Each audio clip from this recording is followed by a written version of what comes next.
Corporation presents the A to Z Trophy, coming to you live from Indianapolis, Indiana. Thank you so much, Jim, and welcome, everyone. We appreciate you joining us live for weekend number 6 as we conclude the road to the CDC Continental Cup Tour Finals Championship. This is event number 15, our Saturday special double in, double out tournament, the A to Z Trophy. I'm Sean Green, your play-by-play commentator, joined once again by my partner in comms, Dave Garfinkel. Dave, we are in for a epic day of storylines, of possibilities, and, well, we get our defending champion from last night right back up today on our stream. What more could we have asked for yesterday as storylines were concluded, other ones got made closer and more intriguing, and now here we are on our double-double event, which can be a great equalizer for a lot of these players and can throw a monkey wrench into a ton of these races to create a whole bunch of excitement for the rest of today and for tomorrow to finish off the season. Well, it's one of those things where this is the tournament where finishing matters more than anything else. The best finishers are also going to be your best doublers. And getting in, you have to get in order to score. Yep. And a lot of our players, some of them struggle a little bit on doubles at times, and it's interesting to see how that might work. That being said, one person who does not struggle on doubles is Jim Long. Especially yesterday with him and tops. I mean, yeah. So it'll be interesting to see if he's going tops in or 32 in right off of the bat here. We'll see how confident he is in that. He did make the finals in event number 5, the Boomerang Tours Bash, back in Oak Brook Terrace. Yep. Where he lost out in the final, but he averaged over 80 for the double in, double out format, one of just a few players to do so. And we're looking forward to him having a great day today. And I know that that visualization that he talked about in the interview last night really helped him then. So we'll see if he does that step back. For sure. And with him, he even said yesterday, he is most confident when he is hitting tops, he knows he's close to unbeatable. He is going up against Brady Noble from Owen Sound, Ontario. So both of them Ontario natives. Brady did play in that double in, double out as well, but he averaged 67 in a first-round loss. So he's going to look for a lot more in the cards. And you go 18s? That was not one of the options that we discussed earlier. It was not. And 0 for 3 to start off for both players. Might be a slow burn build into this game for the gentleman.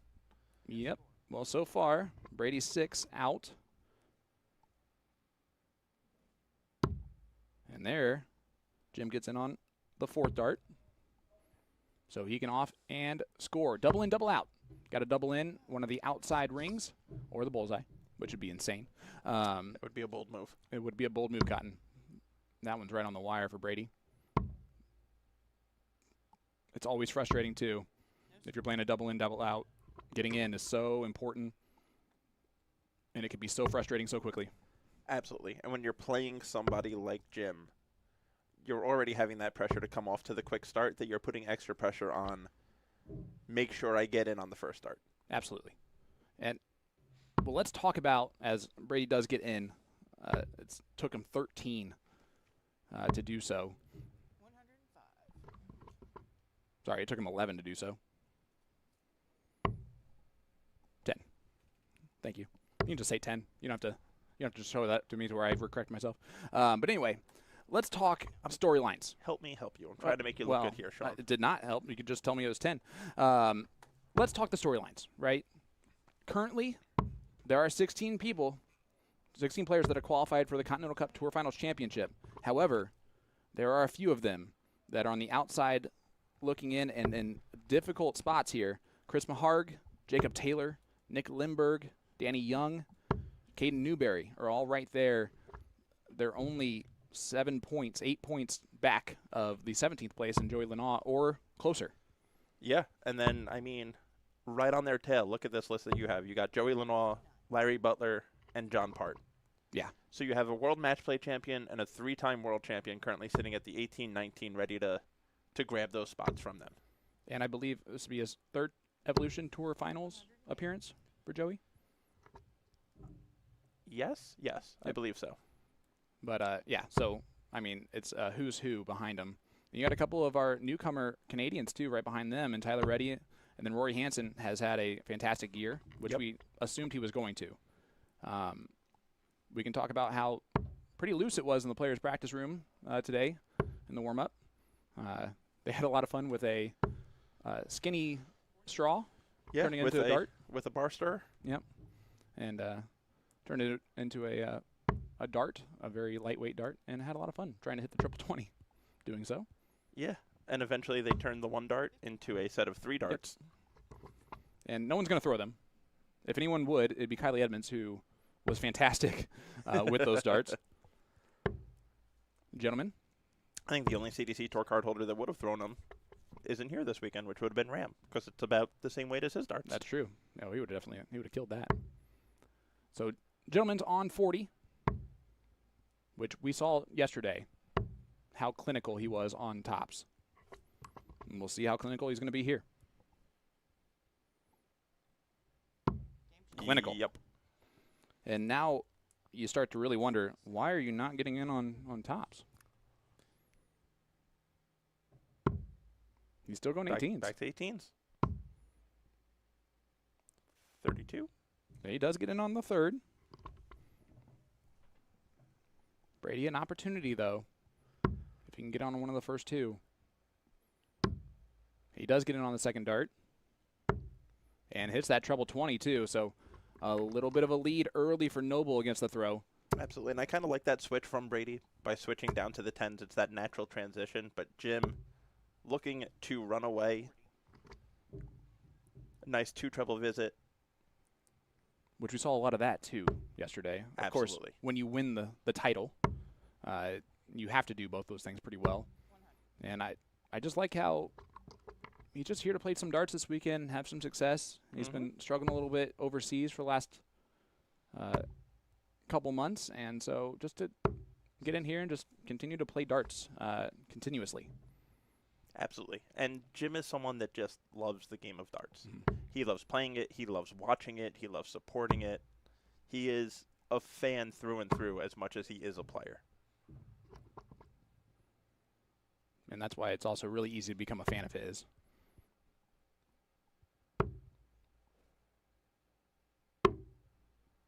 Went at the bull there. Bull would have left him an out. Yep.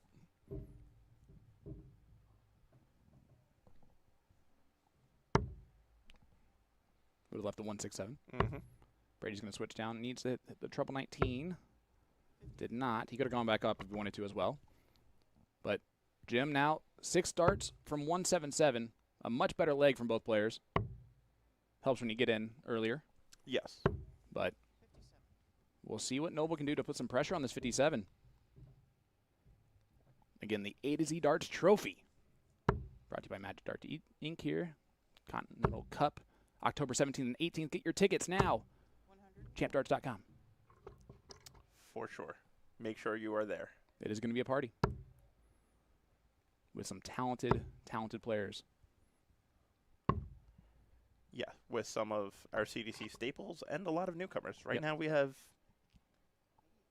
4 different players scheduled to make their debut at the Continental Cup this year. Yeah, and one for sure is in that field.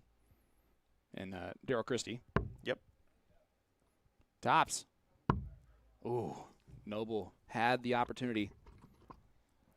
Jim going to look to clean up the 32 here, take a 2-0 lead, and there it is. Continues to be clinical on his doubles. Yes, he does. That time got in on dart 3 and was able to roll through.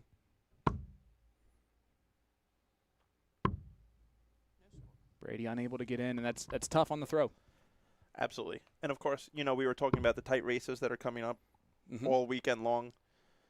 We touched on the Continental Cup. We also have the 8 spots for the Winmore World Masters of the PDC in February, which is the top 8 on our order of merit for the year, our point standings, which right now only a 4-point difference between the 8 seed and 9 seed with Jason Brandon and Dougie Boehm. So that's going to be a super close race. That same point difference for that spot for the Winmore World Masters is also a spot for the Cross Border Challenge. Yep. An automatic qualifier spot. For Jason Brandon and Dougie as well. And then on the Canadian side, there's only a 3-point difference between John Part and Tyler Reddy for the last Canadian spot for the Cross Border Challenge. And only 4 points between Rory Hansen and John Part. Yeah. So there is a lot in limbo here for these guys for them to play for. Absolutely. And you want to qualify for the Cross Border. It's a premier event that we have at the beginning of the year. And a lot of players can just feed off success right away from that. And the Cross Border now comes with a spot at the U.S. Dart Masters Yep. at MSG, and it now comes with an Alley Pally spot as well. Absolutely. So it's a massive tournament for these guys to qualify for now.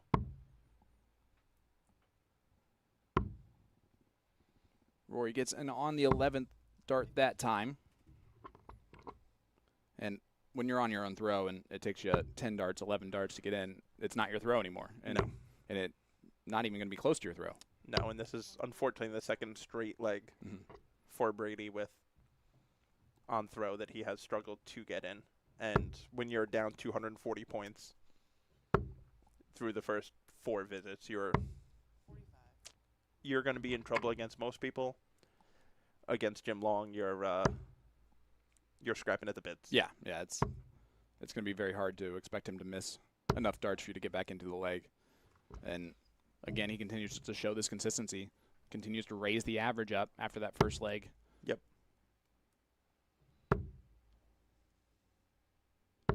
And on top of the storylines that we just talked about, we have the top Canadian spot that is still up for grabs. That being said, if David Cameron wins one match, he solidifies that spot. Yes. And he knows it. We didn't talk about it that way. Great 104 check out there from gentleman Jim Long. Again, clinical on the doubles. That one a 104. And it's a 3-0 lead early. Absolutely. Cameron needs 2 matches. Okay, 2 matches. But he knows that he's right there. Yes. He knows what or Dow to not make a final. Okay. Well, that's So yep. Yeah, he's But Darryl Christie in double in, double out. He is a semifinalist in the first time we did that. And it kind of catapulted his whole season. Yep.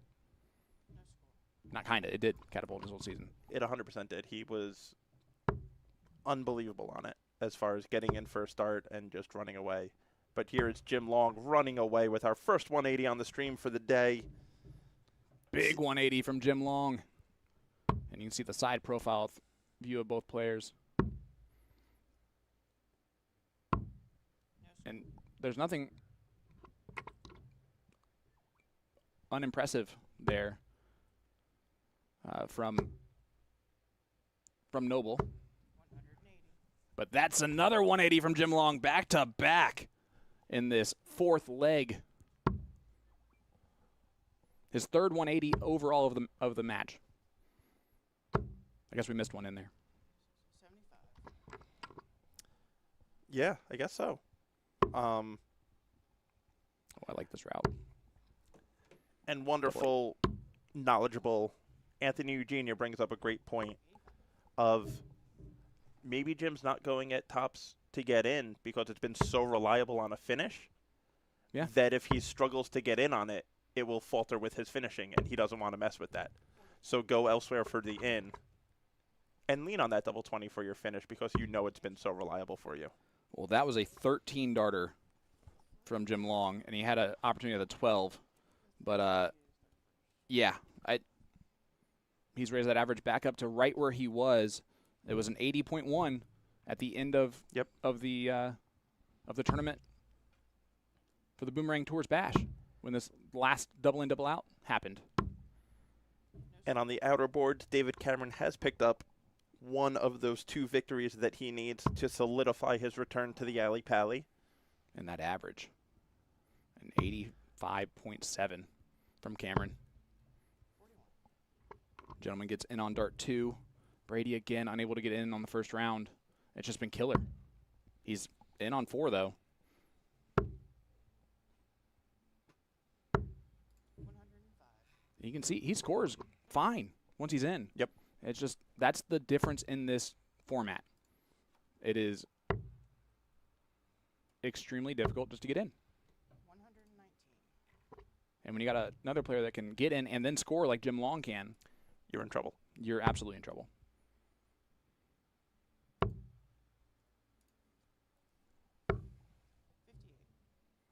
Jacob Taylor defeats Danny Young, one of those players right on the inside track. Taylor 5-1 victory there. 45. Alex Bellman up 3-2 on Patrick Agriglia. Well, I messed that up terribly. I'm sorry, Patrick. Gary Mawson up 3-0 on Stephen Butler, another player that will thrive in that double-out format. It's Gary Mawson. Yep. Jack Robinson up 2-0 on Beth Schaefer, making her debut here from Ohio. Caden Newberry up 3-0 on Trevor Campbell. He's averaging 85 right now in the process. And then Jason Wilbur up 2-1 on Chris Caldwell. And that's another 180 from the gentleman, his 4th of this match, and he's on 116 after 12. He is getting better and better. He has definitely woken up into this match as it has progressed. And Brady's been off on the doubles to get in, but he's also going up against a buzzsaw right now. Yes. 90 left. I love that last start on the bull. Leaves tops. His old trusty. Old Faithful.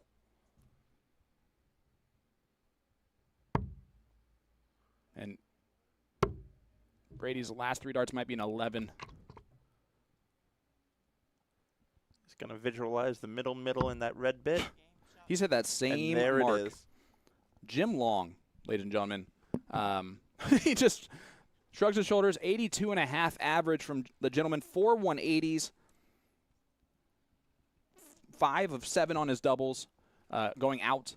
There was nothing really wrong there. Maybe a couple times getting in. He never got in on the first start.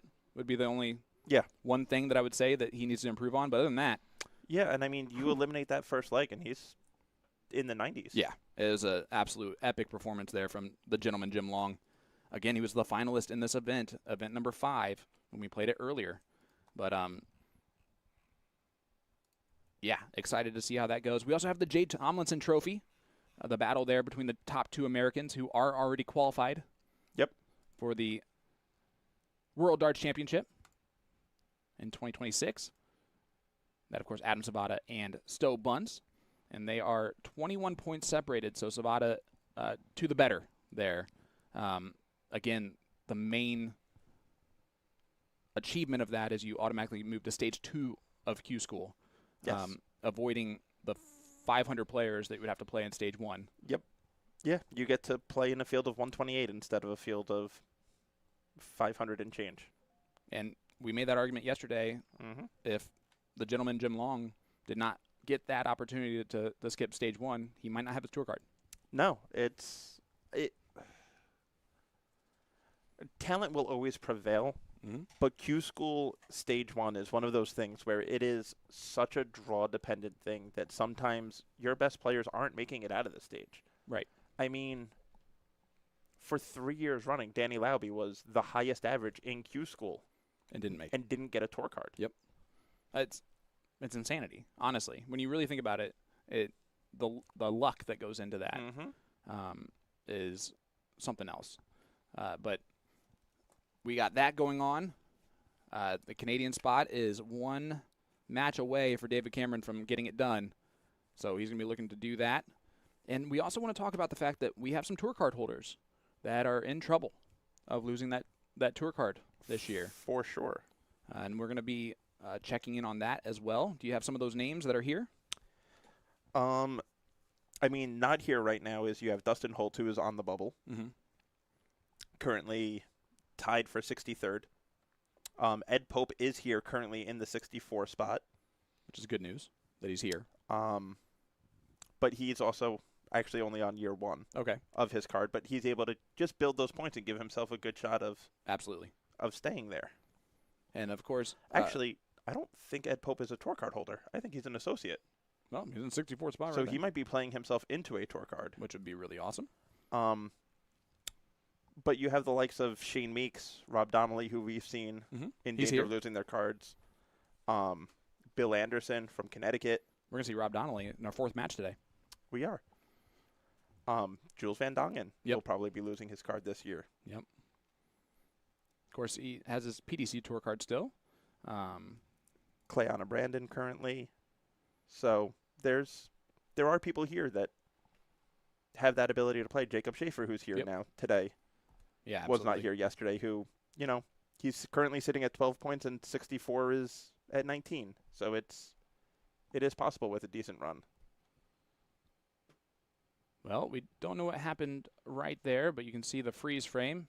It is a match between Nick McCoy from Wyarton, Ontario, taking on, well, if he looks a little familiar by jersey alone, it's a little nightmarish, and that is a 16-year-old Yep. Stowe Buntz.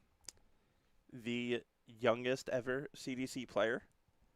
He made his debut on the CDC Tour 3 days after his 16th birthday. Yep.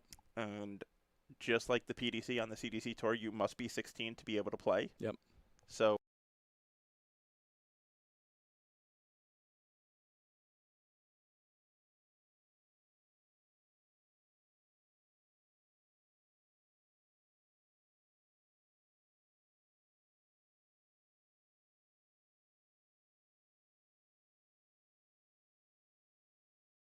Dad to try to make that trip with him. I love that. Yeah.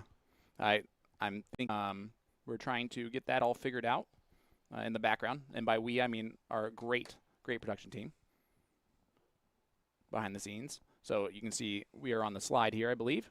For event number 15, we are in Brownsburg, Indiana. And look at that. Gets it all figured out.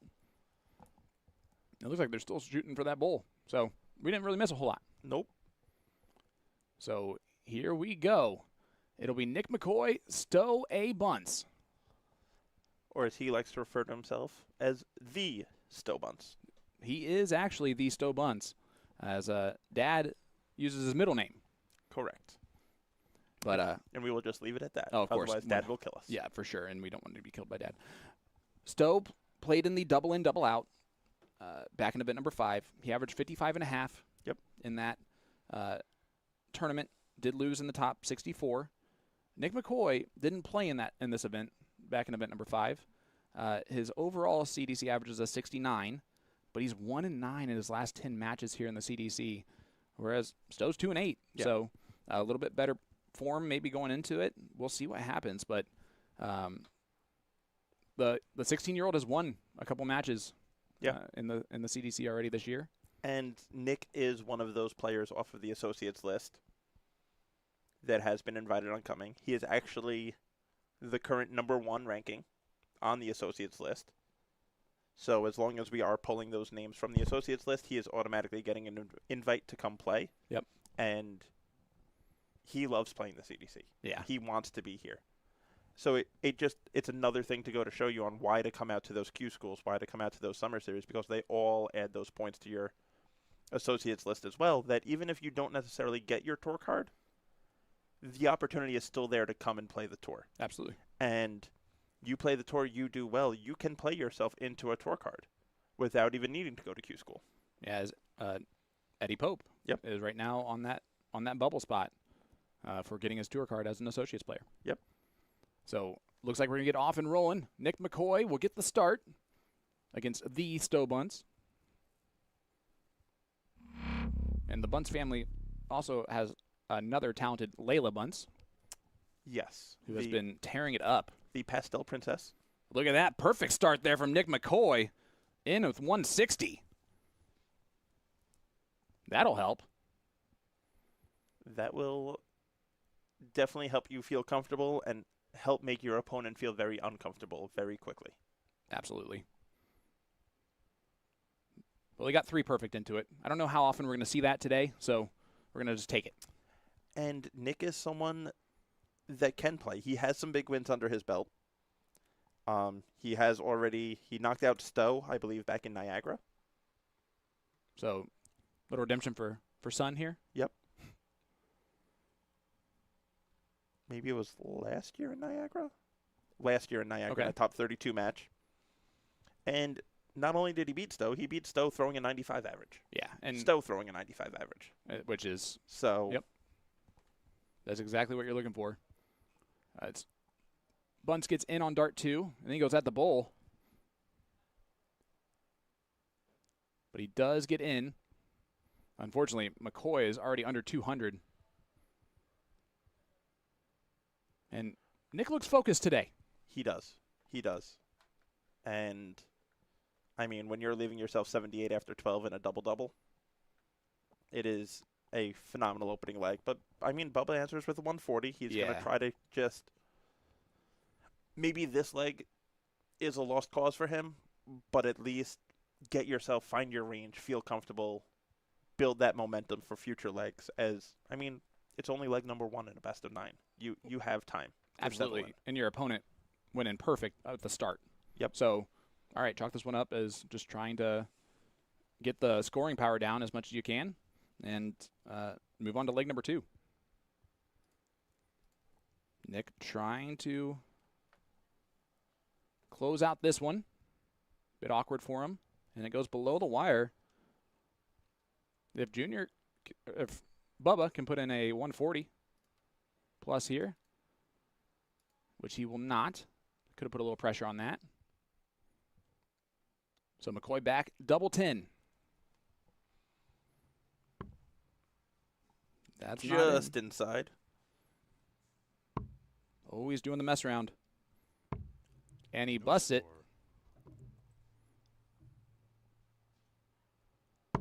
So again, you can put some pressure here. 60 leaves the big fish. Nick, you require 20.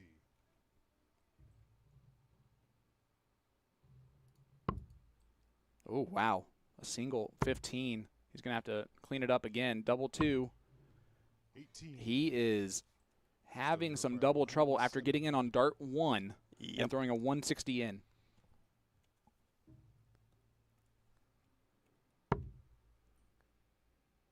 But the Stowe Buntz is not going to be able to take out the big fish here.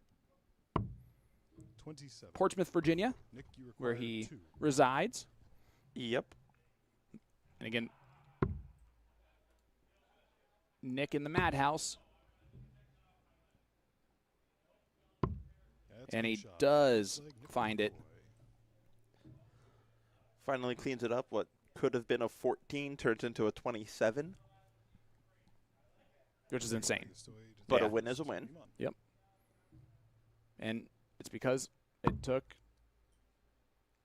Stowe a few darts to get in. This time gets in on dart 2 655. and switches down to the 19s right away.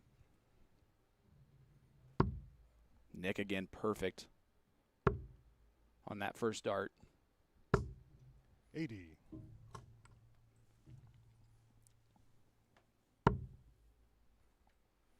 But this now evened out. Now they're just playing a normal game of 0-1 here. Yep. When you both get in on the first round, it just becomes normal darts.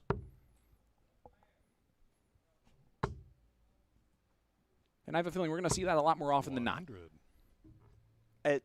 At this level, we should. Yes. There's been some weird starts early on here from a couple of our players, but 60. Yeah. And it's, I mean, overall, I think these guys are going to show you why the CDC is the best tour that you're going to find in North America. And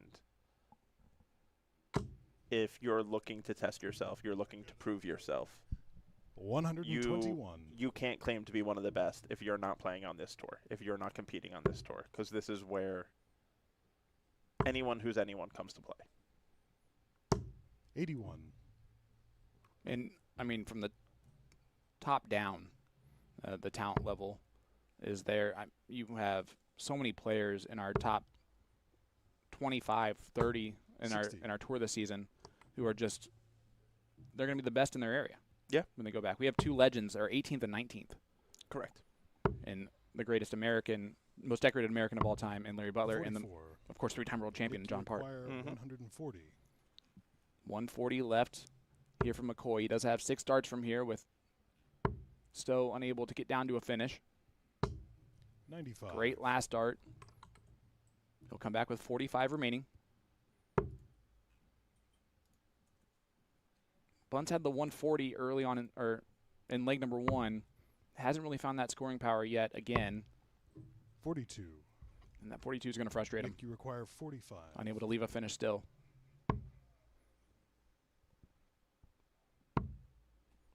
Nick is great on that double 20 coming in. Game shot. But he on the will take second leg. Nick McCoy. that on the Third second leg is dart. Nick to throw first. And Game on. that's a break a throw.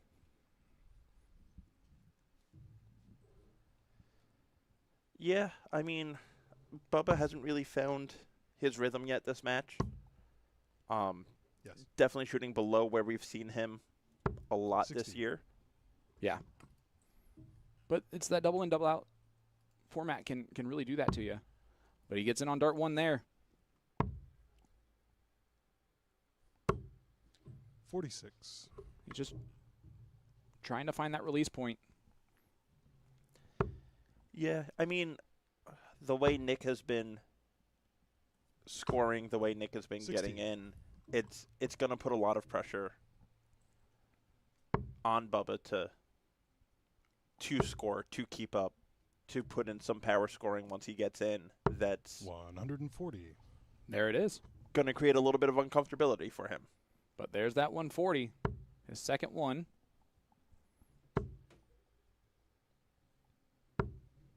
50. 50 the hard way from McCoy. As we take a look around the venue here real quick to see what matches have already completed. Jack Robinson, 5-0 over Beth 59. Schaefer. Caden Newberry, 5-0 over Trevor Campbell, average 77.5 in that one. Gary Mawson, 5-0 over Stephen Butler.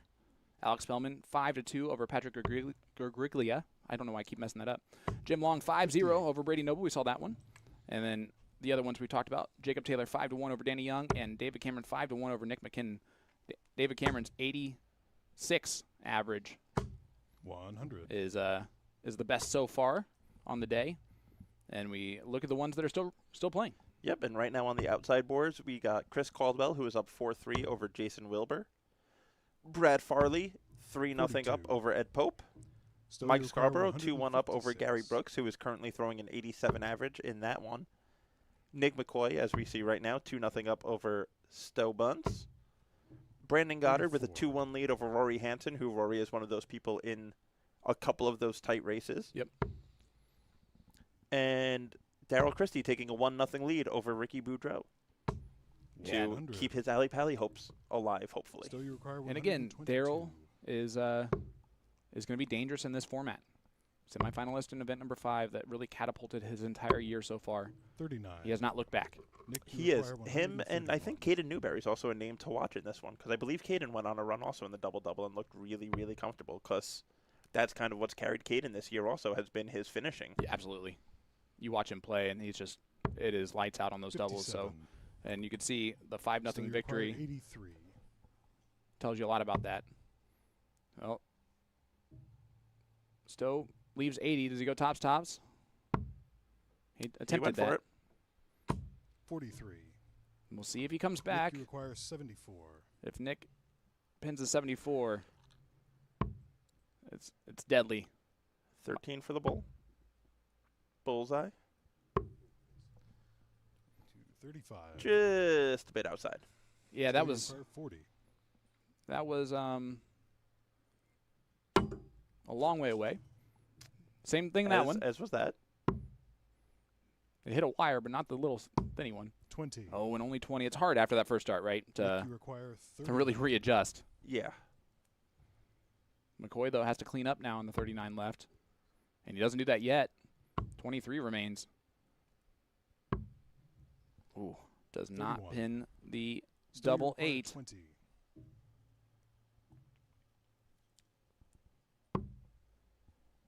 Bubba chasing fives. Oh, that's a big dart here. Got to find it. And he shot, does. good Big leg. dart from Stowe Buntz. Break a throw right back. Fourth leg. And the 16-year-old is right It's back Stowe in to this first. match. Come on. Back on throw. And that first dart going in is going to be a settler. Yes. And look at it. 116. Great 116 in from the 16-year-old we have in this field. I approve. Thank you. No score. And now 3 more free darts here for Bubba. Look to put a little bit more space between him and Nick. I'd like to do more than 8 so far. Oh, no. 13. Not ideal, but at least when it's a free turn, it makes it not hurt as much, considering Nick didn't get in his first 3. But now he's going to need to shake it off 60. and get back into this. Hold throw. We're back to all squared up. He's got to start hitting those. There you go. That'll work. Big 123. What an 123. adjustment off the first dart. For sure.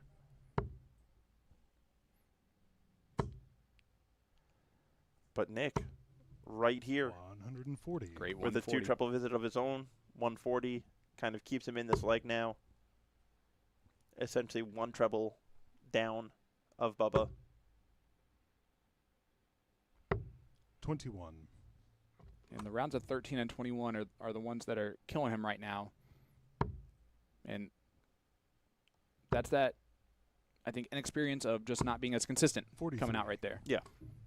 Because you also see these rounds where he's thrown it beautifully into the board. Great 96. last. 96 to leave the finish. I think it might be a little bit of nerves coming into play for him. You know, I mean, he's still, when I was 16, the most nerve-wracking thing I was doing was playing 140. Madden online. Still, you Yeah. require 132. Well, that was a big 140 there from Nick McCoy to put some pressure on this 132, which will not go. 53. Ends up with 53. Nick, you require 118. 118 for the break. Not going to happen. So 58. Buntz is going to pick which Still, you option here? require 79. 19s. It's the only way to go about it. 20 for tops. He's going to slide over to open that bet a little bit, get that second dart out of the way. 39. Just a little bit of a flyer. Nick, you require 60. But I like the way that he did that. Absolutely.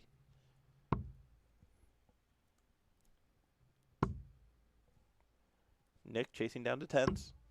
Oh, and he Game pins shot on it. the Big fourth dart leg. there from Nick McCoy. After taking 5 to get in, 1 for 2 on the Fifth finishing. leg. It's Nick to throw first. Buntz was only Game 0 for on. 1 in that leg, but got in with a 116. Again, those rounds of 13 and 21, a bit killer. Yep.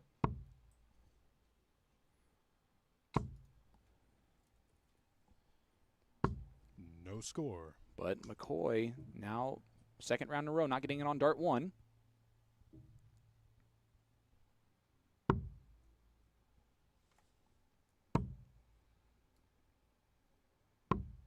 No score. Oh, and again, still not able to take advantage of it. Nick's trying to give the kid some gifts. Not on purpose, No score. but again, not in for McCoy.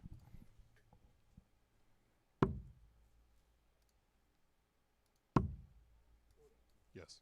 Junior does get in and make sure they got 40 there and a 91. great 91. You don't see that very often when a player goes in on tops and then immediately switches to the bottom of the board. Yeah, I feel like it's right up there with the people that get in on 160. 32 and then go top of the board. Yeah. Like, I feel like keep your eye level where you've been at.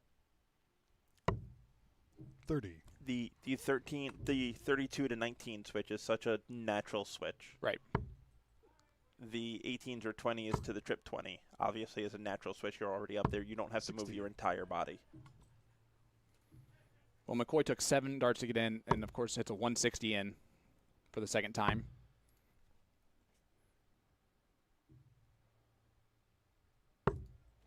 And has already 40. gone 100 ahead of Buntz.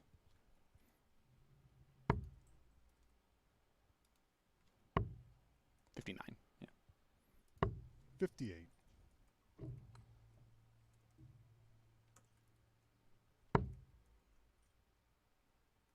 Last 64 here. A to Z Darts Trophy. We are live at American Legion Post 45. 331 here in Brownsburg, Indiana. We got one more event tomorrow starting at 11 a.m. The CDC Indianapolis 501. And that will conclude the road to the Continental Cup Tour Finals Championship. 57.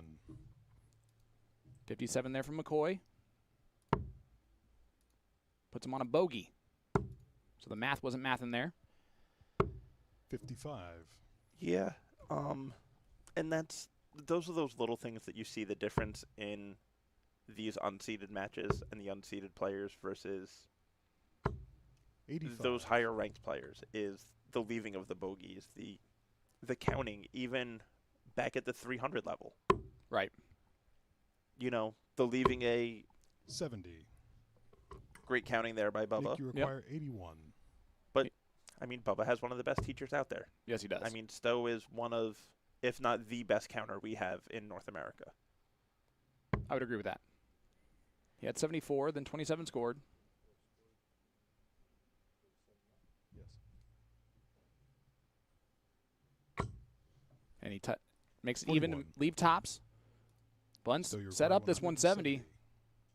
This would be massive. But again, into the one on the first dart. Good 78. last. Nick, you In case require Nick 40. misses this, Game and shot. he does not. Fifth leg. McCoy has been clinical Nick on the McCoy. outs after leg number 1. Sixth leg is Stowe to throw 3 for first. 5 in the last 4 legs from McCoy, and he takes that 4-1 lead, 1 leg away from winning this. And Chris Caldwell has gone out. Another one of those people in those tight races for the 37. cross-border for the Continental Cup. So that's going to open up a little bit more. Yeah. Of a leeway there. Yep. No score. No score from McCoy. Buntz got in on dart 2. This is where he's got to take advantage of it, and that's a great first start to do so. He's usually 85. pretty good about following that first start. Yes. McCoy in on dart 4. And he might go 160 again. 120. He has been great on his ends once he got there. He has maximized those ends greatly. Yes. 123. Great 123, just like we talked about Great. following it. Yep. Great visit there from Bubba. Keeps him out in front. 85.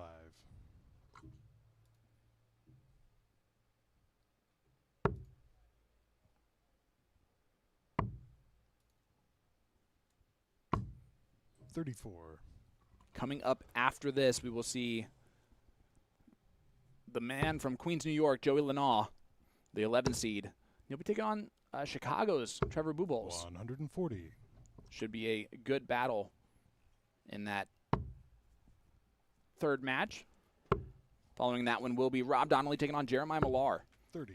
And Maya is one of Nick, those you players require that's 156. 26th right now on the order of merit, Yep. heading into the weekend. I know that's changed a little bit since then, but he's within striking distance of that top 16. Still sitting at 100. 26th. But He has to do a lot. he needs to do Jeremiah Malar stuff that we know 90. that he's capable of. He needs to Nick, lift you the require cup, 56. Yep. win one of these events, but he's done it in the past. We know the gears that he has. 10s for the match. 36. 2 match starts gone. Stowe, you require 94. Can Stowe take out this 94? Double-double. There's the one. Tops. Oh. Ooh. Honestly, 59. great first Nick, you great first require double there. 20. Yep. But pulled the last one, and now McCoy 3 more match starts. 5 starts to get a little tricky. That's game shot. Not for match him, by though. Nick McCoy. And Nick McCoy, a 5-1 victory over the 16-year-old Stowe Buntz. And McCoy will move on. He plays Now, the gentleman, Jim Long, in the top 32.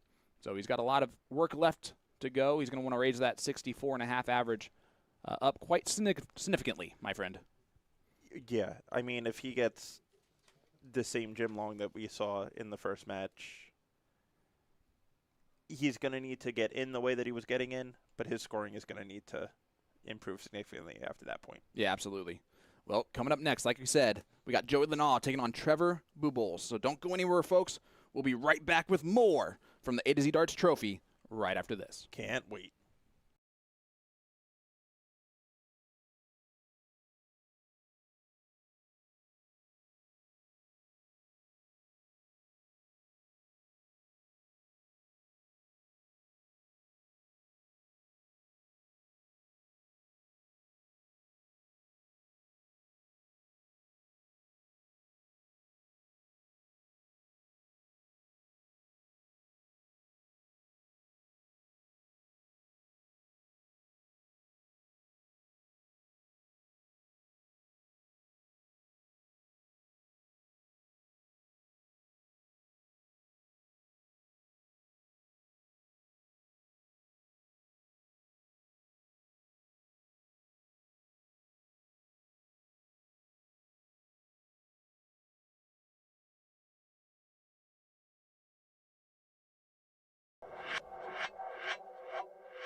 2, 3, come on! 10, 9, 8, 7, 6, 5, 4, 3, 2, 1.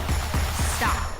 Welcome back to the A to Z Darts Trophy, coming to you live from Indianapolis, Indiana.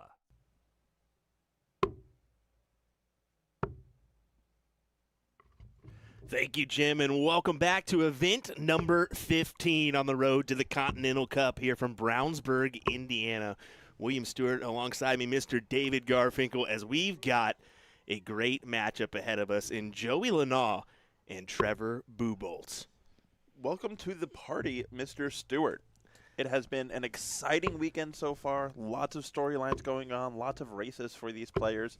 Joey Leno actually in one of the most prolific races right now, looking to get himself into the Continental Cup, currently sitting right outside the bubble in the 17 spot. Yeah, he would love to be back in that race. Well, he's in the race, but he would love to be back in that competition, right?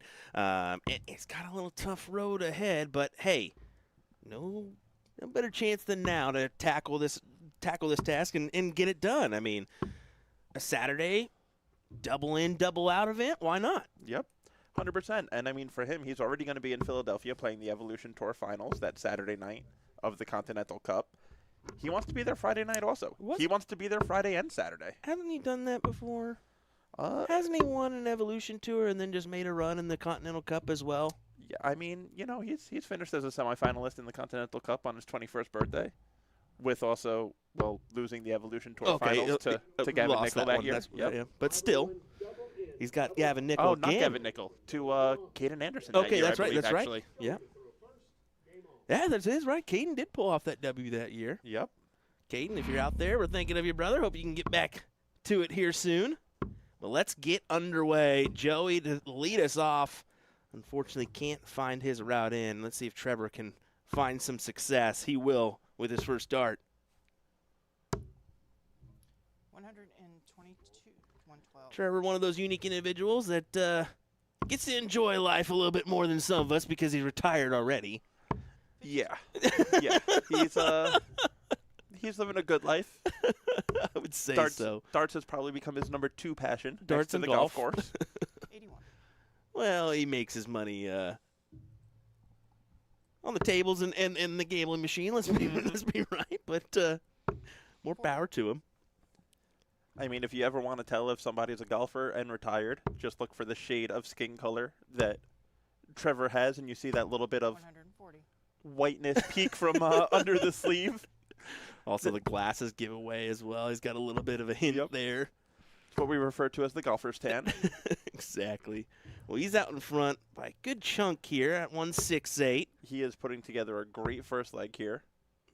Yeah, no real need to leave a checkout opportunity. That's why he was like, all right, 168's fine.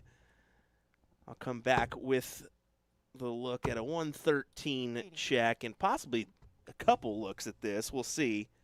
Well, he'll have at least 6 from the 113, though he might not need it.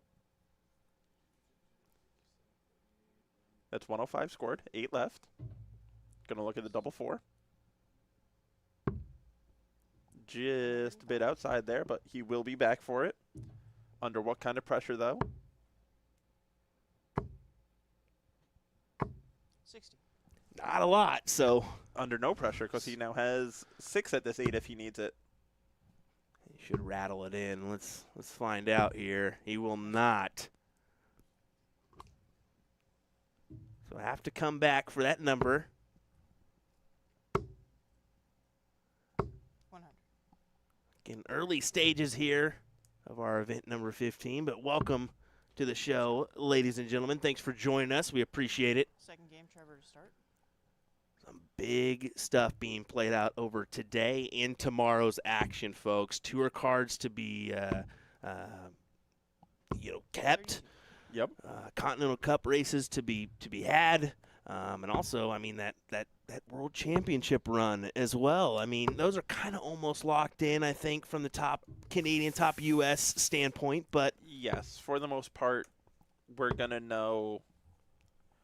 More than likely by the end of today, we're gonna know the 4 out of our 5 going, with the Continental Cup champion being the only one the only spot that we don't know yet. Yeah. But that Continental Cup tournament is still open for anybody to get into. Well, it's the successful years of, of Adam Savada, Stowe Buntz, and David Cameron, what they've been able to do this year so far. It's just been incredible. I mean, you look at David Cameron making a run to the to the finals last night, just missing out to Jim Long. And Jim really obtaining some big-time points to put himself in the Continental Cup.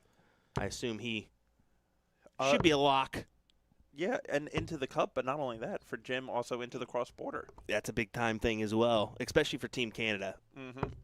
Great for Team Canada, great for Jim, with that being a spot at the 2027 World Championships. Yes. Yeah. For him, which is going to be possibly his last event before he would lose his tour card, which could be ranking money to help him keep his tour card at that point of the year. Yeah, and we don't know what's going to happen here on the PDC circuit coming up, but if they kind of, again, change formats for the tour card rankings, especially with the added, what's £1 million up for grabs on the World Championship side now, so we'll find out. 122 needed for Joey here, though, to try to make this 1-1. He doesn't need to start 18s here with Trevor not on and out, so he doesn't. I like the look at Bull there. Yep. Leave yourself 97 if you hit that 25. Leaves himself 32, keeps it tidy.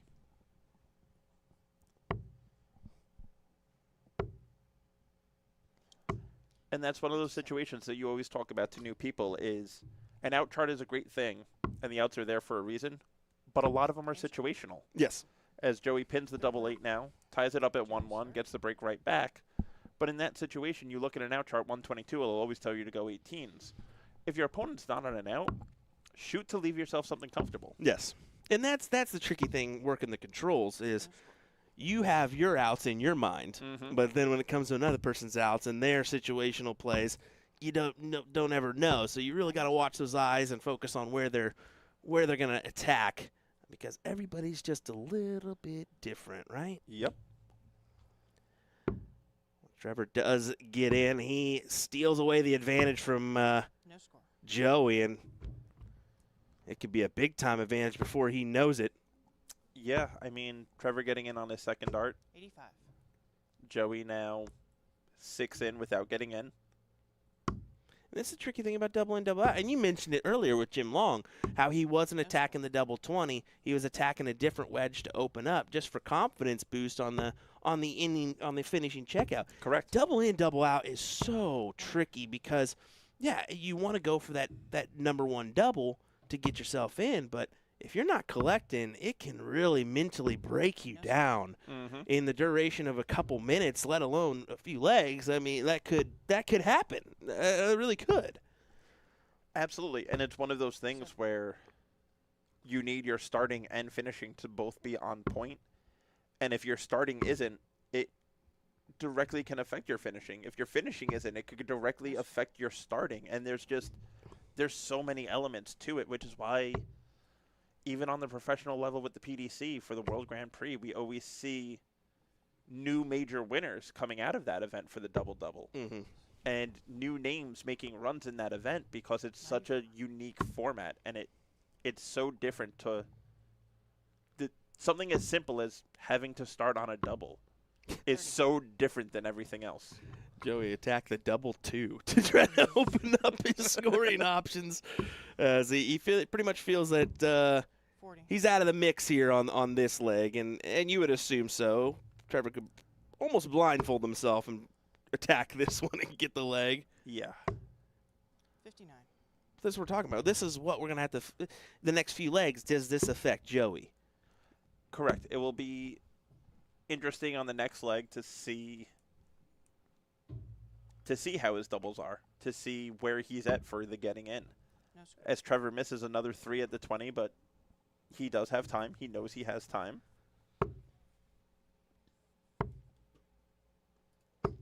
45. John Part on the outer boards picking up a much-needed victory Yeah, that's big for Part. to keep him in that race for the Continental Cup, the biggest homegrown tournament in North America. Well, you also got to imagine he wants to go back to the cross border eventually, right? Mm-hmm. No score. Looking across the room as well. Doug Boehm 3-0 ahead on Jared Leedy. Got Kylie Edmonds 3-0 up on Jacqueline Abergel as well. Larry Butler 2-2 with Miss Chris McCoy. That's a great battle they got going on there. Absolutely. And that's another, 72. Chris is currently the 16 seed. Larry is right behind him in the 18 seed. It's a battle for potentially a shot in or a shot out of the Continental there. So however that goes, we will keep you in the know. Nick Lindbergh 4-1 ahead on Nathan Humphreys, who 59. Nick's having a good weekend, especially with a run last night. Saw him beat Leonard Gates. 1-6-1 finish to beat Gates in the last leg decider. Big time stuff. We were watching that one here via Dark Connect. You got one more matchup. It's Clay Matson taking on Neil Stewart 4-4. And Neil, you've been tricking me, buddy. I keep hearing Stewart, and I'm wondering who's trying to talk to me.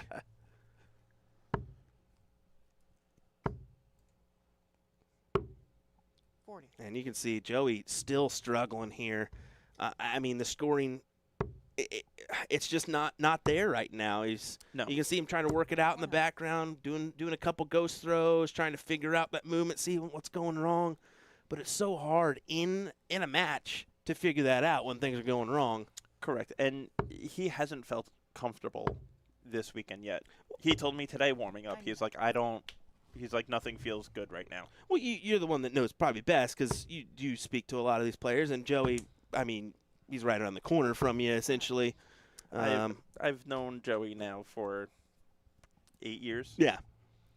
So I've watched him grow up. I've watched him mature in this game. And, with the privilege of 140. Anthony Eugenia and Erin Quinn can both attest. I mean, Erin, youth director of the CDC, who has done a great job with that program, has seen Joey from when he first started playing and seen him mature. And, all of us with DPNY have seen Joey come up in the DPNY and everything that he's done. But Trevor now buries that 70, takes a 3-1 lead here, and continues to pull away from Joey. Joey switching it up now, going tops to get in. 65. Gets it first start, off and running. We'll see if this kind of helps kickstart him into the momentum that he needs to get back into this match, as No score. Trevor's going to look to kind of run away with it. Well, he knows he needs to attack because once Joey starts collecting, he can be a dangerous, dangerous player. I.e. that run to the Continental Cup semifinals a few years back. I mean, if he gets in that mindset, look out.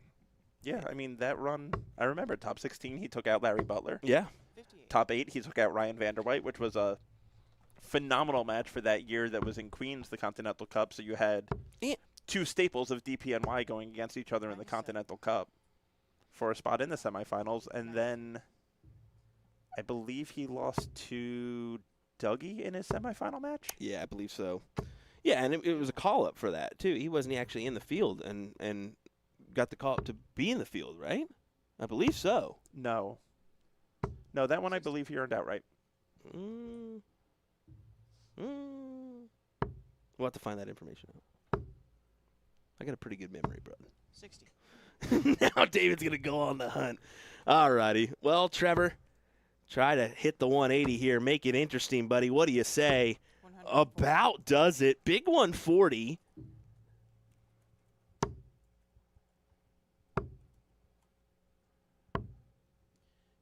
Now, granted, that would have still left him on a bogue, but kind of keeps you just in the mix, just in case.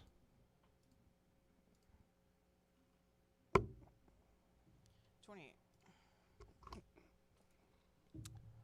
Tidy 56 checkout here for Joey. He's going to look to clean this up nicely, help continue that momentum. Game shot. And there you go. 3-2 score line here Trevor's start. as Joey does hold throw. Still advantage for Trevor, though, as he looks just to maintain and hold himself for 4-2 advantage. Try to put himself one leg away. 32.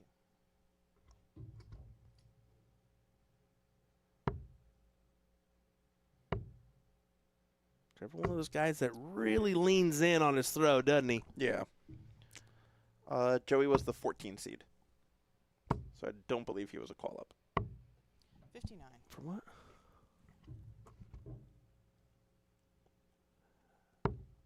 May have been Ryan that was the call-up. Ryan was the call-up the year after. And he played Spellman in the first round, who was the 1 seed. Yeah.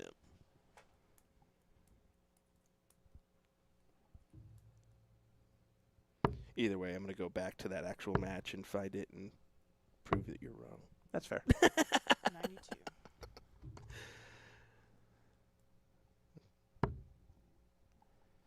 Joey again, just 140. riding that struggle bus a little bit, and Trevor continuing to put on that pressure.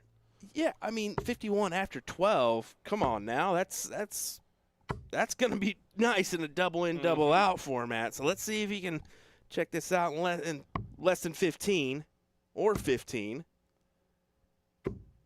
19. Not quite, but it doesn't really matter if he captures it now or the next 3. He just wants to get the task done and make this 4-3.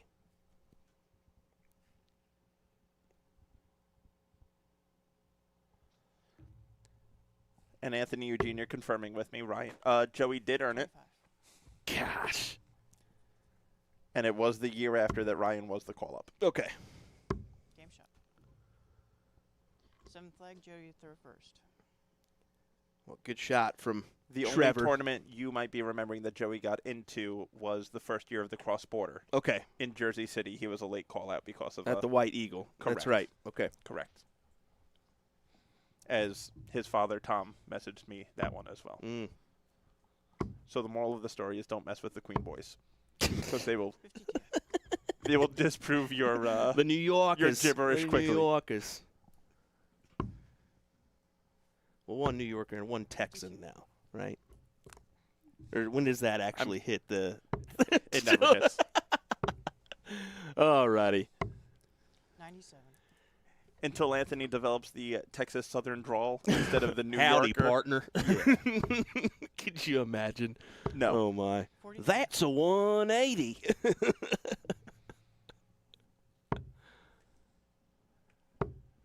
This could be a little gritty here. Not the turn Joey really wanted or needed there. No, and I wonder if Joey is kind of feeling that pressure of knowing, 95. all that's on the line for him this weekend. Because he's no stranger to that. He knows what he's playing for, what Yeah. he needs. And it can hurt you and help you, right? I mean, there's some people that could care less what's ahead of them. I'm actually one of those persons, too. I don't look at a bracket. When it comes out, I don't want to know. I just want to play the person in front of me.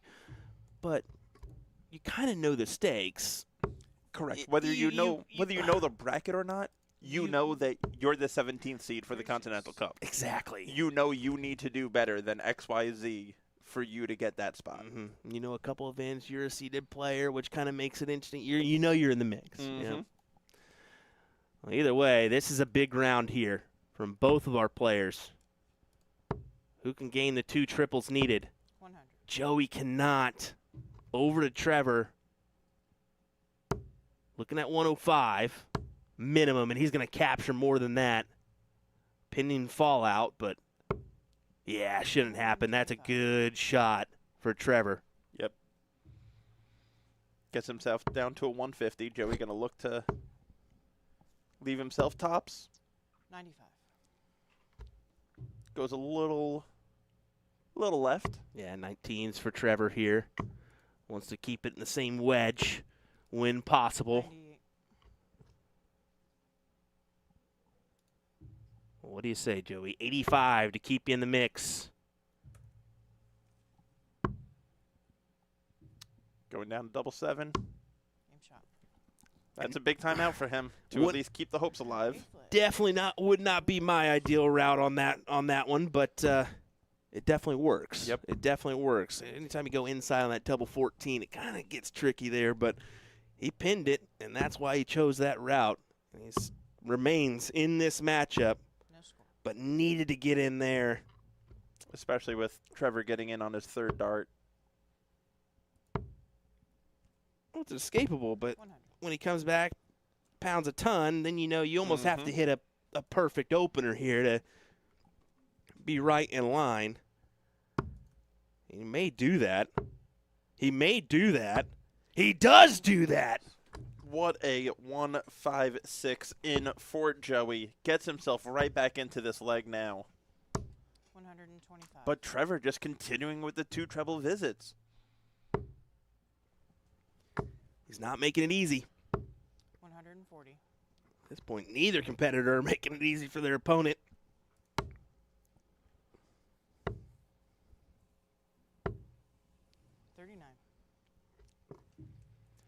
And I mean, as we stand right now with Larry winning 60. his first match. It's 4-4 now between him and Chris. Oh. It's getting interesting there. 82 and an 81 average. I mean, it's tight-knit affair there. But look at that massive 105 for Trevor. Does this have to go? It may have had to go. We'll find out here. Trevor needs a ton to capitalize on the win here. Oh, not going to have an opportunity now. We could be going the distance here in this one. 68. 20 for 32 or 12 for tops. Or 16 for 36, whatever you want to do. 16. Oh. He Robin Hooded that third dart. I really anticipated the 32 look from him there. Mm-hmm. I'm surprised he went 36, but And it's for the match, Shot Trevor match, Buboltz. I mean, you can see Trevor kind of he was up most of the match, but you sense like he's kind of surprised here. He got away with one. Yeah, I mean, and he's going to probably tell you that he came away with one. It feels like maybe he caught Joey at an off moment, and that's essentially what it is. So, hey, either way, I mean, congrats to Trevor. He's going to advance on into our top 32, and things will get a little interesting for Joey in that Continental Cup lineup. Yeah, he's Almost has to make a couple gonna see get a what couple happens wins tomorrow, tomorrow and potentially rely on a few losses from some other individuals.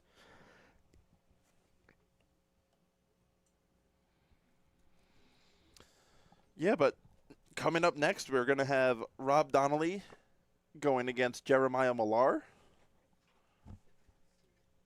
which should be an unbelievable match. And Rob, didn't we have Rob on the stream yesterday? We did not. Okay. Maybe I'm just thinking of somebody else. But Jeremiah, yeah, good to get him back in the mix here, in the flow. Taking a nice 170 checkout yesterday as well. Him and actually Trevor did too. So Did he? I didn't mention that in that previous matchup, but yeah, some big time checkouts yesterday. I actually do want to go over that. I know there was also a 167. Yeah, there was 2 170s, a 167, a 161, 2 158s, a 156 that we had on stream. So that kind of checkout, I mean, that's pretty impressive here from our field. I even actually showed a couple people, and they're like, oh, was that PDC today? I said, no, that was our event yesterday. They said, what? I said, yeah, exactly. Yeah. Yeah, which is, I mean, that's the level that we're at now. As we get a look here now of Donnelly and Malar? Yep. Malar rocking the white pants today.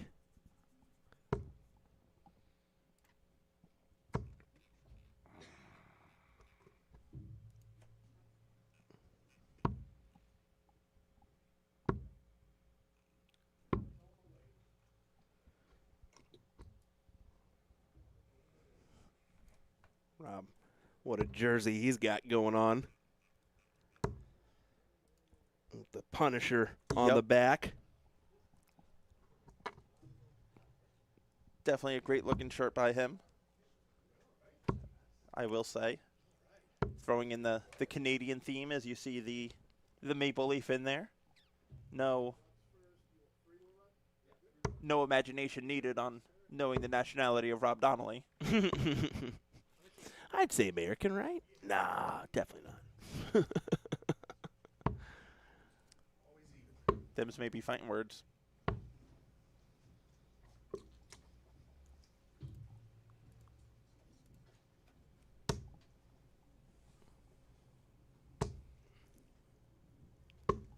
for bull. Rob to throw first. And Larry Butler has beaten Chris McCarg 5-4.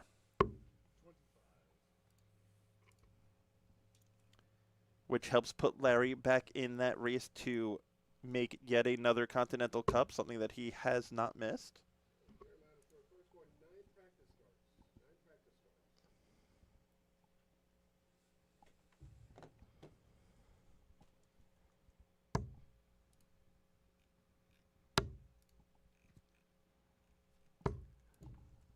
We'll say big shout out to our American Legion 331 here in Brownsburg, Indiana, for having us this weekend. What a place, man! They definitely take good care of us. Absolutely, and I mean the players love it here. We love it here. We get great rooms. There's plenty of room for the players so that they don't feel cramped up. A great practice area for them. And we are so grateful for them opening their doors for us. Yeah, certainly so. I mean, there's benefits to having us involved in your facility or your hotel, whatever it may be. We have a lot to offer, but we also want a place that's willing to have us and understands that too. So here we go. Let's get underway. Jeremiah will throw first. And let's do it.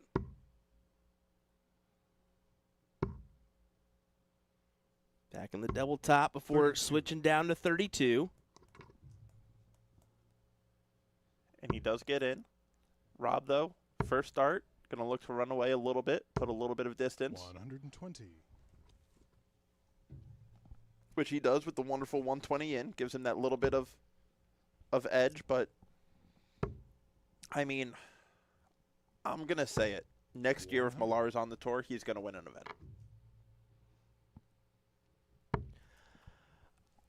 You sense him, right? Pull off one. He's a great player, and he hasn't. Here's the thing I will say. I think he needs to commit a little bit more to stuff outside the tour, because I have yet to see that kind of thing. I mean, he's committed to the tour this year. There's no doubt about that. But I think he needs that little extra to push him to that next. When he was playing at his max, I mean, he was playing every weekend, every other weekend, right? Yeah. So it's kind of a sacrifice when you get older and commitments kind of pop up. Family time needs to happen as well. So, yeah, I mean, there's a lot to factor in there. So you got to give the time that you can or are able to give. But, yeah, that's why I think just a little bit more. And I could definitely see that happen. And I think he's not far off. We see moments of greatness. And, I mean, it's one of those things with him where the game is there. That's never disappeared from him. Yep.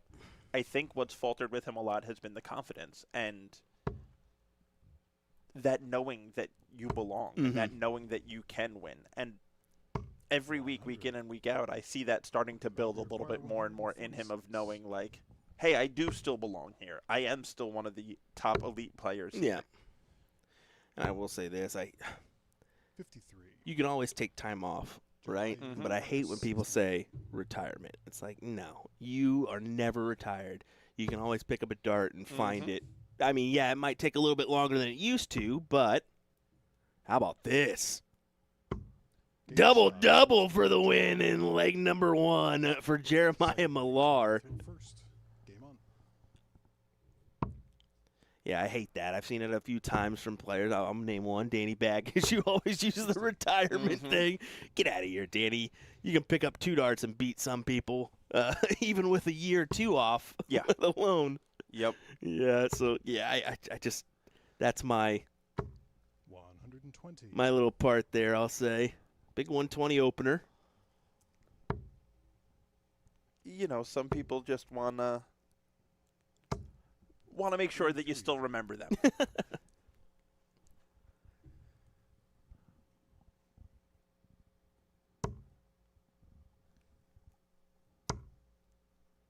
We'll go downstairs. 54.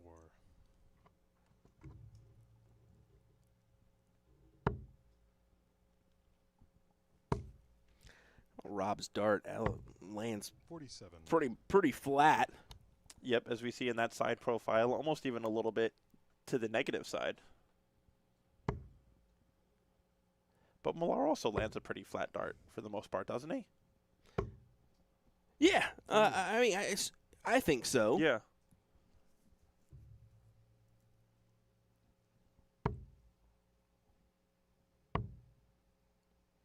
Does look like Rob fancies a 96. long point. Looks like a 38, maybe even a 40-millimeter point there. Yep. We're starting to see that happen more in the game where people think that longer point can definitely open up a bed for you, and it's not wrong. No. You're not wrong in that thought process, especially if your dart lands up just a little bit, Danny Lobby-esque. Well, maybe not even that prominent, but Yeah. But it's also one of those weird things on how Jeremiah, you also have to pay require attention 139. to the trajectory of your dart. Because obviously with the longer point, you're now moving your flight further out. Now your flight might get in the way more depending on the path that your dart takes to the board. Yep. So you might be opening the bed, but also blocking it at the same time. 78. very true. Rob, Rob, require 170. does he need to take out this 170? You kind of assume so. Won't get the 100. look, but does capitalize on a ton to add some pressure to this throw for Jeremiah. Now, what is he going to attack? 25 for 36, 45, I assume, 45? 45 is what my thoughts would be. It is not. 4. So now it's going to be 17 for tops. Don't shake your head, it is.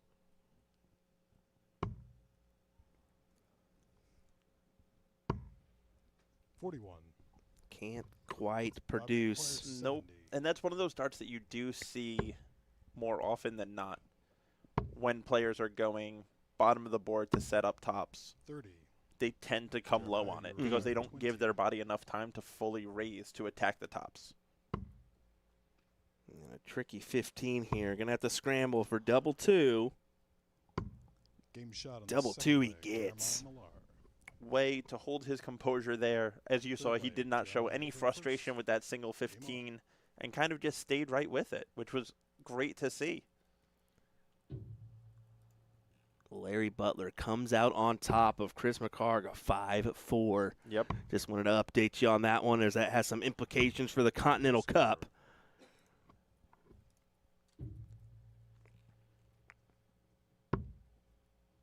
You also got Jason Roker, 3-2 up on Jason Brandon right now.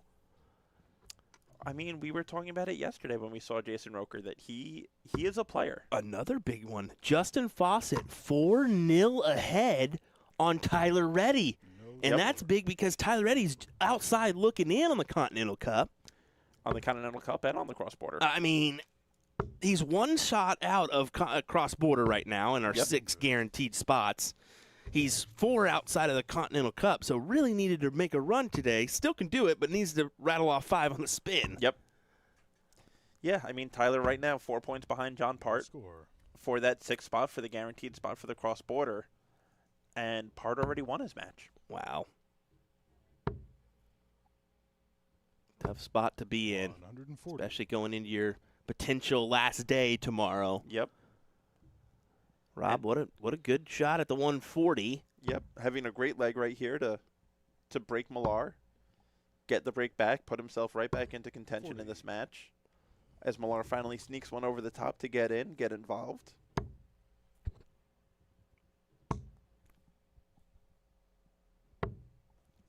$61. And don't forget, not only are these players playing for their opportunity to compete at the Continental Cup, but you can be there to watch these gentlemen as they compete, as they play in North America's biggest homegrown tournament. Over a $40,000 package for first place involved, as these gentlemen are going to leave it all on the line try to shot earn on the third themselves leg, not only the Rob Continental Donnelly. Cup, such a prestigious title here in North Fourth America, leg is Rob to throw first. but a spot. Game on. What a 120 checkout by Rob Donnelly there as we're going to our tidy 15-dart double in, double out leg, which is unbelievably good. 65. Yeah, good check out there for sure. But yeah, you're right about the possibilities of getting that Continental Mhm. Cup. I mean, Grand Slam, World Championships, 32. U.S. Dart Masters. and what a little recognition will do for you too. That Mhm. could. I mean, we've seen it with a few individuals. Your Jason Brandon, your Stowe Bunch, your Leonard 45. Gates, and whatnot. You get a little. You put yourself out there. Yeah. You never know what could happen. If it wasn't for his Continental Cup victory, Buntz is still Buntz. He's not the Neon Nightmare because he's not at the Grand Slam. He Mhm. doesn't create that moniker. He doesn't throw a 104 against Peter Wright in his first ever PDC match. I mean, it borderline kickstarted Kickstart this your new career. run for Stowe. Your second career per se, or Correct. whatever it could be, or a change in career.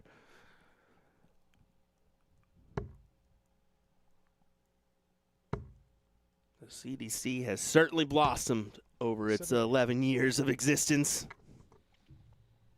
It has, and it has become The go-to. not just a jumping off point for dart players anymore, but it is the point 100. for dart players. Now, Q School is your jumping off point to get to the CDC, to get involved, to start playing in these events. I mean, each event alone has over an $11,000 payout. And those Q schools are released, so go take advantage. Get yourself involved in those Q school opportunities to, never know. Maybe we'll see you next year here on the stream. Absolutely, kicking off next month at the Scary Hair in Colorado. We got the Buckeye Open. We got the Greater Philly Open. We got the Syracuse Open. Shoot for the Moon in Alabama. That's the Hendrickson Open, by 53. the way, not the Buckeye Open.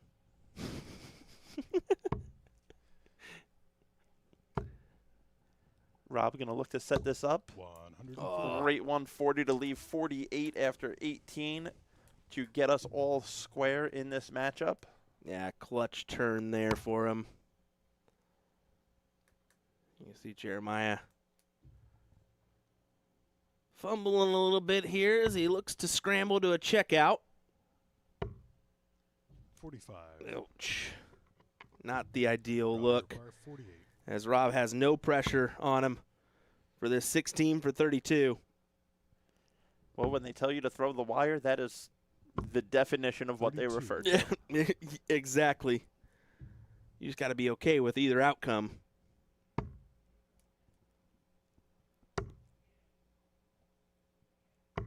$58. Robbie requires 16. For a 2-2 match, Game shot. and he doesn't hesitate. First dart in for Rob.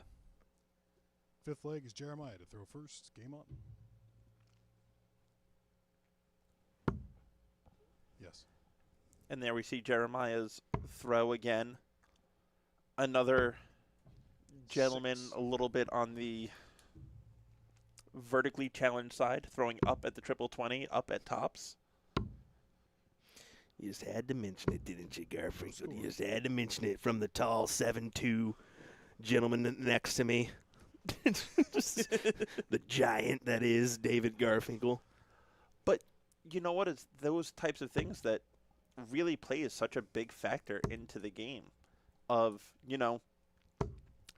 not necessarily skill-wise, but more when you switch, when you're blocked, what you have to do. Well, I look at the big video that came out with Richard Ashdown on that double, his preferred double of double 3. Yeah, Yeah. that's right. That's he goes for that one a lot, and he Well, pins it. the same way I'm eye level with the double 20, Richard is eye level with the double 3. So it's perfect for him. 40. But, it's one of those, when you're throwing up at the triple 20, sometimes now you want to land right above that bed 70. because you can go up and use that top dart as a perfect marker and slide right off of it. And it's something that typically Malar does a very good job at doing. I was thinking that was a producing dart for him. He's going to stay up there. 81. Yeah, he liked the look of that first dart. Mm-hmm. Figured he could at least work in at least one more. I'm surprised he didn't. 137. What a good return. As Jason Roker does beat out Jason Brandon. Yep. Wow. Now, of course, if you didn't 83. watch yesterday, Jason Brandon admittedly using some new barrels, trying to test out that this weekend. So But he looked great. With he them yesterday. did look very good. But But- you know, you're working things out. And you can say the most uncomfortable positions that he looked at with the new barrels was on the doubles. Yep. So now this as a double-double event creates 137. There's the reason why. Those issues. Exactly. His scoring power was brilliant. Just those doubles needed a little bit tidying up, and fortunately he'll have to look to tomorrow for that one to happen. As Jeremiah Malar, 54 needed. 14 for tops for 3-2. down to tens Game shot on the fifth leg. And he Jeremiah pins it. Malar. to take the 3-2 lead. Sixth leg is Rob to throw first. Hold of throw. Game on.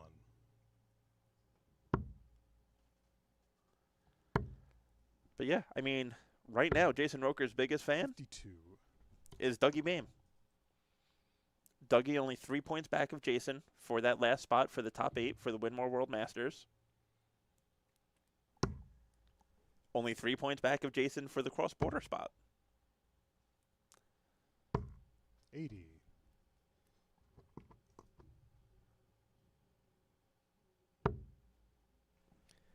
Yeah, I didn't even realize they were that close on the rankings for the cross border here, but Uh-huh. wow. If you're not watching, what are you doing? Tune in. Tell your friends to sit back and relax and enjoy some darts on a Saturday and Sunday. 100. We get there's college football and stuff, but you got an extra device? Use it. Absolutely. Send that link out to all of your friends on YouTube, PDC TV, where you can also see our streams of boards 2 and 3 going out there as well as this feature board for you guys.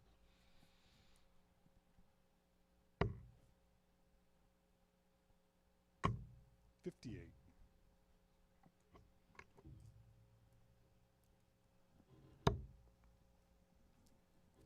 And don't forget, if you're not already, stay up to date for everything CDC, everything Champ Darts. Follow us on Facebook, X, TikTok, YouTube, at Champ Darts. You will find us. Give us a follow. Give us a share. Spread the word. 99. This is Darts in North America. Rob, you require 100. And for those of you that are normal like me, we still call X Twitter. So there you go. That just explain that one to you.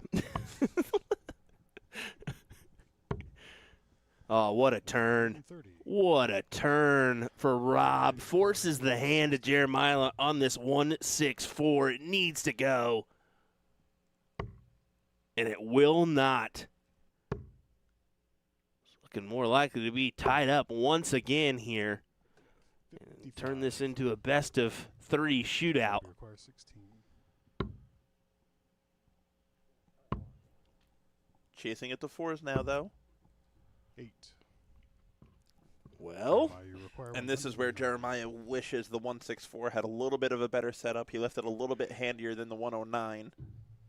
still an achievable out, though. Let's see how he attacks it. He will attack the 20s. I mean, There's a 15. it is still on. 94 left. Going to look at 18s to leave tops. Oh, just on the downside of that triple. Yep. And of course, the 109 is achievable. We're talking about the man that took out the 170 yesterday. Yeah, exactly. Which means everything's achievable. Sixth leg, Rob Donnelly. But Rob Donnelly puts the kibosh on that, pins the double 4 because nobody misses double 4. The more you say it, The more it's true. eh. No score. We'd have to actually do the numbers on that one.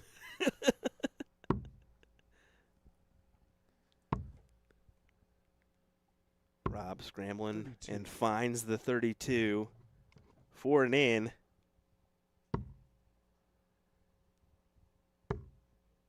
And these tricky ins for Jeremiah. 150. A double 5 and a double 1.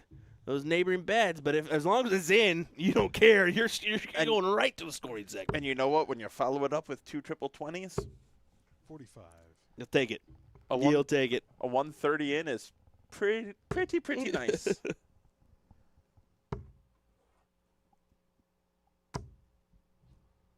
100.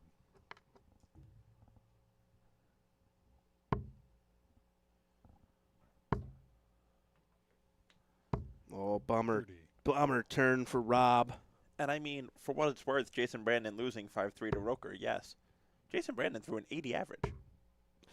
I mean, that is, yeah. I mean, Jason. Roker threw an 82. Jason was just on. Yeah. I mean, you can't put him down on. I mean, that's a tasty average in a double in, double out matchup. 180. I am willing to bet everyone in this field, if you told them that they would throw an 80 average, They'd take would the win. sign up for it today. Yep. And you'd assume you're getting the win there, too. And Justin Fawcett did beat Tyler Reddy 5-1. Wow. 70. Jeremiah, you require Jeremiah going to have to 126. start on the 19s here. Needs 4 or 6. He grabs 4, so he needs bullseye. And you can see, no hesitation, went right after it with Rob on 1-4-4. It's an obtainable out. It's an obtainable out. Oh, about jumped out of my chair thinking he was going to get a look here. Instead, it'll be 10-6 wire for Malar. It just kicked a little bit low on that flight. He goes exactly on that wire. Double 8, he's hit this before. He does not get it this time, though. Rob, you require 40. And this is where that nice setup for Rob gives him this opportunity. Double 8. 33. Also not going to be able to get it. You require 16. Can Malar pin this double, move himself one away from moving on? Inside. Inside. Double 2. Game shot. Woo-hoo-hoo. 7th leg. Jeremiah. Corner Snuck pocket. it in there. Corner pocket. 8th leg is Rob to throw first. Game on. Puts himself one leg away, but by the book, we're in for 4-4. We'll see. 2.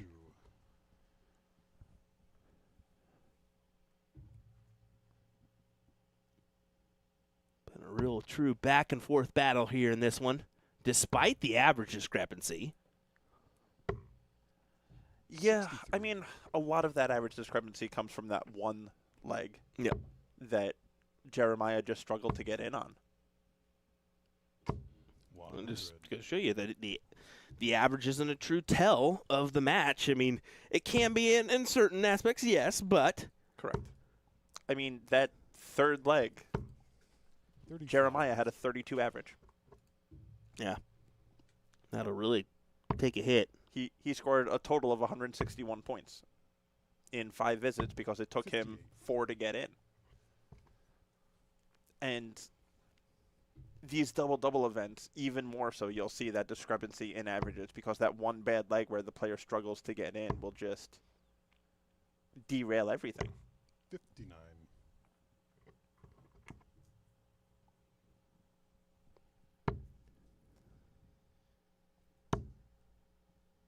But Rob here still looking 85. nice and composed.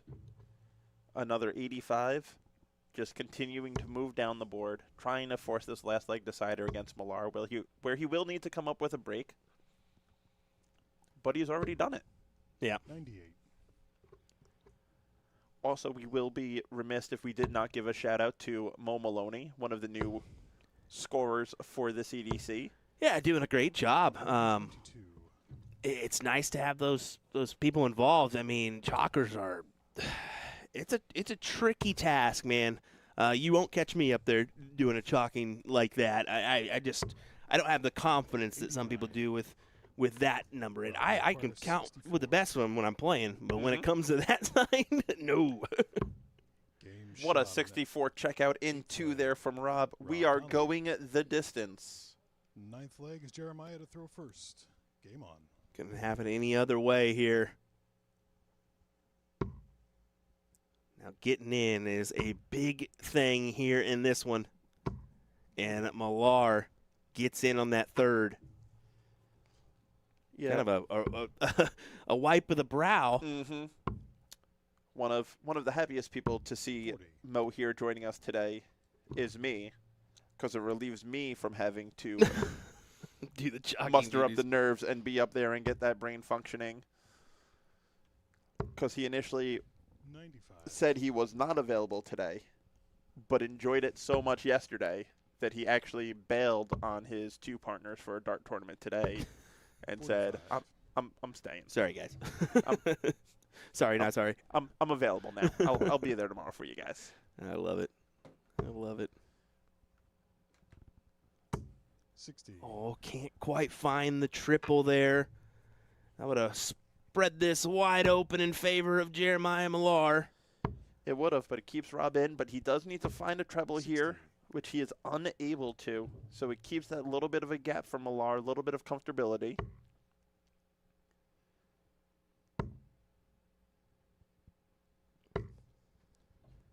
$81. Big last start there by Malar, as Rob is definitely not going to be able to leave a finish, No, he won't be able to at 3.56. but at least get it handy, which the 135 definitely does. Bounces him right back into this leg. Kind of up to what Jeremiah does here. Can he hit another? No, he cannot. And an unfortunate fall into the one there. Yeah, I would have liked to see him go bowling that last start. Leave the 120 instead of the 125. Yeah, I could definitely see your point there. And if he hit the bowl, even better, you know. But 144. he's gonna get 6 from this number. 69 remaining. We'll go down to that 57. 78. Maybe he's aiming for the trip 3. No, I'm just kidding.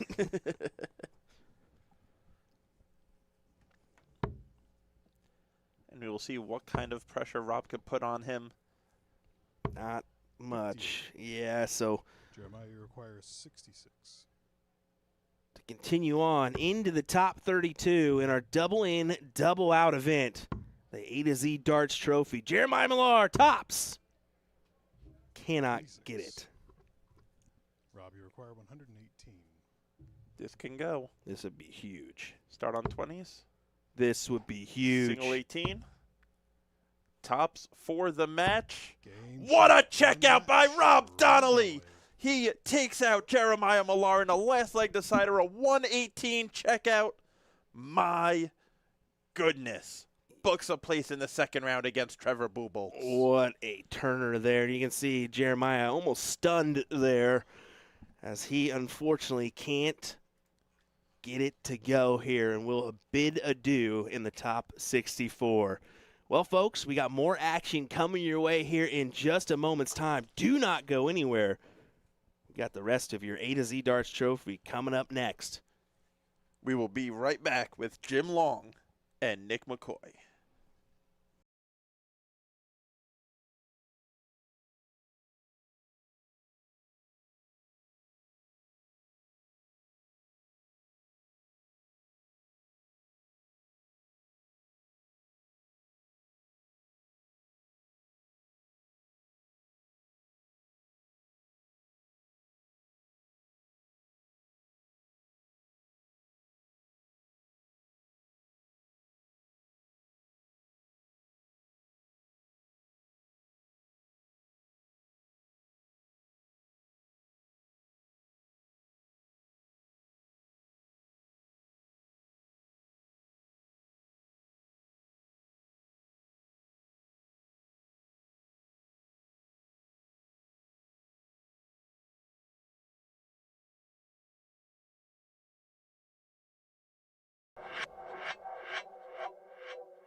2, 3, come on! 10, 9, 8, 7, 6, 5, 4, 3, 2, 1. Welcome back to the A to Z Darts Trophy, coming to you live from Indianapolis, Indiana. Thank you so much, Jim, and welcome back, ladies and gentlemen, to the A to Z Darts Trophy, event number 15 on the road to the Continental Cup Tour Finals Championship. I'm Sean Green, joined once again by Dave Garfinkel. Dave, man, we have had a fantastic start to this event, and, well, now we get the gentleman, Jim Long, back on our streaming board. He's taken on the also Ontario native from Wyarton, Nick McCoy. What more could we have asked for the start? We've gotten 160 in from Nick McCoy. We just got a 118 checkout and a last leg decider with the opponent sitting on a double. We've had it all so far, so Yeah. let's keep it rolling. Yeah, I think we're going to, and the tail of the tape from the first rounds for both these gentlemen, no pun intended. For Jim Long, the gentleman, London, Ontario native, he had 4 180s in his first round matchup, an 82.6 average. He's just got to keep on keeping on at this point. Yep. He's able to get in the first round, first 3 darts, and roll from there. For Nick, those big ins, we talked about him. He had 2 160 ins, another 120 in, but it's got to be quicker. He can't take 6 darts, 9 darts to get in when he hits those 160s. Jim will be way ahead at that point. Correct. And I think also one of the downfalls that we saw from Nick was he was electric on his ends. But after that, in the scoring phases, he kind of struggled a little bit. He was kind of a little slow in the scoring. It kind of took him a little bit sometimes to get down to the out. Against Jim, you're not going to have that time. Yeah, absolutely.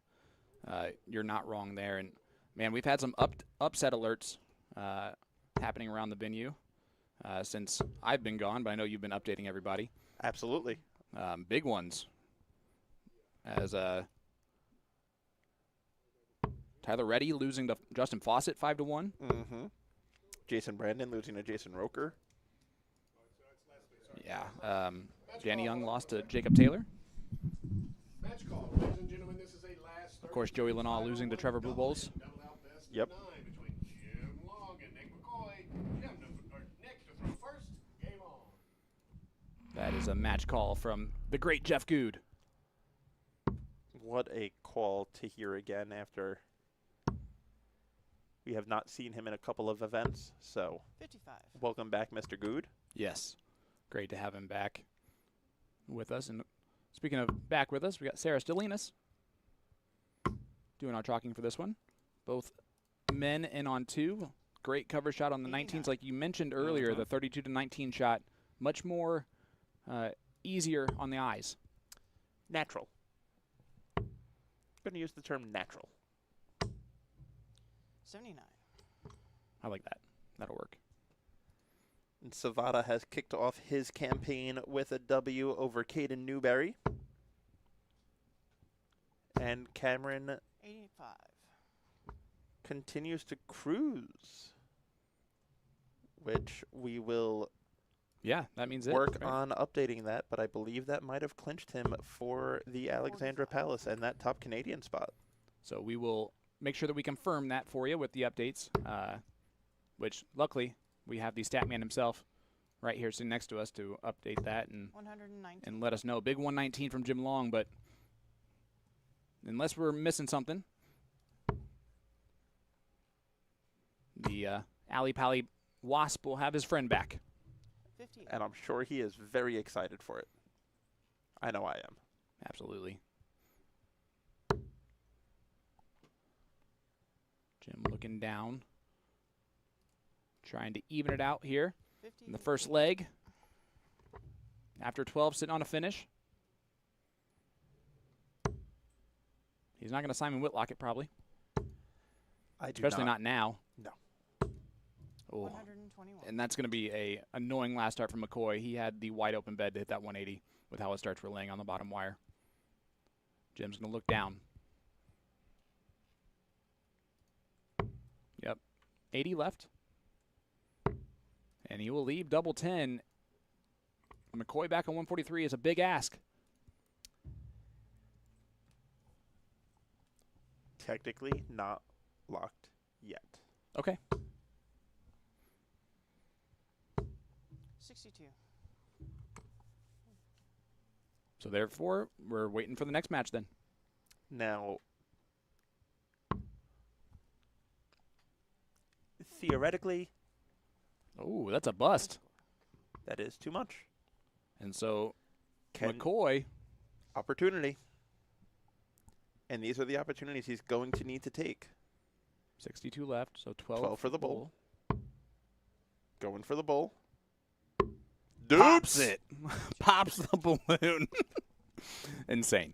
And my goodness, McCoy, the 81 checkout after the bust from the gentleman. And we have a 1-0 lead for McCoy. But at the end of the day, just a hold of throw for McCoy. Mm-hmm. So when you need to hit the 81 checkout on the bull just to hold your throw, it's still not comfortable. 60. McCoy in with 60. Gentleman got in on 32. But yeah, so I mean, looking at leg differential and everything, It's probably wrapped up. yes. I mean, Darryl would need to win both of these events. Okay. He would need to win most of his matches 5-6 or 7-0. 100. Okay. And Cameron to lose his next two matches probably 0-6 and 0-5. Okay. So, Congratulations, David Cameron, on pretty much winning your spot at Ali Pally, barring some sort of 40. absolute catastrophe.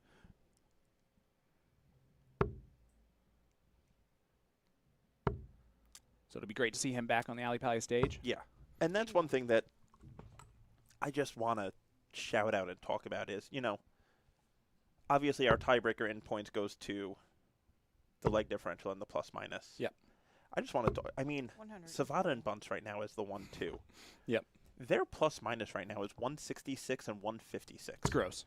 Which is just unbelievable. It's I insane. mean, Cameron is in third with a plus minus of 104. 60. It's over a 50 leg difference that they have over third place. Yeah. It's just the dominant factor of the two of them that it's not even that they're winning close matches. Yeah, they're dominating. They're just dominating their matches. 100. And it does help to be the 1 seed and to be the 2 seed throughout the majority of the tour season. For sure. But you still could get one of those really tough people in the first round. Yeah. 125. Nice. 125 from McCoy to put a lot of pressure on the long throw. He attempted the treble 18 for tops. 122 left. Now 117. He's going to go for the bullseye. 42.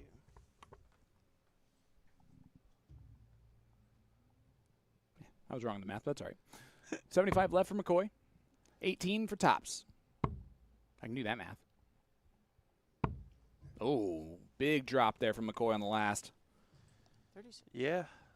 92 here. I believe he's going to look 20s to go double 16. He does. 87, 17s. 36. Oh, just drags it in. 74. He's had darts to win both legs. And McCoy, one more dart in hand. Does not 7. get it. A little bit of a reprieve here for Jim. Getting that visualization. That is in the middle of the D of the PDC. That's on the P part of that. Game shot. And that's in the required double. All right. Third leg, Nick to throw first. Doesn't matter if it takes you 1, 2, or 3 in that visit. As long as you collect it in the visit, you're good to go. Now we've seen Nick start really heavy, and he does it again right there. Big 117. 117 in. And on his throw, that's ideal. Jim's going to stay right there. That's a good marker. Yep. Staying on the 19s. Not as good of an in, but he's going. Yeah, and the grand scheme of things is an in's an in. Yeah. And your first turn, 23. that's the most important thing, is just getting in. Well, if you are watching along on YouTube or on PDC.TV and you think you have what it takes to compete with these great CDC pros, 44. you got to go to our CDC Q School opportunities. You can join the best in North America. Scary Hair Open, October 10th. The Buckeye Open, December 12th. The 26. Greater Philadelphia Open, January 9th. The KW Tri-Cities, January 23rd. The Quebec Open, February 7th. The Syracuse Open, February 13th. Port City Open, February 20th. Shoot the Moon, February 20th. So you can go to 2 different places and get a tour card. 39. Shoot the Rapids, February 27th. Virginia Beach Classic, March 26th. And then the Tricotta Open, April 17th. Plus, I'm sure some more options coming your way. But that is so many opportunities to join this tour. 140. Take advantage of that. Get your card. And maybe you end up being like a Chris McCargan his first year on tour. Yep. From the affiliates list to now Continental Cup bubble right now. 140. Yeah, and also, just because you go to one and you don't get your tour card, it doesn't mean the ability to play the tour is over for you. As Nick McCoy right here, who is our top associate on the associates list, which is built from your 46. points from Q School, 45. from our summer series events, sometimes get invited to help fill the fields and just get the opportunity and get their teeth wet here in the CDC and get the exposure and get the excitement to come play and join the field. Yeah, 91. we saw quite a few of our affiliate tour players last season having tour cards this year through Q Schools. That confidence goes a long way. It's experience that can't be practiced. 95. Exactly. Well, the gentleman 136, experienced at taking out these types of big finishes, gonna need to do so to break the throw of McCoy. Another one of those. Ooh, 96. does leave tops if he returns, but McCoy has been pretty deadly on the top of that board. Tops, Game shot. and he pins it. That's a 20 darter from McCoy. Hold a throw. First. He has had darts to win every single leg so far, too. He has.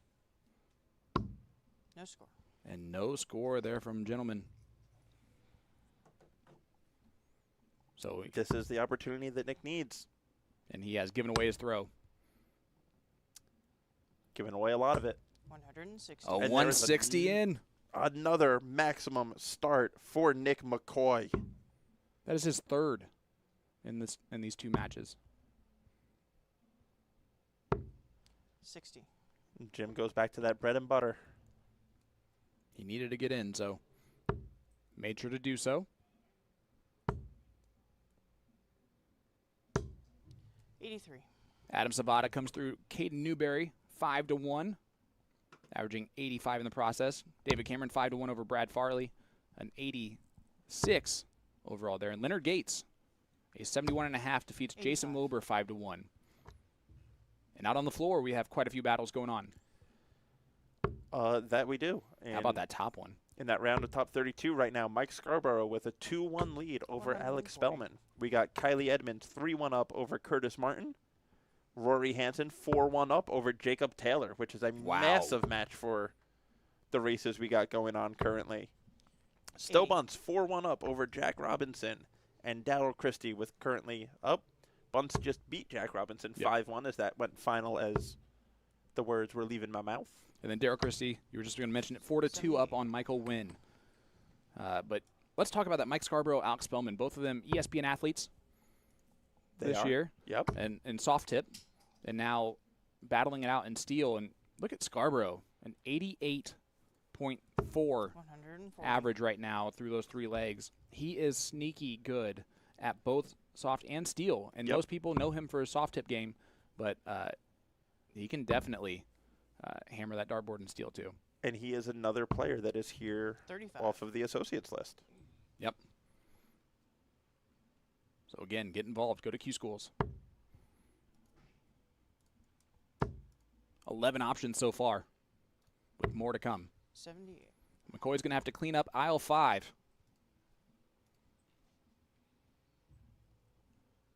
He's going to go 1 for double 2. Little shaky first dart, but the second dart's right in. And McCoy now takes a 3 Fifth leg. to Nick's 1 first. lead.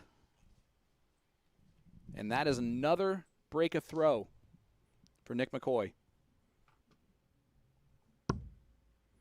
And that's another first dart in. And this might be another maxi. It is another 160 in from Nick McCoy. He has done that now back-to-back legs and the 4th time so far today. Unbelievable. And the gentleman's on upset alert right this second. Good 100. He is. And, you know, we've spoken about Nick McCoy and what he is capable of. Yep. 100.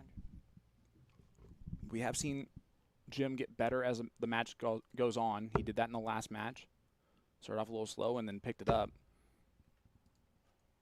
But right now he can't be slow anymore because Nick McCoy is in fuego right this second.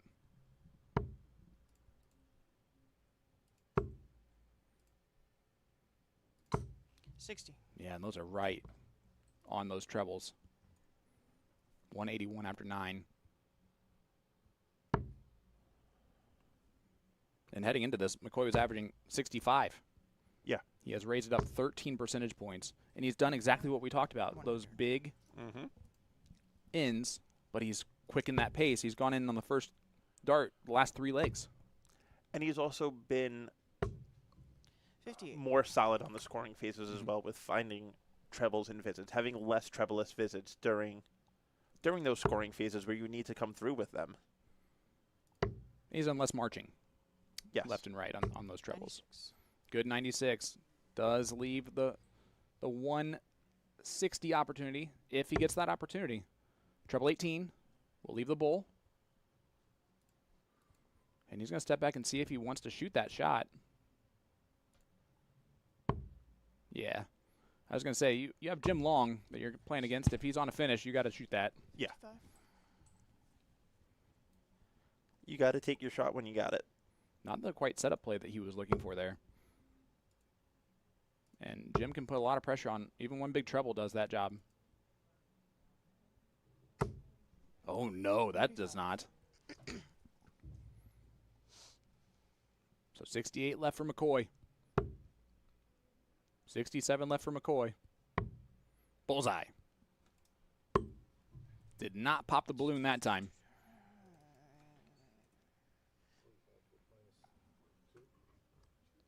42. Yep. 25 left. So it's 43. Yep. And we'll see how Jim looks to attack this. Looks like he's looking down. 96 left. Not going to get a shot. Going to stay there to leave 8. 59. This could be the 3rd leg in a row that Jim has not even got a shot at a double. 5 for double 10. And Nick is just clinical right now. Yes, he is. He has been 6 leg. 3 for 4 on his last 3 legs on doubles on getting out, and he's 1 for 1 and 3 for 3 on doubles getting in. With 2 of those ins being maximums. Yeah. So 6 out of 7, 43. the last 3 legs for Nick McCoy when it comes to doubles. And here's where we now see Jim going to Old Faithful to get in, going to tops. He knows his back's against it. He's got to come up with 4 straight legs against a man that's In form right this coming second. in 160 off the top in his first 3 darts. And he's getting in every single round in the first round. 2, 2, 1, 1, 1, 2 for Nick McCoy on the darts it's taking him to get in. 140. But that's a lot better from Jim Long. Down 4 to 1, gonna have to win the next 4 legs on the spin.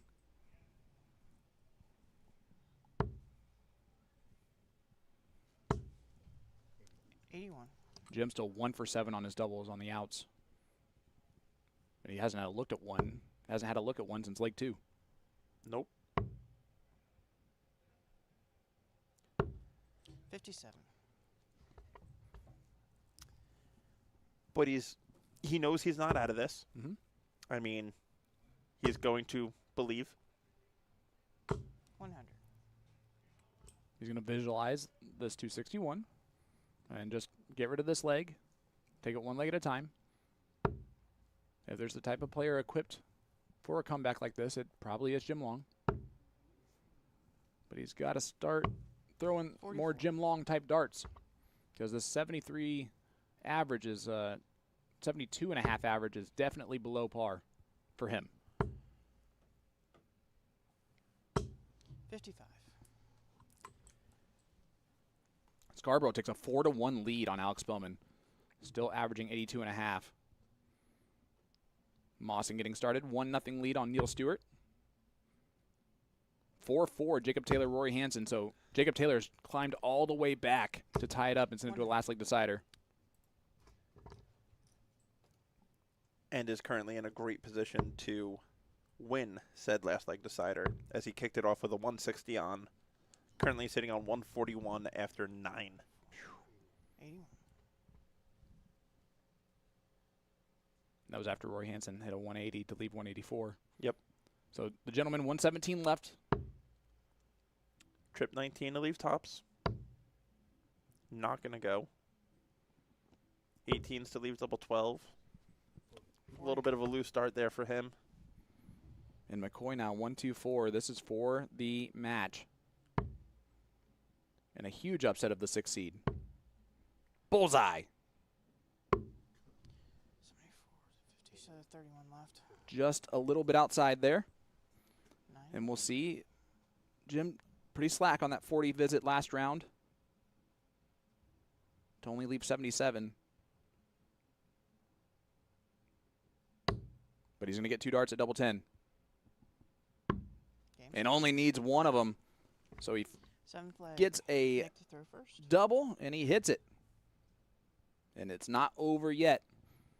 But he still has to break the McCoy throw twice. He still has a long road here, but 60. and Jacob Taylor completes the comeback with a 5-4 victory over Rory Hansen. That's going to be a tough one for Rory, Yes. Absolutely. and Sarah agrees with me. Yes, she does. I did too. I said absolutely, but that's fine. You don't have to listen to me. I wanted to give her a shout out. 100. Up for grabs again today. A lot of storylines for this weekend. Included in those, of course, the Continental Cup. Join the best in North America October 17th and 18th at the Continental Cup Tour Finals Championship in Philadelphia, PA, Columbia Social Club. Tickets are on sale now. Go to www.champdarts.com to get your tickets today. You will not want to miss it. Definitely not. I mean, last year was fireworks. I mean, the finals came down to a last leg decider between Jim Long and Leonard Gates. Yeah, 100. absolutely. Imagine the pressure of the last leg this year. Yeah, it's going to be intense. Again, the prize package for winning 81.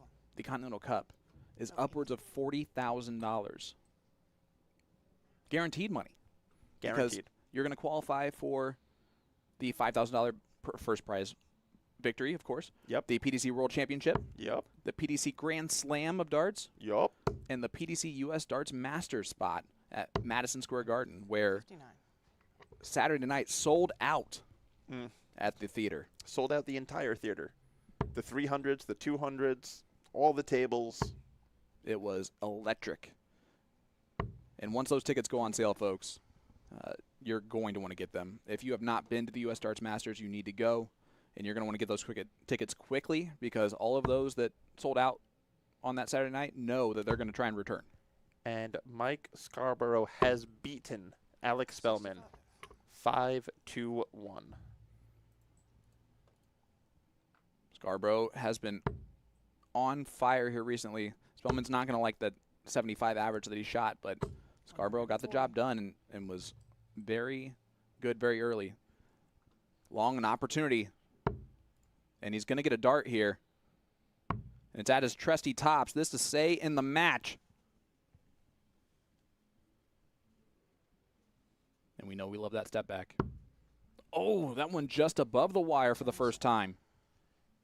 Great dart at it. Just falls short. McCoy now going to look at tops. Back down to 10s.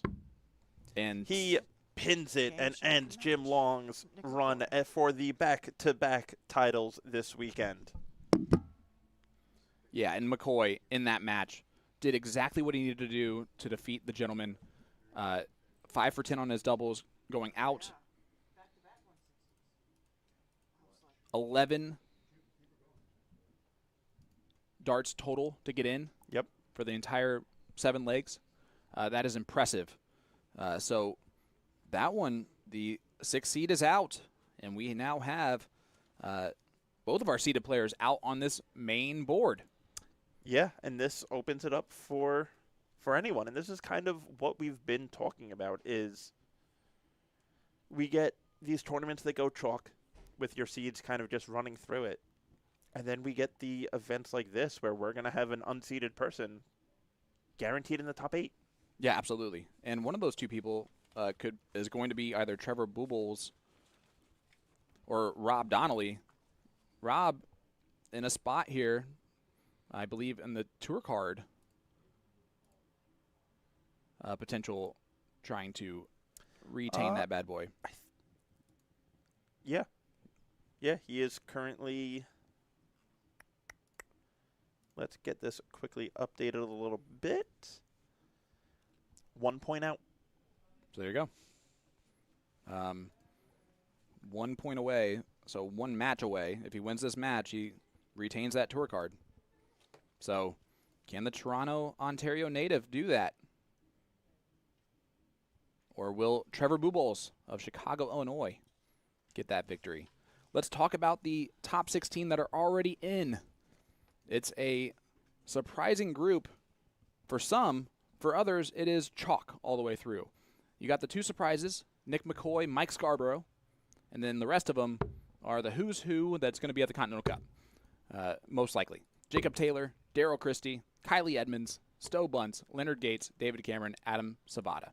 So far, all of them doing their job today. David Cameron off and rolling against Kylie Edmonds in the top 16 right now. If Cameron does win that one, he has locked it up completely. Yes. Even though he probably has anyway. Nick Lindberg 2-0 up on Justin Fawcett out there on the main board. Fawcett, of course, defeated Tyler Reddy 5-1. And then Gary Moss and Neil Stewart 1-1 scoreline. And the 3-time world champ takes a 1-0 lead on Hossie Hicks. Yeah, and I mean, John Part is also right in the heart of those races. He is currently the bubble spot for the cross-border challenge. He is currently 8.5 points out of the Continental Cup. And that's very doable. And, I mean, I hate to say it, but let's kind of call it what it is. Even if you're the 17th seed, Yep. you have a good chance of making the Cup. You do. It stinks to say, but due to job obligations or prior commitments or just dates conflicting. Did you just it's hear to the get, $40,000 prize package? yeah. It's insane that players will miss out on that opportunity from time to time. Of course, that prize package has increased throughout the Continental Cup history. history, Yes. which has been amazing. We're also going to find out who's going to win that Jay Thomason Trophy between Adam Savada and Stowe Buntz for that automatic spot in Stage 2 of Q School. Yeah. A lot of Which things. is super important for these gentlemen going over to Q School. Absolutely. Absolutely. And, of course, our Canadian and U.S. cross-border race ongoing. Currently in the spots there, Adam Savada, Stowe Buntz, Alex Bellman, Leonard Gates, Gary Mawson, and Jason Brandon, with Dougie Boehm on the outside looking in, and Caden Newberry already losing. Caden Newberry already losing, Jason Brandon already losing. Ooh. And Dougie Boehm just about to get kickstarted against Dan Benner. And, All of a sudden, the 3-point lead becomes a 1-point lead if Dougie can win this one. yeah, and then And That not also- only is it the cross-border race, but for the top 8 for the Winmore World Masters is also Jason Brandon in the 8 spot, Dougie Boehm in the 9. Absolutely. So the two of them are going head-to-head for two very, very important positions. Well, here we go. Rob Donnelly, Trevor Buboltz. Trevor defeated Joey Leno, the 11 seed. You were there for that one. Tell me how that one went.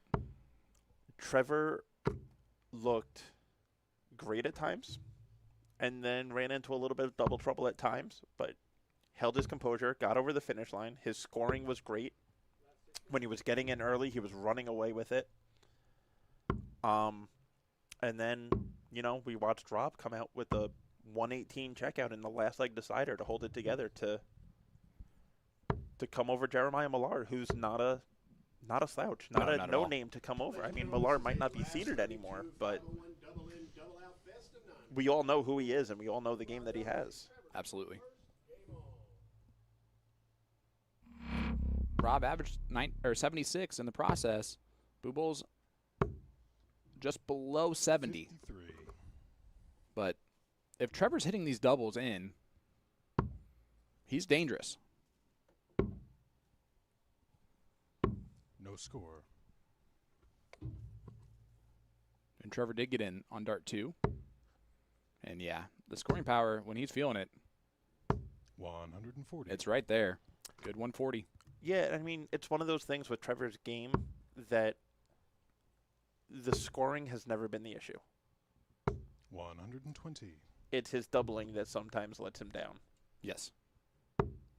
And it's funny because his comment 43.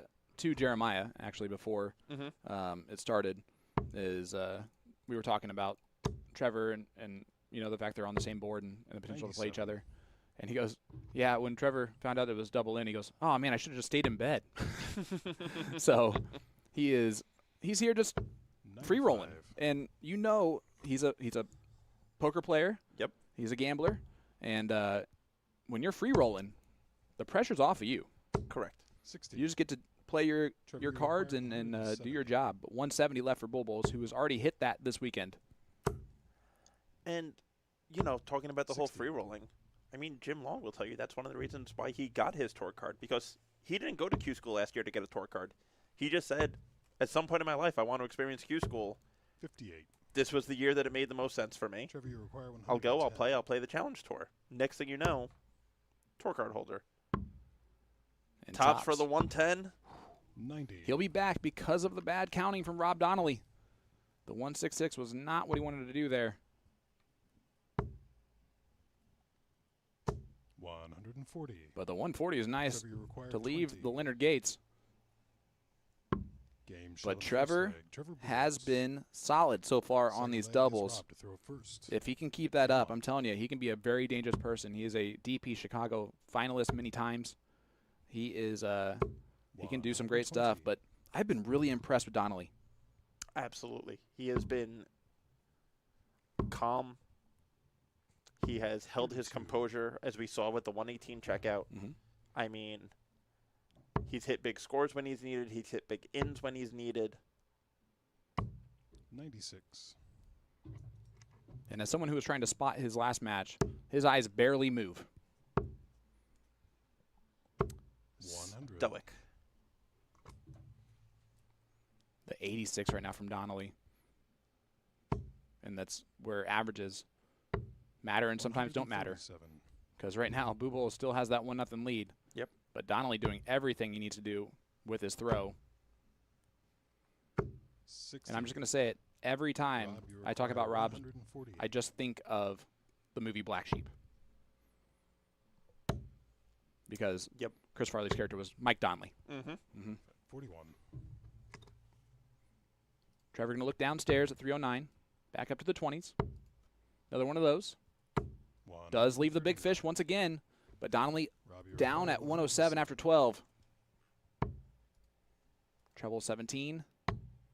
Not going to go. Back up with 84 remaining. 23. Trevor, even if he doesn't take this out, could put some pressure on this. 170. And he won't take it out. 58. Not a bad miss Rob, you on the require last start. 69. No, could be worse. Tops. 49. Trevor, you require 112. This would be huge if this goes. It will not. Single. 72 left. Treble 12, treble 16. Yep. 56. Rob, you require 20. It's going to have to fade Get these your darts shot from Rob, on and the Rob's not second going to do leg. that. Rob Donnelly. 1 for 2 on Third his leg is Trevor checkouts to throw there. first. Win in on the first dart, and Donnelly makes it 1-1.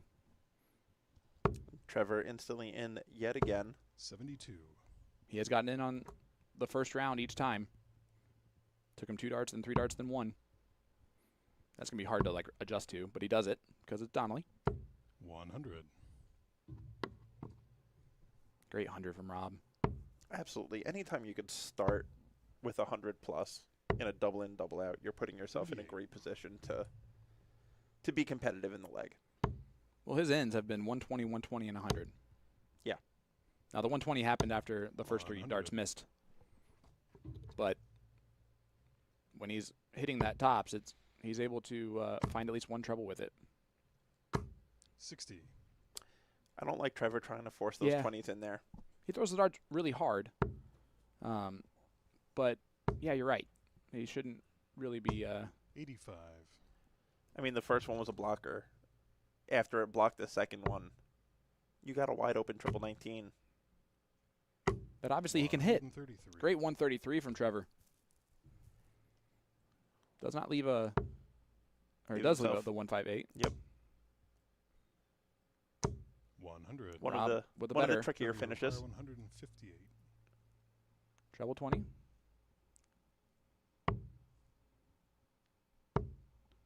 84. Really nice, smooth around the Rob, you dartboard there require from Buboltz, but 116. got to fade this 116. And he's going to. 91. 42. Let's play 74s, Trevor and requires Buboltz will go first.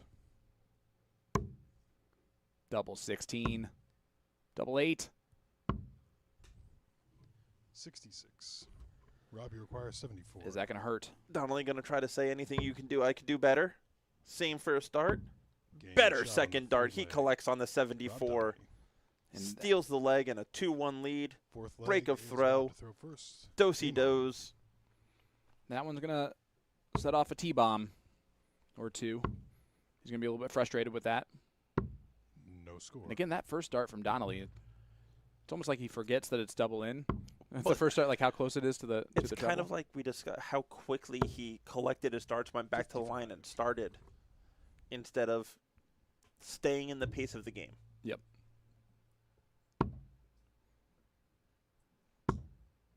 And the good news is that when he gets in, 40. ooh, that one, Was vicious. it was vicious. Trevor, good to follow that first one pretty well. 83. He would have liked a little bit more after that first dart went in there, but he'll take it. Yeah, definitely unlucky there for Trevor.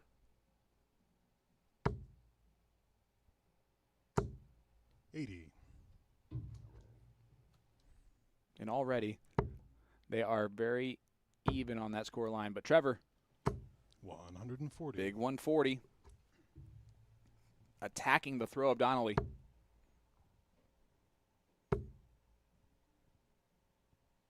$125. 2 treble visit of his own for Rob. Trevor, oh, he was already looking to 41. switch instead of throw that Yeah. second dart in the right target. And I mean, both of these guys right now sitting right around that 80 average. They're both shooting 5-6 45. points higher than their CDC lifetime averages in a double-double. And Trevor averaged only 69 in the first round. 60. So he's raised up his game. Yep. But you can see he starts to get a little frustrated. That being said, he's going to have 3 darts automatically. 95. And he Trevor, might you have require 6 from here. 122. Yeah. I mean, 116 is definitely doable. He's going to need a trip 20 for the bull, a trip 18 for the bull. 88. He did have a look at Rob, it. you require 116. And again on the 116, he Same exact first start. 37. and then pulls the last one in there. Trevor on Trevor, you require double 34. 17 is an interesting one. Game shot. And he finds it. Fourth leg. Trevor Buboltz. Fifth leg. Break is right Trevor back throw from first. Buboltz, Game on. and he does that do-si-do move. And right back into the double. Lindbergh 5-1 over Justin Fawcett. Mawson 5-1 over 57. Neil Stewart. Thank you for that update. And then out on the floor, we got more matches going on. 67. Kylie Edmonds, David Cameron. David Cameron up 4-2 in that top 16 match. That's the first one of those. We got Gino Florian, Larry 60. Butler. Gino up 2-0 early on against the Eagle. Dougie Bame, Dan Benner 1-1 scoreline after 44. 2 legs. And then John Part up 3-2 over Hossie Hicks.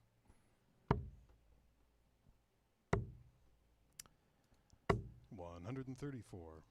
Yeah, Joey is definitely going to owe a beer to Gino if he comes. 85. Absolutely. Because Gino would be stopping the bubble spot there for a minute. 39.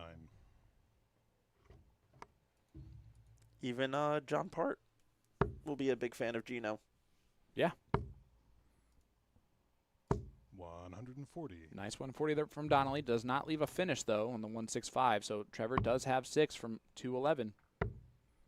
And I'm starting to see that 57. weakness from Rob Donnelly in his scoring, or in his counting. Yes. Because the talent is definitely there. And it's also scary that you can already tell what he can improve on. Trevor, you require 154. And he's already throwing really well. Trevor went for the 219s. 50, 64. Yeah, and that's kind of those little differences that you see between. Oh, that's beautiful. Double 12. Now Double double six. 6. Just rides it inside. Trevor going to go with the 20s here. Trevor, you require 90. Should. 2 to leave the bowl. Bullseye. 65. Wired it. Rob, you require 6. The awkward 6. Whoa. See? No score. Trevor, you require 25. Reprieve 0 for 5 from Donnelly on this one. Trevor's got to hit it, 9 scored. and he doesn't.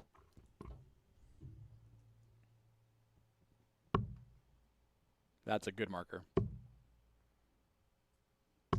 Game shot. And he on the does fifth hit leg, it. Rob Donnelly. It's the 9th or 8th dart there at the Sixth leg double. is Rob to throw first. Doesn't matter. Game It's a on. break a throw once again. We've had 3 straight breaks. And Donnelly now takes the 3-2 lead in the first of 5. And again, that first start closer to a triple than a double. I mean, way closer, that one. Right? Yeah. Like, are you starting to believe me a little bit that I think he's just, oh, yeah. No score. Of course, Trevor dropped that second dart pretty low. That is still a little bit 41. below the target segment for him. Does find it at the end. Trevor still need to get in. He does. 95.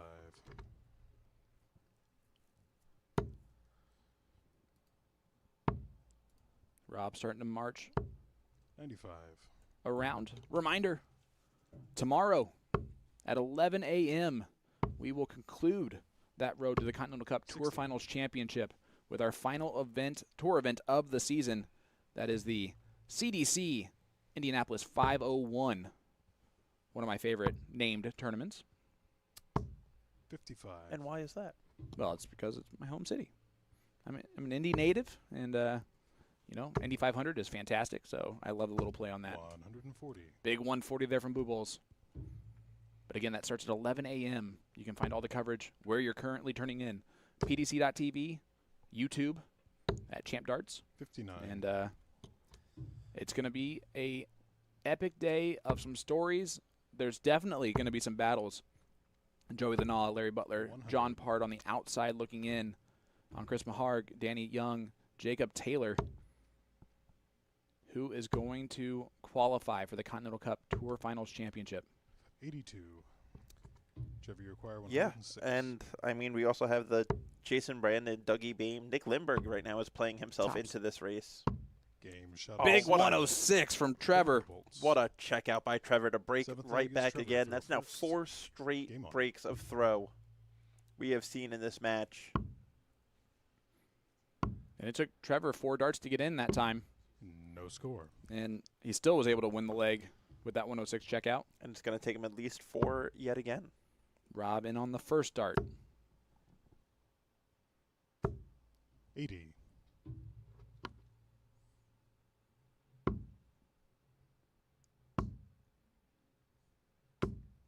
Trevor does get in on dart 6, but gives Donnelly an opportunity to attack his throw. 83. That's a good last on the attack.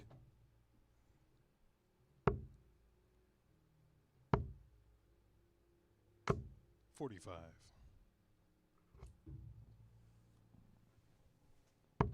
This match will determine who 60.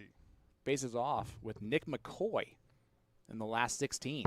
And David Cameron has officially booked his return 100. to Alexandra Palace. Congratulations officially to David Cameron Excalibur for qualifying. And I could easily see 40. him winning this event with that pressure off his shoulders after doing what he needed to do in those first 3. Yes. Monkey off his back. 140. Big 140. He would definitely win the event if it was a Cosmo event. He wins all of those. So the fact that it's A to Z might put a little wrench in that plan. But I'm telling you, if he's done what he did there, that's a good sign. But A to Z, one of your top retailers for Cosmo Darts here in America. So Absolutely. Still supporting his brand. 140. Still supporting his sponsors. Rob, you require 154. You are not wrong. And Cameron lost in a last league decider in this event format. Look at this, tops. Oh, had to look at the 154, and 134. Trevor was a little bit worried about that snipe opportunity. 32. Game And shot. there's the Seventh hole to leg, throw that Trevor needed. Trevor Buboltz. 2 straight. 8th leg is And Rob to throw Buboltz first. 2 for 2 on his doubles in his last 2 shots at the finishes. And he takes that lead 4-3. Will we go to a last league decider? 100. Great in once again. He's gone in 120, 120, 100, and just got in on 100 again. No score. And Trevor again 0 for 3. That's now the 3rd straight leg that it might be the 3rd straight leg that he wins without getting in on the first 3 turns. 58.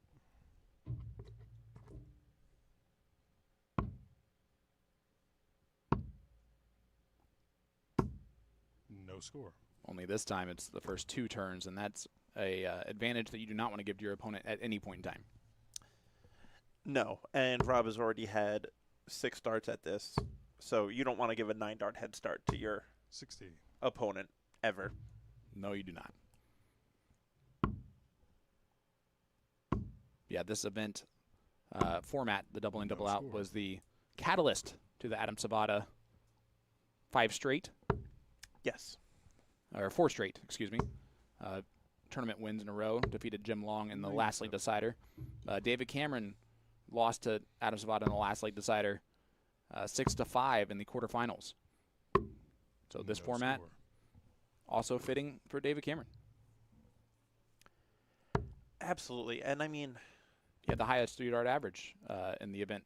and Cameron is one of those players that is almost known 92. more for his finishing than he is for his scoring. I think at this point I would agree. But I think early on, back in 2022, 2023, he was that power 32. scorer Mhm. who struggled Rob, sometimes you require on 94. on those finishing. But yes, he has crisped that up nicely. And Rob has no pressure on him at all in this 34. penultimate leg. No. Trevor's just practicing for the last league decider right now. And we've already seen 26. how Rob handles those last Rob, leg you require deciders. 60. Cool under pressure, and Trevor has been known as a lot of Game things. shot. Cool under pressure might not be one of them. Leg. Rob Donnelly. He, with that, wears his heart on his sleeve situation. But he's in first start here. 52. And that is all he needed to see was that first start go in. You would love to see a miss here from Rob. No score. And he does miss it. So Trevor, an opportunity to run.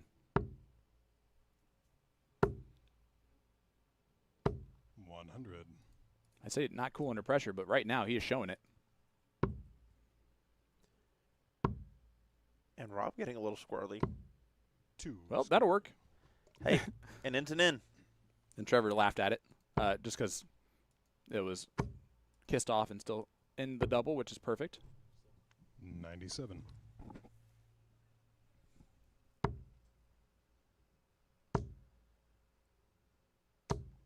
$83. Rob's got a lot of catch-up work to do, and 83 is not enough.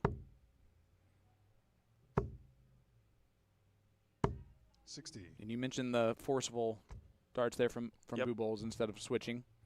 I think that was a situation, but you don't have to be tricky at this point. Stay straight, even hit 60s.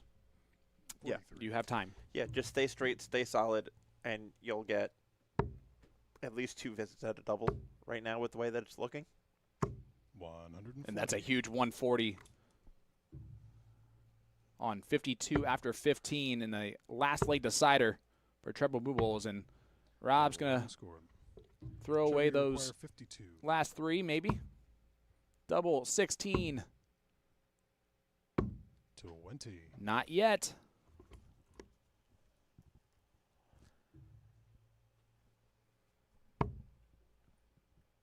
But, I mean, Trevor has a minimum of 6 more from 20. 32. Trevor, you require 32. Yeah, miles to go before he's under pressure.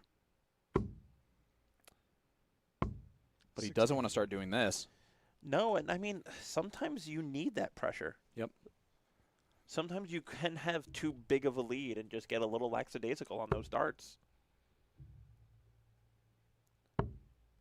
If you're Rob, though, you're starting to kick yourself that you threw away 21. 3 darts. Yeah. Trevor, you require 2 rounds ago. 16.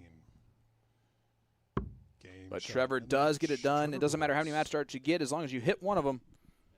1 for 6 in that last leg. But Trevor Buboltz wins it 5-4 in that last leg decider.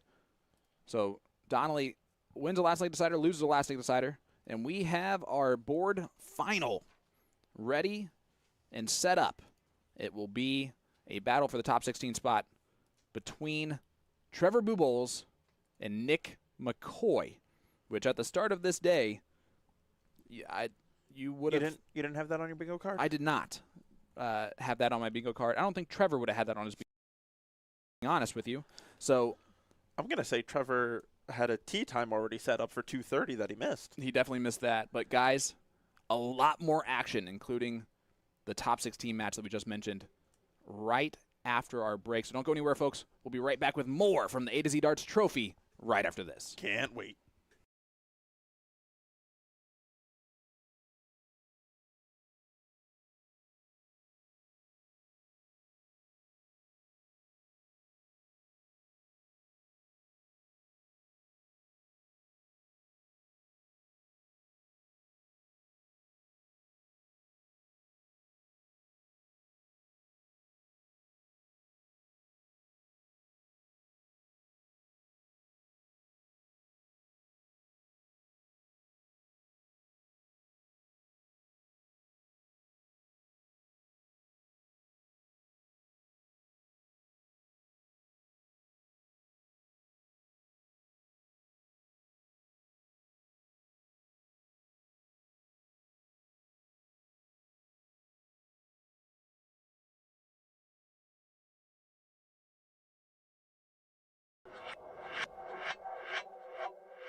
2, 3, come on! 10, 9, 8, 7, 6, 5, 4, 3, 2, 1. Stop. Welcome back to the A to Z Darts Trophy, coming to you live from Indianapolis, Indiana. Welcome back, ladies and gentlemen, to event number 15, the A to Z Darts Trophy, live here in Brownsburg, Indiana at American Legion Post 331 as we continue that road to the Continental Cup Tour Finals Championship in Philadelphia, October 17th and 18th. Make sure you get your tickets at champdarts.com. I'm Sean Green, your play-by-play commentator, joined by a man who needs no introduction, Mr. William Stewart. Will, it is great to have you here, bud. Hey, happy to be here again as we get another great matchup. And who would have predicted this one as our board final? I don't think anybody in our list of players would have predicted this one. Trevor will gamble from time to time. He's a great poker player. Yes. He would not have, at any point in time, bet on this situation. And it's really just his side of it. Talking to Jeremiah Malar earlier, when he asked Trevor was like, oh, man, it's double in, double out? I should have just stayed in bed. Well, here he is in the top 16. He's going to win some money today. Yeah, it's kind of crazy. You had Jim Long versus Brady Noble, Stowe Buntz, Nick McCoy, and then Joey Leno, Trevor Buboltz, Rob Donnelly, and Jeremiah Malar. And somehow or another, we ended up with these two. And they've been playing well. I mean, Trevor, he had his moments, but he's capitalized when he needed to. The opposite for Nick McCoy. He has been playing absolutely phenomenal. The ins for him have been spot on. He's been nailing the double 20 as his in almost every time in his first go-around, even that capitalized on, 4 or 5 160s? Yeah, he's had 4 160 ins and a 120 in. And in that last match, I mean, he went 2 darts in to start, 2 darts in to start, 1-1-1, 2-2. He was 7 of 11. That's pretty on dang doubles good. Getting in. That's pretty dang good, ladies and gentlemen. With 2 of those being 160s. And especially against Jim Long, Jim, we talked to him last night after his win. He was really looking forward to today because he likes double in, double out. He thinks it's fun, and you can see him. He wasn't really utilizing that double 20 all day. He was kind of moving around the board. I asked him, I said, so what's with the deal? He's like, I just figure I'd try some different stuff. I actually want to get that 32, and that's why I knew, all right, he's going to probably attack 32 in that last match. And I don't know, maybe it cost him, maybe it didn't. Maybe Nick just capitalized when he needed to, and I think that's more or less what happened. So It was. And we just mentioned his ins. His outs were just as good. Oh, yeah. For Nick McCoy in that round. 5 for 10 on his doubles getting out. So 7 of 11 and then 5 for 10. That'll win you. And that's a dead center bowl there from Buboltz. It could honestly put you inside the top 4 if you continue the success. But that's the thing. You got to continue to hit here. But if he can manage it, you never know. Nick McCoy could pull off his first title here today. Like I said, if he stays consistent. I know that's a gutsy statement, but with that kind of play, could happen. Absolutely. And honestly, when I saw his eyes in that first match today, Nick McCoy, it was all bright-eyed and bushy-tailed and ready to go. I knew he was going to be focused in and wanting to get this done. But for the Wyarton, Ontario native, this is a great run today. He's only had 6 victories coming into this in the CDC. He has 3 so far in this run today, and his average is higher in this double in, double out than his actual average in the CDC. That's how well he's playing. That's a great stat right there. Great statistic we just threw at you. But, yeah, you're right about this look from Nick, too. I mean, it's something. It almost looks like a Richard Vinstra, but he does blink occasionally after every throw. So, yeah, Nicky 2 toes as he puts both those toes on that line. It's good. All right, Buboltz going to get us started in this battle. Trevor, his doubles are the thing that typically costs him matches. So far, it's been a absolute positive thing. Can it continue? I know this can continue from Nick McCoy. Another 160 in. What is good? Nick, I mean, just go for 160 every time, man. Yeah, just double in each time. We don't care. What a job he is doing. Yeah, and I'm just after the players walked by our production area after their match and just said, Nick, I said, well, he just keeps hitting 160 ends. Jim Long turned around and he goes, yeah, the guy couldn't miss on his ends, and that's going to win him today. I mean. And he goes 140 after the 160. Phenomenal. And this is attacking the Buboltz throw. And this is what could be dangerous for a guy like Nick McCoy. I mean, he obviously has the game to do this. And We've seen it out of him. And I don't know if you guys mentioned, it looks like some smoothies he's throwing too. Oh, are they? They look like some smooth barrels. Man, I could never. Exactly. But, the Canadians, they tend to chalk it up and go for it. It doesn't look like Nick's using any chalk, though. No, he is not. But, again, he does have that unique – it's kind of blocked by our scoreboard, but the two toes action there. Yeah, a little bit. 85 left. Kind of similar to Gary Brooks, where one's just slightly back than the other. But, yeah, it's definitely one that you see, but not often. Well, McCoy on 70 after 12 here in this first leg. It is a race to 6 now in the top 16. Yeah, we'll go trip 10 for tops. Game shot. Man. 2 darts just like that. 14-dart leg to open us off in a double-in, double-out affair. How about that, ladies and gentlemen? Yeah, that's one of the best legs we've seen so far. Maybe a highlight of the day. I mean, no matter what, we could just literally go back through and just have Nick McCoy in highlights. Yep. It's insane. Trevor's going to have to take advantage when Nick misses, though, and he does not there.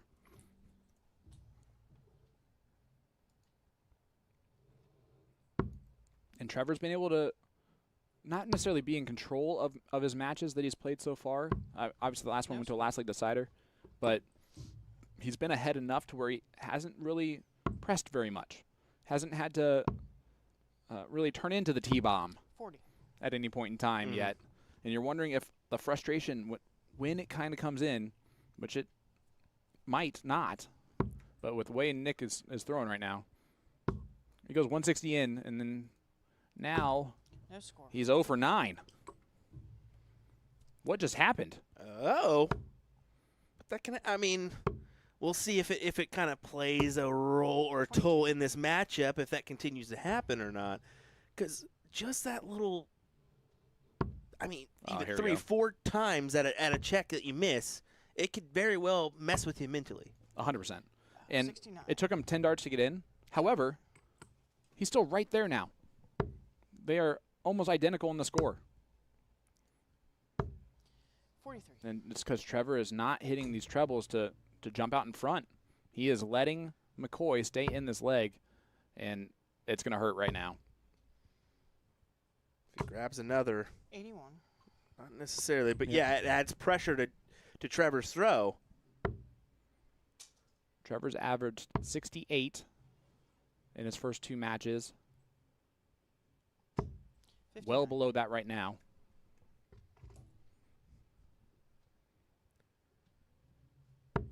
See what McCoy can do.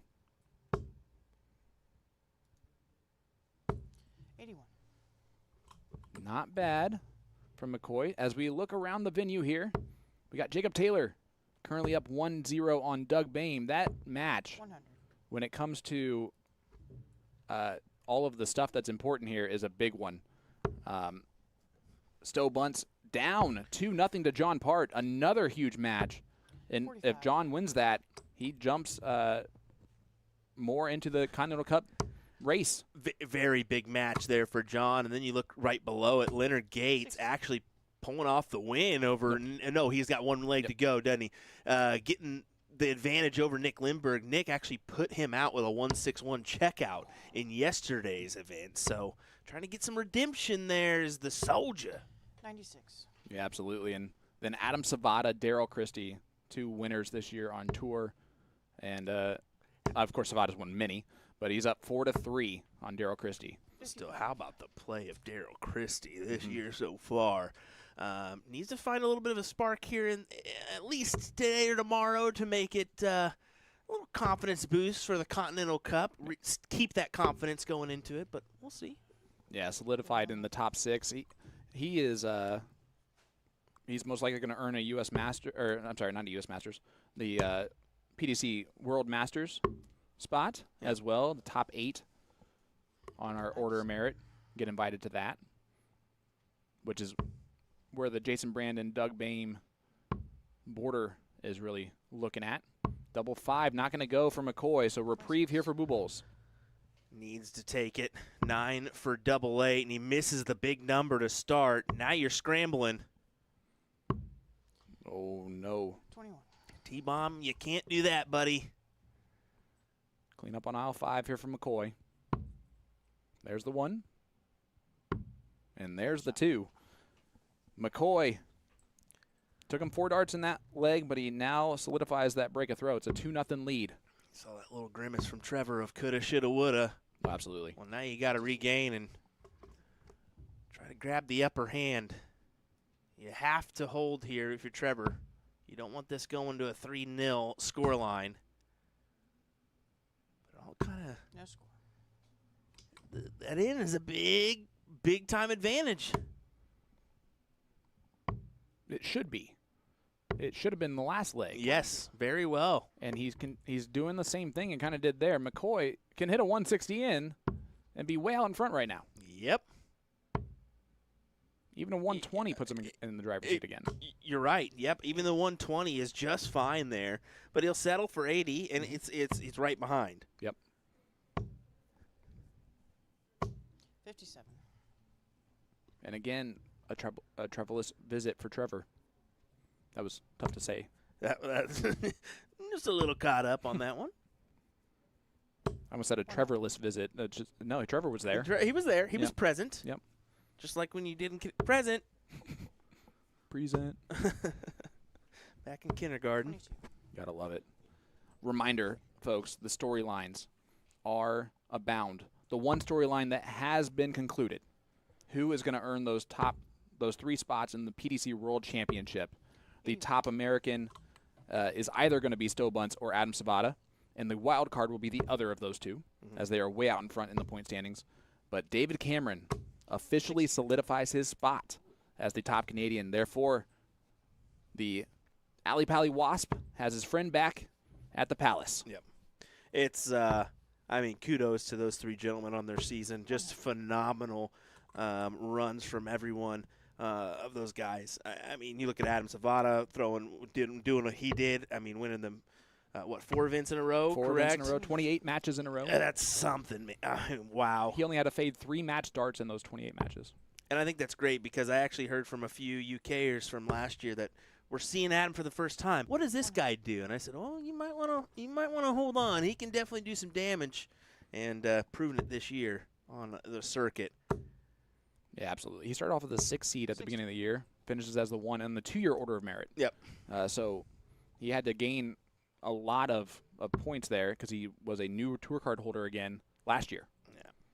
Well, looking at this, even at 38 remaining, it's going to take a hefty checkout of 129 from Trevor to put one on the board here in a leg that he just needed to hold and get himself on the board. Bullseye. And he gets to kind of regroup on this bullseye, too. I don't hate that. Trevor does not like that at all. He wants to throw in rhythm. Oh, he threw a good dart, though, didn't he? He about nailed it, though. But he could be down 3-0 and 2 breaks a throw if this goes in for McCoy, and it does. First dart. What a collection. Nick McCoy from Wyarton, Ontario. Glad you said it. Trying to get back into this match is going to be Buboltz, but McCoy is making his best run here in the CDC. Previously, his best finish. How about that attack on the double 19 for Trevor to try to go in? Actually, McCoy, this is his best finish already in the top 16. Yeah. This will be his first. Was that 6 from 27 is what I'm seeing there on his overall career? So yeah, this run right here will go down as a check mark circle it, remember it for a while, but now try to better it. It's that moment once you enter that last 16 that you know, okay, I'm starting to do something.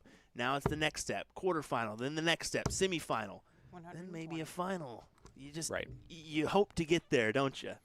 And we saw this event number 5, is where Darryl Christie made the semifinal for the first time and kind of sparked 60. his entire season there. Now, for McCoy, it's not going to spark his entire season. There's only one more event left tomorrow, but it is a lot of momentum to carry into next year. 60.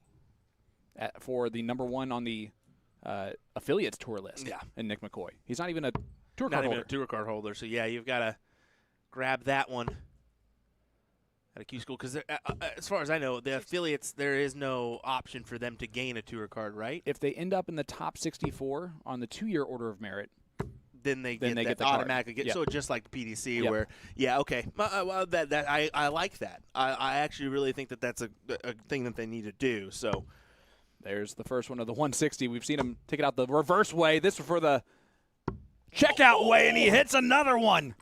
The guy simply cannot miss on the double 20 right now. Big shots from Nick McCoy. 96. That is his 6th 160 today. Just the first though on the crazy. Checkout. Wow. And that's going to be your highest checkout of the day so far. As our previous one was 157 from, I believe, Darryl Christie. So put her on the counter. And Trevor right back into the trebles. 123.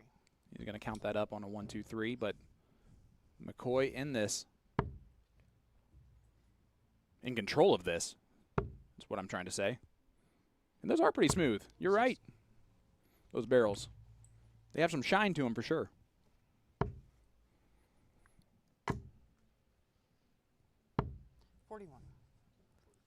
Oh, 5. Yeah, that happens every once in a while when you flip-flop the old 5 and 1. We've all done it. Oh, yes, we have. No foul, Sarah. No. Big shout-out to our chalkers this weekend for their phenomenal work. It is a tough task to put yourself up there in camera view with a mic, knowing people are watching, to do that right math. Sounds so easy. It is certainly not. You will not catch me up there. And you probably won't catch Sean up there, I don't think. You shouldn't catch me up there. If I'm up there doing that, there was a mistake made by a whole bunch of people, and the players will probably kick me out after the first leg or two. And, yes, the first round loss. I mean, that's bound to happen, but yeah. He's going to find someone to jump. I have done that one time, the U.S. Arts Masters qualifier. 77. 77 there from Buboltz, and he's fine with the double on that last. Oh, he didn't hit the double on the last start. He missed the board. So 104 for Buboltz when he returns. 66. And he's got plenty of time to do so. How about this? John Part is currently up 4-0 on Stowe Buntz. So Part trying to attack this, and 72. Jacob Taylor up 4-1 on Doug Bain. And Mike Scarborough, Gino Florian Scarborough in the top 16 as an affiliate tour member as well, up 2-0 on Florian. 60. And Florian had a big victory in the Game shot. top 32, defeated Larry Butler. That's a big-time win. It's big because it helps John Part. It helps Jacob Taylor. It helps those guys that are just on the outside looking in, that are still rolling along. Did he sneak it in? He did not, but he did on the last. Does find it, so Trevor attacking those 16s, gets on the second dart. John Part 4-0 up. Yeah. On Stowe Buntz. And Adam Zavada 6-4 95. over Darryl Christie. Leonard Gates 6-2 over Nick Lindbergh, and then David Cameron 6-3 over Kylie Edmonds. 180. That's a 180 from Trevor Buboltz. Big time hit when he needed it the most.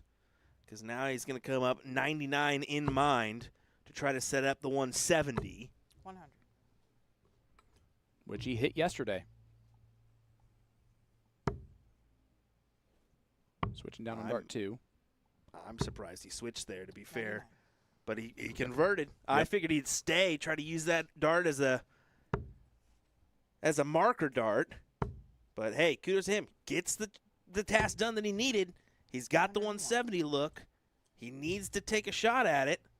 Granted, your opponent's still at 165, but It's on.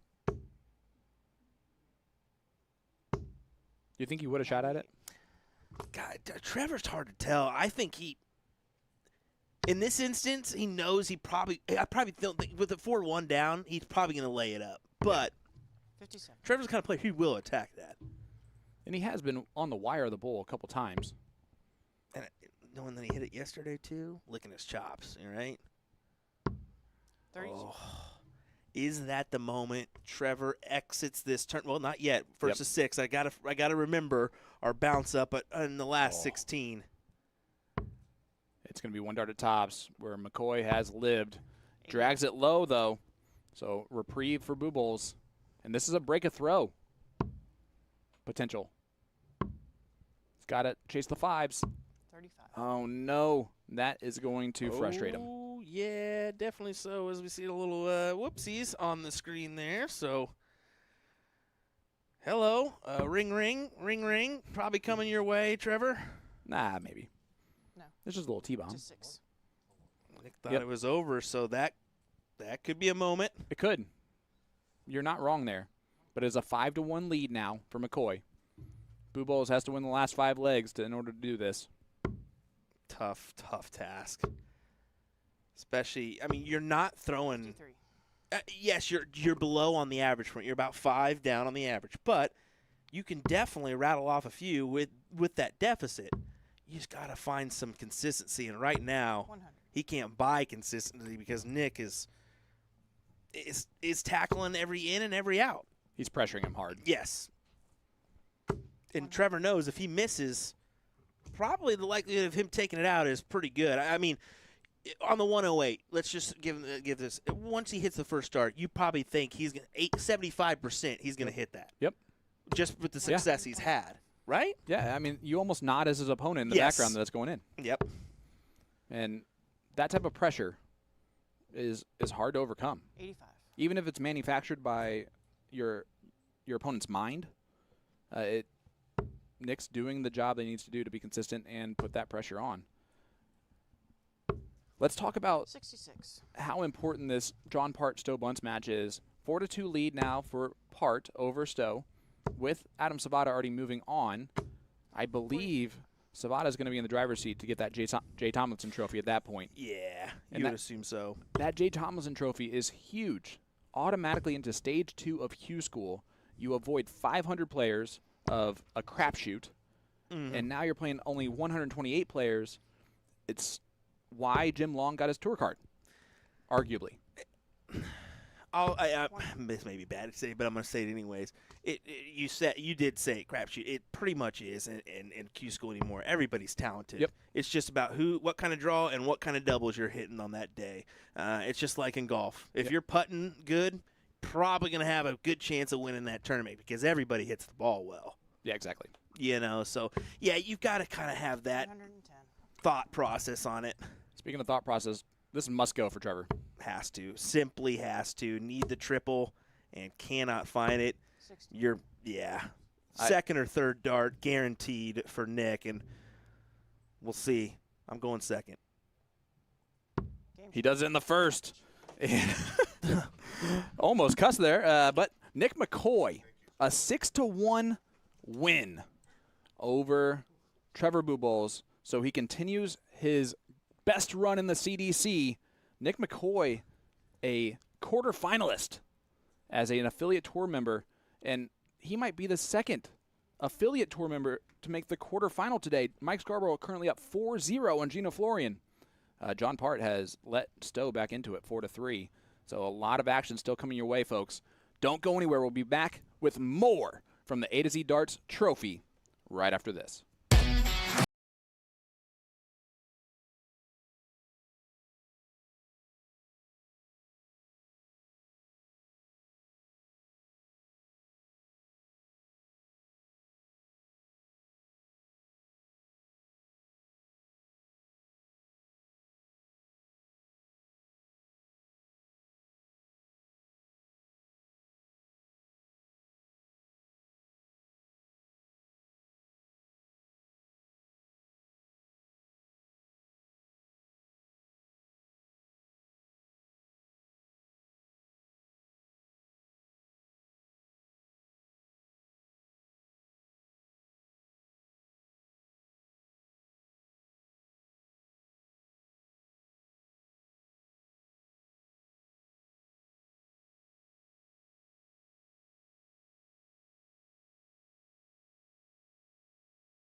1, 2, 3, come on! 10, 9, 8, 7, 6, 5, 4, 3, 2, 1. Welcome back to the A to Z Darts Trophy, coming to you live from Indianapolis, Indiana. Welcome back, ladies and gentlemen, to event number 15. Thank you so much, Jim, for that warm introduction. This is the A to Z Darts Trophy, live here in Brownsburg, Indiana, as we continue the road to the Continental Cup Tour Finals Championship. Jacob Taylor is solidifying his spot in that Continental Cup for the fourth time maybe. Adam Savada trying to get there once again. He's definitely going to do that as our number 1 seed, potentially number 2 seed. Although now he's number 1 completely, right? Yes. So there you go, confirmed. Adam Savada. No, not confirmed. Yeah, that's right. Never mind. Because they can. Correct. Because Stowe's still in it. Correct. So Still, yes. Still can make up to 16 points tomorrow, plus the 6-point difference between first and second. So, well, this is gonna be a doozy. We got the Reaper, Adam Savada from Parker, Arizona, works as a funeral home. Look at that. as a Worker. mortician mostly. Yep. Now. Which is hats off to him.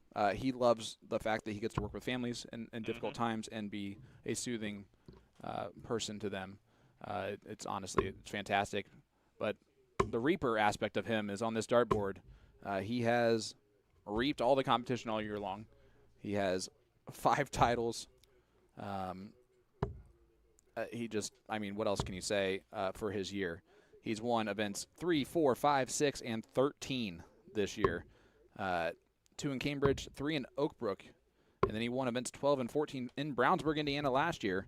And he is also the defending champion of the other double in, double out tournament, the Boomerang Tours Bash. Yeah, and I mean last year those 2 that he won in Brownsburg almost put him in Tally Pally. Yeah, but he will be there this year.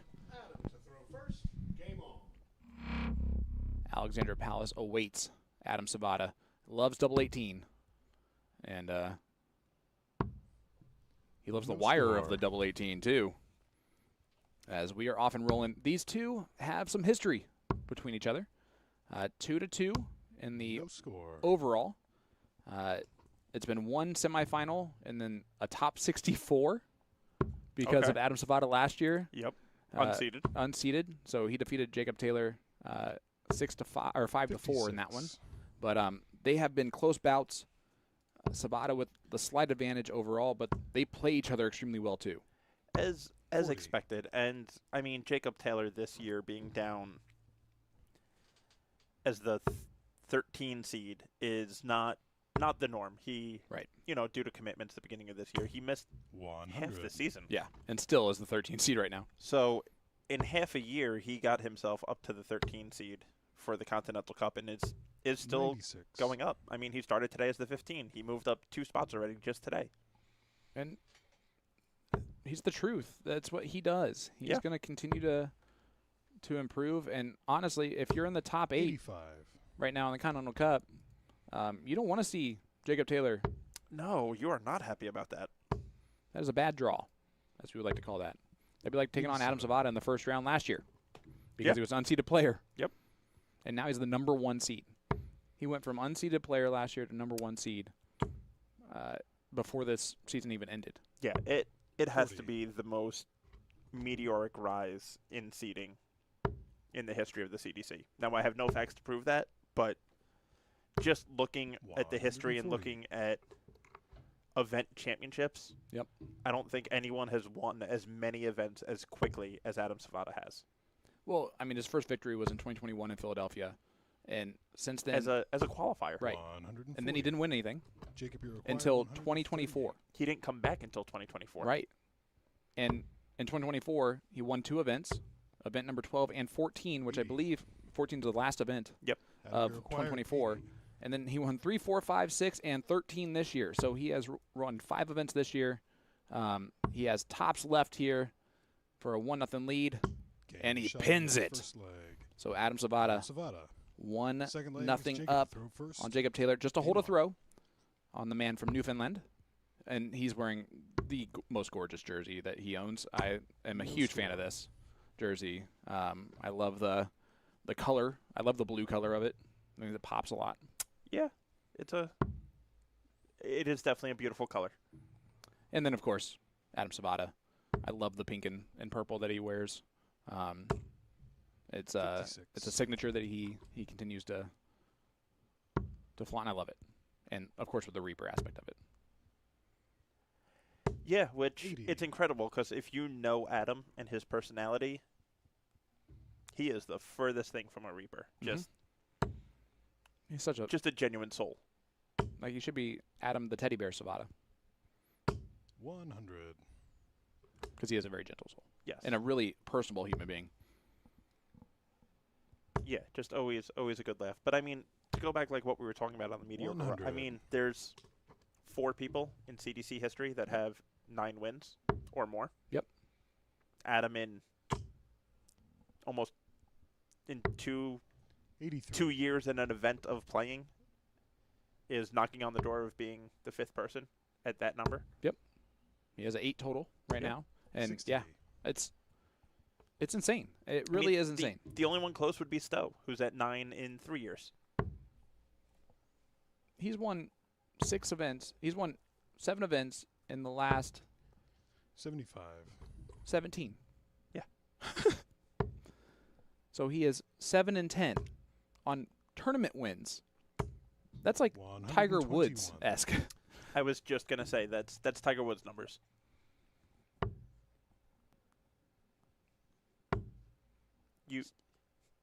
You take the field. I'll take 59. Adam Savada. Right.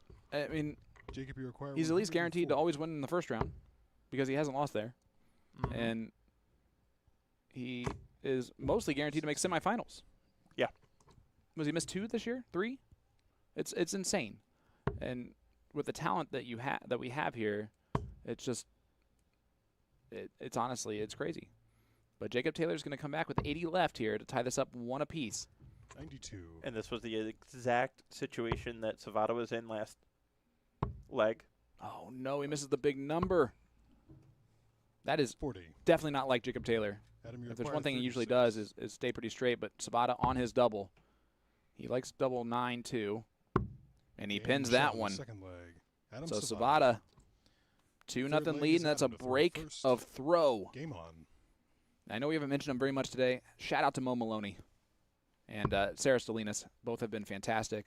Mo making his debut this weekend for the CDC as a scorer for us, and No score. he's been fantastic. Yeah, absolutely. And love having both of them here. Love having both of them fill in that 40. position. They do a great job in a very difficult role. And it's just appreciated, and it's an underappreciated, I think, Absolutely. role for most. Sabata 116. gets in 116 after missing the first 3. Taylor a chance to run a little bit here, Yeah. 121. and that 121 will help. Has effectively stolen the throw. Well, he's 45 up on the throw. Yeah. But Savada's 140 will help that. And my goodness, these players. Let's go through the interest of this top 60. 8, right? Because you have the 1, 2, 3, and 4 seeds. That's chalk, Yep. right? And then you have 2 affiliate tour players in Mike Scarborough and Nick McCoy. Yep. 55. And then you have Jacob Taylor right now. And right now, the last match in the top 16 is 4-3 in favor of Jason Roker, another unseeded player. Yeah, you have Gary Moss in your 7 seed coming into this weekend. 134. Yes, 7. That's Yeah. correct. And Jason, who's outside the top 20. I mean, just in the way that the 1, 2, 3, and 4 will not play each other until the semifinals, Yeah. right? So it's going to be those unseeded players versus that top 4. Mm-hmm. Compared to yesterday when it was 7 of the 8 highest seeds and all 8 were seeded 90. Yeah. players. Double in, double out can do that. And that's just That was 78. it. Correction, Adam's last score was 78. It's the combination of double in, double out But just as well as that's been the storyline of this year is these Still on. outsiders, these lower players coming and making these 44. runs Yep. Jacob, you require 56.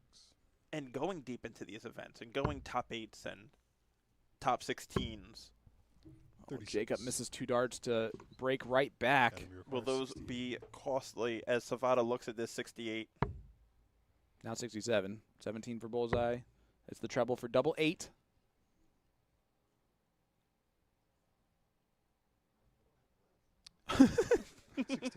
He is he knows how to do it. It's just sometimes the brain gets you, and you didn't really expect it to go in after No. After all that. Scored. Jacob, you require 20. Jacob cannot start chasing. And Game he shot on the does third leg. pin a very pinnacle Jacob last Taylor. dart. 1 for 5 on the doubles there. It does Fifth not leg is matter. Jacob It's a with break throw of first. throw Come back, on. and he's back on throw. First to 6 legs here in this quarterfinal. The A to Z darts trophy. 30. And Gary Moss and Jason Roker currently 4-4 in that last top 16 match to be played. Savada, 116. 116 in. The averages definitely are not where they should be for these two players, but they've struggled a little bit on getting in from time to time. 140. That's a big 140 there from Jacob Taylor.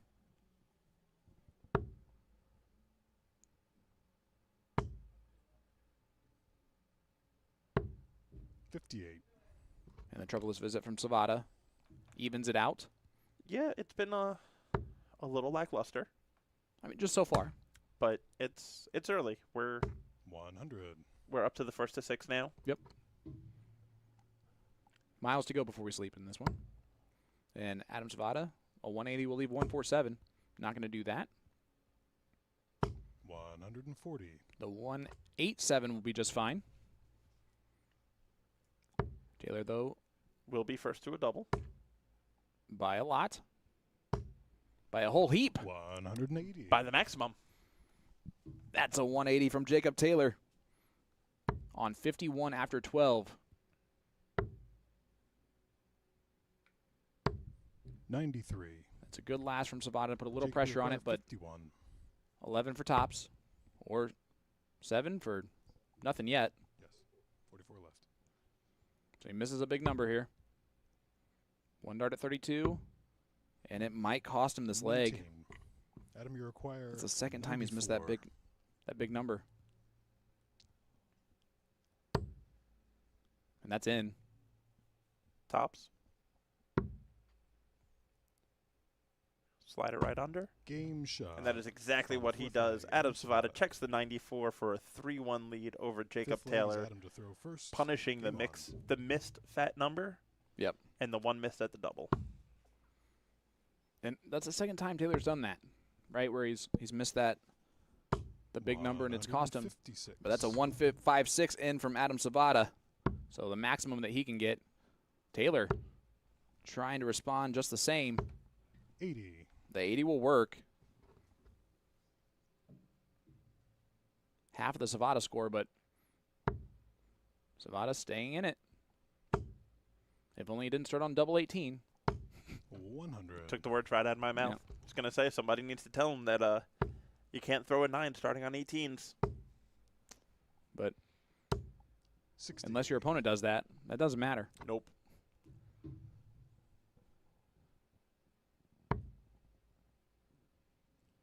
There are not very many times a 12-dart hold will lose you a match. Right. 100. And if it does, congratulations to your opponent. Yeah. You get to celebrate with him on that 9-darter. 96.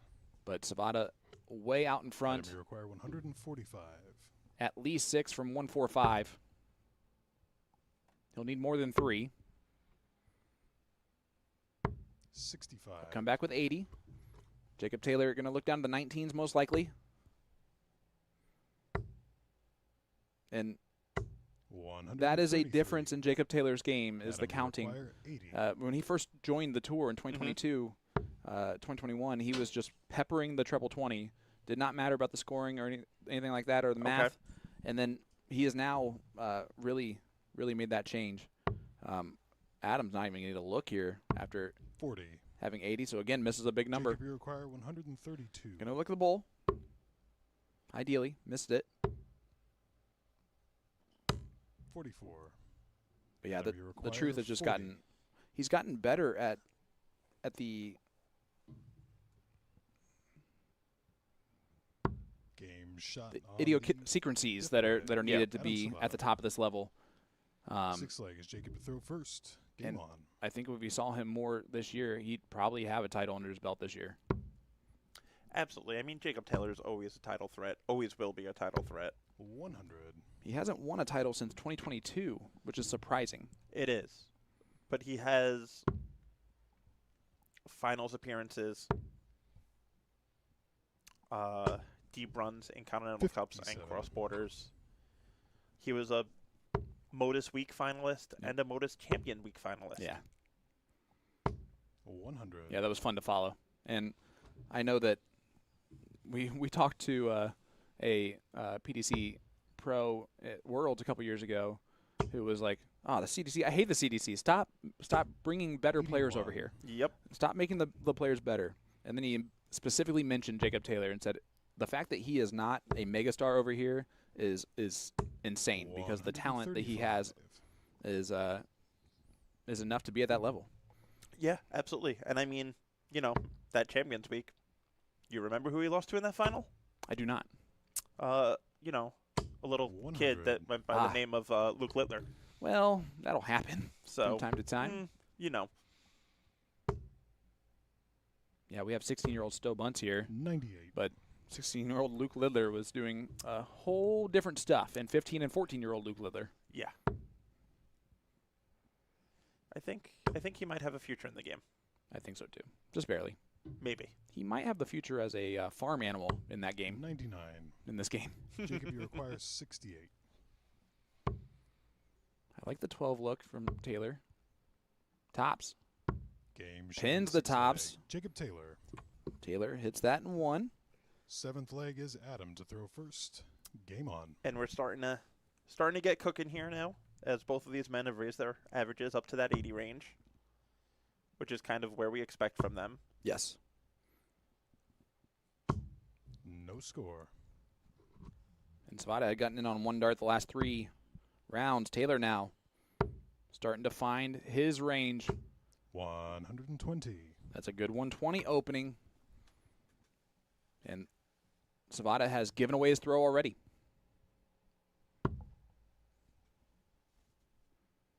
Now he's just effectively going second. 116. But that's a good 116. If you're going to go second, 116, then it's fine. It was a much needed in for him.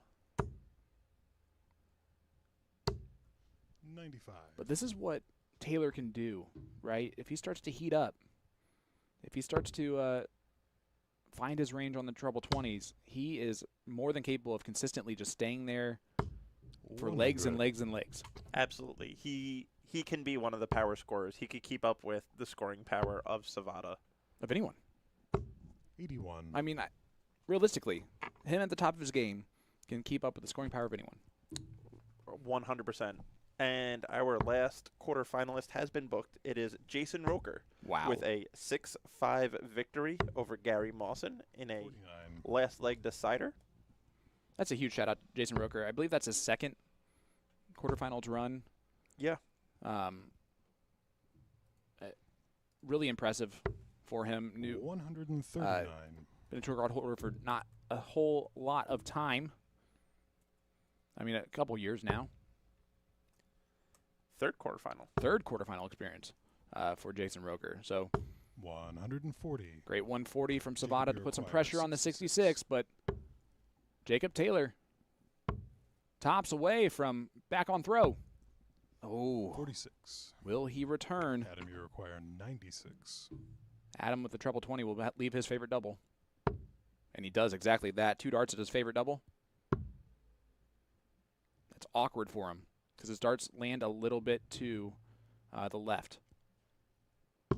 60. And he gets further away. Jacob, you require 20. Hits the wrong side of that barrel. And Taylor Game will shot on the 7th take leg, advantage of Jacob that. Taylor. He goes middle with 8th the leg double is 10. Jacob to throw first. Game on. And it is 4-3 now. And Taylor back in first dart once again, and 120. another 120 opening Looks like deja vu all over again. so far. We're going to see if Sabata can change that fortune for himself. He does. Back in the first dart. 76. Sabata's now had 5 different legs where he's gotten in on dart 1. That is why he's defending champion of this event. 134. Yep. But Jacob Taylor's scoring power is starting to really heat up. That average has gone up to 83. 59. Another quarterfinal is off and rolling. Mike Scarborough, David Cameron, 1-1. 140. And Jacob Taylor on 107 after 9. Yeah, that's you're gonna hold your throw more times than not in a double in, double out when you're leaving 107 after 9. Yeah, I mean, and you want to talk about the type of, double 14, the type of leagues 79. that Jacob Taylor plays in Newfoundland. 6-man, 1001. Six man, 1001, and there's really more than 6 men on the team. Yeah. You rotate those out too in those 50. 1001. So he's throwing once every Jacob 12 require people 28. in those legs, and he loves it. It is his Shot, favorite style of 8th play. leg. Jacob The Taylor camaraderie that he gets to leg have with his is Adam to throw with first. his Game new on. Finland teammates. They play regionals there. It's a really cool kind of format they have in Newfoundland, and that's why we see so many great players come out of nowhere from there. Yeah. To be very good 56. CDC pros. A lot of our top Canadians have made their way by Newfoundland. Yeah, well, I mean, it's one of those things where luckily with the 60. evolution of social media and kind of the world shrinking with the integration of Dart Connect and webcam darts and being able to play people from across the world, 100. it gives the exposure to these people up in Newfoundland that normally we wouldn't know and we wouldn't hear of. Exactly. And it gives 97. them the wherewithal of even knowing that the CDC exists to come out and play and join the tour. Yeah, I mean, there's credit that needs to be given to some of 60. those guys that were streaming back in 2020. Yeah. Because that's where Jacob Taylor came out of nowhere to be 100. the truth. Correct, with Jason Wadstream, Bearded Yep. Dark Guy at the time. Alex Spellman, same thing. Cole Nielsen was running the IDS, the International Dart Series. Our own Will Stewart with Yep. Quarantine Darts. Yeah, he was the one. He knew about Luke Lidler 140. before most people because he was streaming him as a 12-year-old. Yeah. And watching him average 91s. Yep. And I can tell you, their interactions are cool. Luke remembers those experiences and is excited to see Will 57. whenever he gets to. Yeah. It's really fun. Adam, you require 145. All right, Sabata trying to slow down the slide here. He has 6 from this spot. Yeah, I was going to expect maybe the 58. bullseye on the last one. But 58's not a bad leave, Nope. 18, not a bad miss there. especially for him. The treble 17, double 18 81. puts him right on his double. Adam, you require 87. Look at the grimace. That is John Pardesque.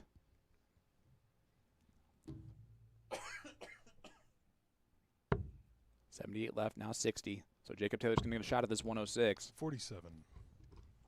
Jacob, you require 106. Treble 18. Not going to go. And you saw Sabata. He glanced back just to see if Yep. Jake hit one of those 39. two in the treble. Adam, you require 40.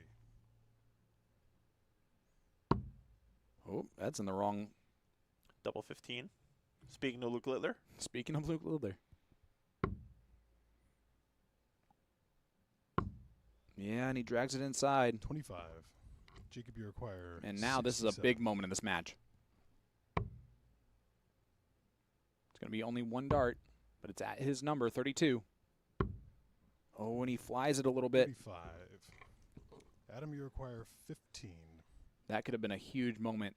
7 will leave him double 4, which is right in his wheelhouse. Right next to his favorite double. Game shot. And on it the goes nine right by in. Adam Savata. So Savata does 10th stop leg is the Jacob, slide throw first. of 3 legs on the spin from Jacob Taylor. And it is now 5-4 Savata in this race to 6. But Taylor starts off beautifully 80. here in this one.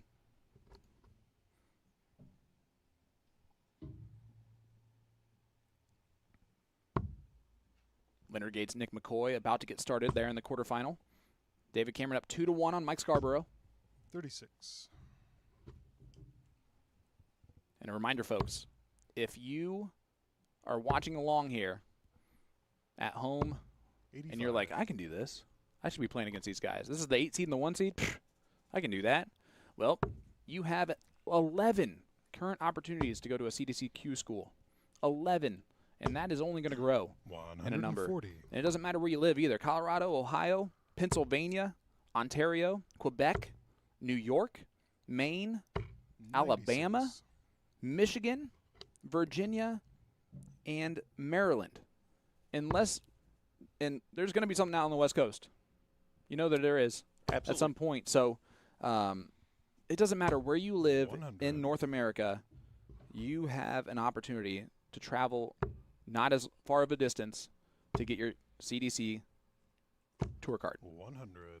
Get involved. Get out there. Sign up. And experience it. Because there is no better feeling as a dart player than to walk into this room as a player knowing that you are one of the 180. elites. And a maximum for the utmost amount of pressure from Adam Savata on this 140 for Jake Taylor. Not going to go. Adam will look 60. to take out this 45 You to require book 45. himself into the semifinals of the A to Z trophy. He picked 32. Oh, 29. and he does not take advantage of those 2 match darts. I am 80. confused. I am too. Taylor's going to get 1 dart at tops. This to save him. And he does save it. 10th leg. We are going to a Jacob last leg Taylor. decider. 11th and final leg. It's Adam to throw first. Here we go. I know those of you watching along on YouTube, pick your winner right now. Put it in that chat. We appreciate everybody joining us across all of our platforms that we have running currently. And what an honor to be on BDC.TV for those of you joining us there. No score. Sean Green, David Garfinkel here on the call here in this quarterfinal bout. 5-5 score line. This will be the 3rd last leg decider in the 5 matches they played against each other. And that doesn't surprise me one bit. Nope. A little bit behind the 8 ball. 57. Adam needed to get in there, but it's for all intents and purposes has lost the throw to Jacob Taylor. 58. But a troublous visit from Taylor gives the opportunity right back to the Reaper.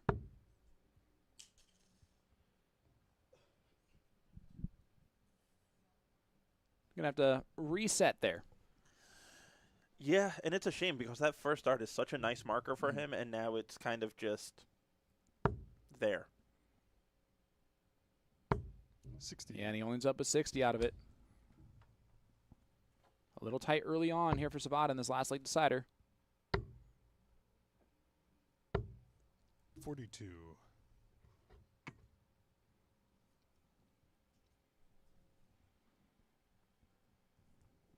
Yep, just slowing it down a little bit. Yeah, we've got. I mean, what's on the line for these guys right now? They know it, and you can see 100. that little bit of tightness in their arms. And that first start's easy to follow for Taylor. 140. Flew that last one, but in the driver's seat of this leg right now. Needs another one of those to leave a finish.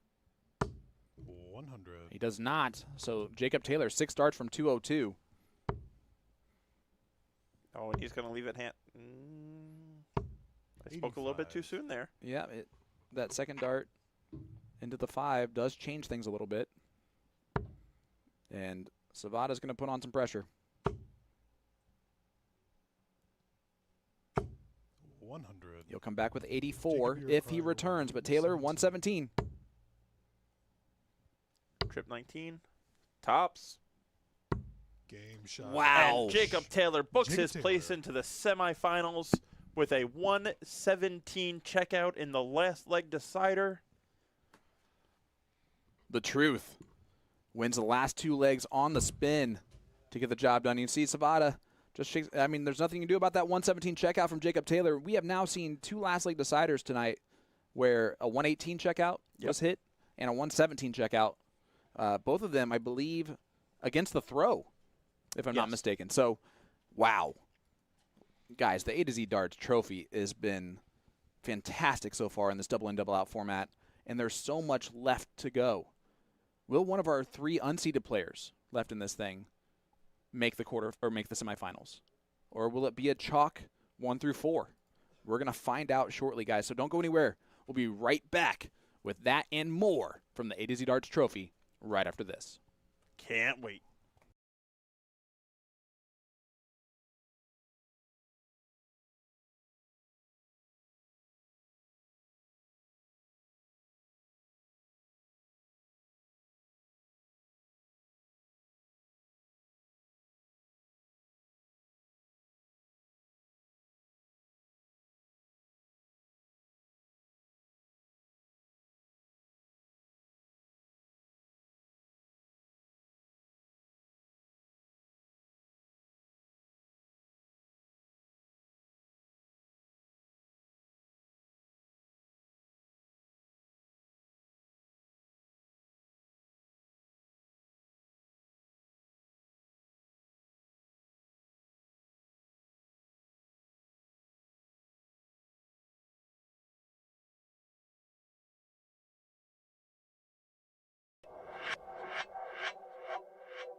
girls with their nails done now.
1, 2, 3, come on! 10, 9, 8, 7, 6, 5, 4, 3, 2,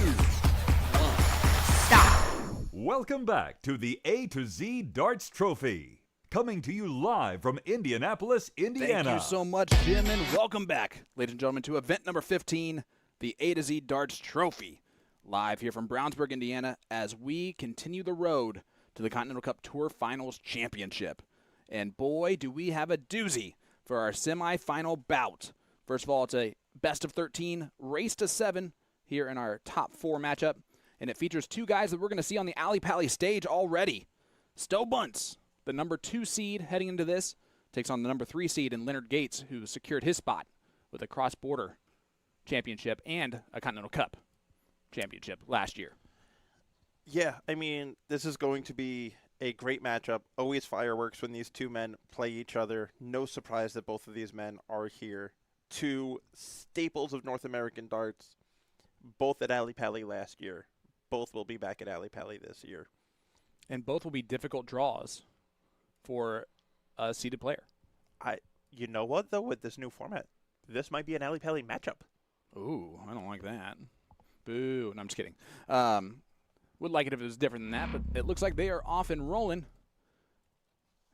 Double in, double out here in this Saturday special event, the last one of the year. All 4 of the semifinalists from the event number 5, the Boomerang Tours Bash, are out. So we have an entirely new top 4, which is weird because this top 4 features the 2 seed, the 3 seed, the 4 seed, and the 8 seed. Yeah, and that just, again, goes to show you the parity of the CDC and how deep this tour is. Right. I mean, first of all, you got Buntz, who's still battling for that Jay Tomlinson trophy. Yep. And actually, he is extremely excited for Jacob Taylor's. That's a 180 from Buntz, because Jacob Taylor is going to get him a couple more points closer automatically to that. And if he wins this event, he's right in position to possibly take that Jay Tomlinson trophy. He wins it, he's, I think, 6 points down. Which is more than doable. Yeah, I mean, for him, it's easily doable. Yep. But that, of course, on the line. And then both these gentlemen will also be at the Continental Cup October 17th and 18th. I'm telling you, you're not going to want to miss the action. Go to champdarts.com to get your tickets now. The Columbia Social Club is fantastic. These gentlemen are fantastic. And the winner of that, a $40,000 prize package, including the World Championship spot, which these two already have, but that will be, does that qualify them for, no, that would go to someone, I don't know. Anyway. Yeah, we don't have that information, so we don't really know how to justify that as with an answer for me. Above our pay grade. Yep. But you get $5,000 for first place as Buntz does hit the 90 checkout on Dart 3. And they still get the Grand Slam. They still get the U.S. Dart Masters guaranteed, which they don't have either one of them right now. Yep. And I believe, correct me if I'm wrong, but these are our last 2 Continental Cup champions. This is. Yeah, the 2024 champion and Buntz, 2025 champion. The 2023 champion and Buntz, 2024 champion and Leonard Gates. Yep. Leonard, the only 2-time champ of that event. And look at that. A perfect start for Buntz with the 154. So Stowe. Which does give you an opportunity. Yes, it does. A 180 here. Or another 177. It's on. It's off. Well, that last start was not close, but he got 5 into it. You see, what happened was, he's still wondering what the heck happened in that one. But Leonard Gates almost hits the 180 to leave the 141, which would have been poetic. Yeah, something like that. Leonard is really good about just letting his opponent miss 9 darters and then just taking it out with a big finish. Yep. But Buntz, another great visit there. 86 left after 9.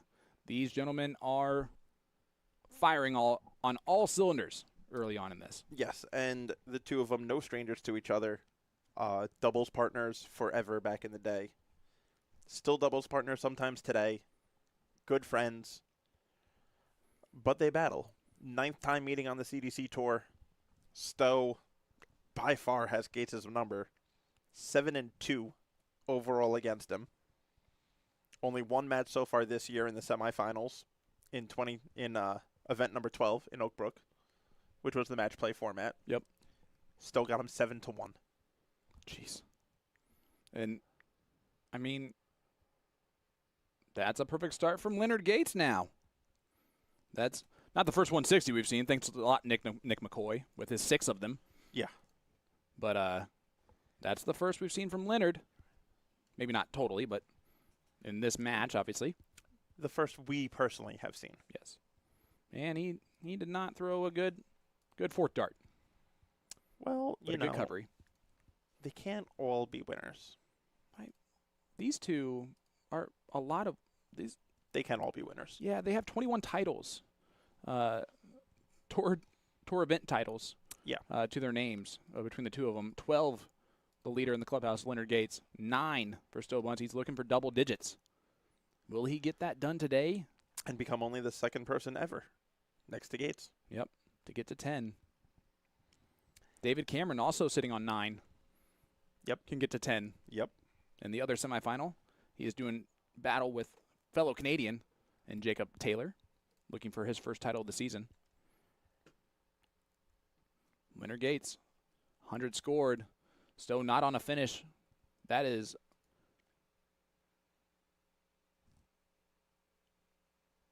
an opportunity to give Leonard here against the throw. 100 left. And Stowe would be beautiful. looking to tie Gates at 18 finals appearances for the most finals appearances for someone. That's crazy. Yeah, again, that stat line of Larry Butler 9-1 record. Leonard Gates has 12 titles. He's 12-6, so he'd have to win every other title. Yes. To get to 56. Yes. Before it would count. Yes. That's insane. And Sabata now needs to get to 18 for that to count for him too. Because he's 7-2. Leonard. Starting to do Leonard-like stuff. He's heating up. Look at these averages, man. Yeah, and I mean, this is exactly what you expect out of the two of them. 100%. There's a reason why they're both going alley-pally. There's a reason why they're both known around the world by dart fans. Yeah, I mean, it doesn't matter where you're tuning in from with us right now. You've heard these names. If you watch really any overseas darts, any darts over here, of course. Yep. But you've heard these names. You know the names Leonard Gates and Stowe Buntz. Leonard Gates will go down in history as the winningest senior tour player of all time. Yeah. Because it's gone now with 3 major championships. Yep. Stowe Buntz Grand Slam quarterfinalist, which he got that opportunity from the 2023 Continental Cup final. Yep. Or champion. Which, look at that from Leonard Gates. Cleans it up beautifully once again. Textbook checkout for Leonard. He is 2 for 2 on his finishing.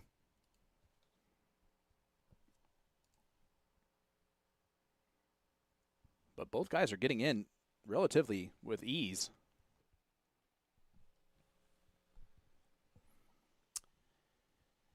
That was actually the most amount of darts players thrown to get in was 3. And, well, Stowe Buntz, death taxes and 133s and 171s and tops. Loves his 19s. Now the math for him. Does he go the 20s route here? Go treble 20 bullseye? Or does he try the 18s? He's doing the 18s. Now he has to hit 3 trebles, which is why I don't like that shot. Yeah, it's one of the tough ones on what to kind of do. You're throwing the first dart wanting to miss, and you should never throw the first dart wanting to miss. Yeah. You know? Yeah, I get it.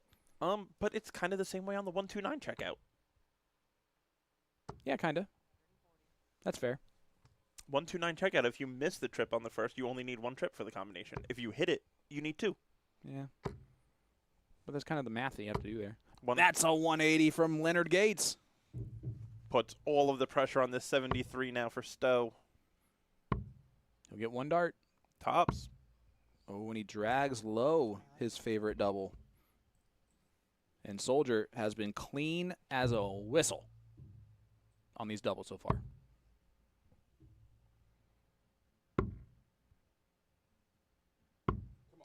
And he misses those 2, though. That's on you. I'm telling him after the match. I'd rather that you didn't. So Stowe, 20 left. This is for a hole to throw. Game shot. And terrible. 16 darts is what that took them in that one. Apparently it's amateur hour here. Ridiculous. But it is now a 3-2 lead. Stowe, in his winning legs, has thrown he's thrown 46 darts total. 160. And there is another 160 in by Leonard. Stowe looking to not going to answer. 79. It's interesting that he hit tops the first time and went down to the 19s for the last two, and that time tried to stay there. Oh, Soldier got 4 into it. 140. The last Oh, couple my times goodness. He did. Yes.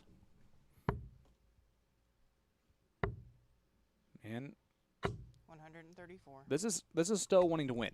When he's Yes. when he's switching to those 19s and hammering them, and I don't know how to tell everyone to start off the day, I think his warm-up, he warmed up more with straw darts than he did with his normal darts. Yeah. Needs another treble to leave a finish. Not going to do so. So Gates, after 9, sitting on 101.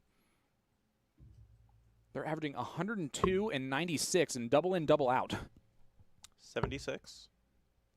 Single 16 to leave tops. 50. And he'll come back for the potential 13, 14, or 15. 61. 45. Yes, 61. Stowe doing the right thing there.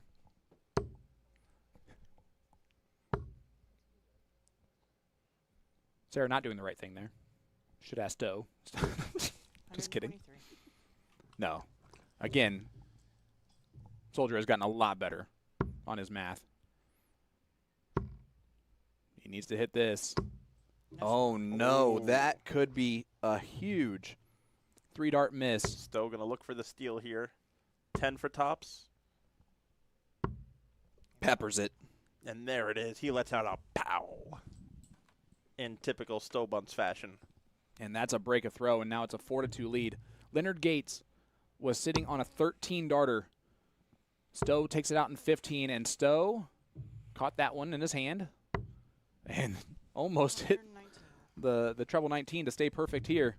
Soldier has been perfect in twice, and he might do it again. He will do it again. Yep. 160. 160 in once again for Leonard Gates. These two gentlemen are, 50. yeah, this is so impressive right now. And would you expect anything else from them? This is really impressive. Like, you could 140. do a PDC double in, double out, and these averages are fantastic. Yeah. But that's what they've been giving us all year. Yeah. I mean, there's only been 6 winners on tour this year. 7 now. 7 now with Jim Long. And these two are 2 of them. 140. Great 140 once again from Leonard Gates. Interesting last start there.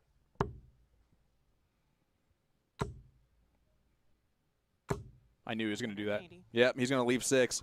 That's a 180 from Stowe Buntz to put pressure here on the 61. I mean, I don't see him doing it if he gets the shot at this, but I mean, the infamous Buntz 186 and 6. Yeah, that's true. Yeah, you go double one, double one, double one. Just for fun here? He No. ain't gonna. There's no way. Yeah. It's right there for him to crash into, both of those. Oh, no. Moved.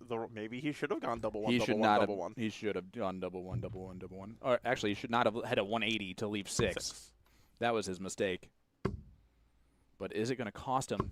Yes, it is. 15-dart break right back for Leonard Gates. That They're is- winning legs, missing doubles, and still getting out in 15 or less. Yeah. Still might have taken that one right from the Josh Rock handbook last weekend. Josh did the same thing in the World Series Finals and lost that leg as well. Well, sometimes you learn from your friends, and sometimes you just make the same mistake.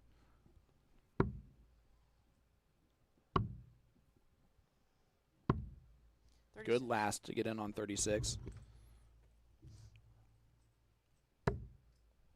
And Soldier did not get in on a perfect start, but he did get in on the first dart. 95. And the 95, a good follow-up. 57. Troubleless visit from Stowe. We do have the other semifinal going on currently. That one is 5-3 David Cameron. Let's go Excalibur. 59. Looking for another trophy. For his second of the year. It is a race to 7 in these semifinals and finals. 134. So there is a lot of time left to go. David Cameron up 2, but 2 legs away still. And definitely the average is way different than the other semifinal. They're Yes. averaging 74 and 76 versus the 97 and 96 here. Stowe unable to leave it out now. Yeah, so Leonard 6 starts from 184. Going to look to just set this up nicely, leave something handy for his next visit. Again, amateur hour. That's 15 darts before he left to finish. And same thing with Stowe. Yeah. I mean, honestly, just a horrendous leg by these guys. 133. Great 133, though, to put pressure on this 84. Yeah, I mean, imagine leaving 62 after 15 and double-double. That's, I mean, trash. Double 12. Double 6. Wire, and a clap. So Stowe, the opportunity now. Treble 10 for... Now he's going to go 12 for tops. Tells his dart to stay there. And he flies it. So Soldier, double 6 to tie it up 4 apiece. Gets the reprieve. Will he take it? Yes, he will. Game shot. And we are all squared up 4-4. The pattern here has been 2 legs for Stowe, then 2 legs for Leonard, then 2 legs for Stowe, then 2 legs for Leonard. 7.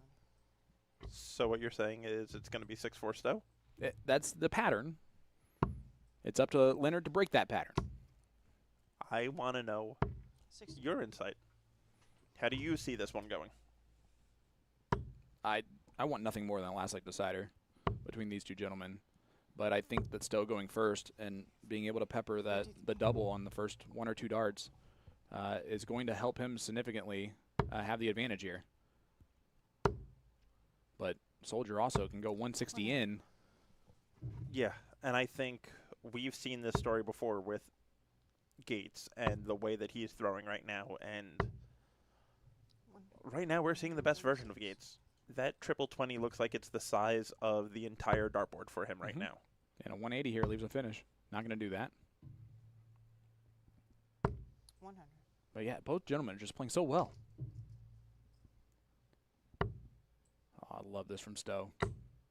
171. Oh, he almost bowled his eye on the last one. I like that dart. 139.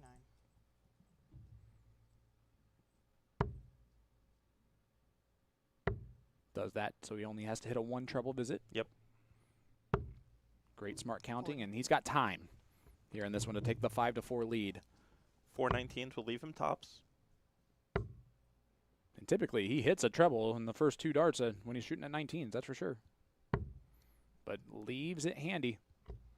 92. Gives himself double 12. Yep. And Soldier can only put pressure on and hope. And when you ask me how do I think this is going to go, 30.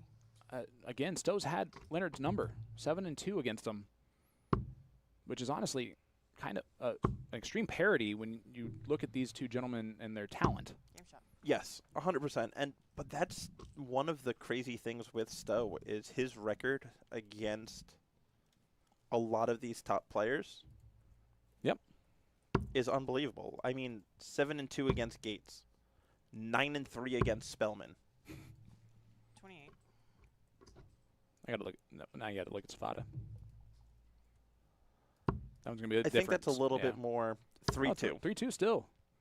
Down 3-2. But if it's Savada, that's 79. Savada is also one that dominates. Correct. But both players in.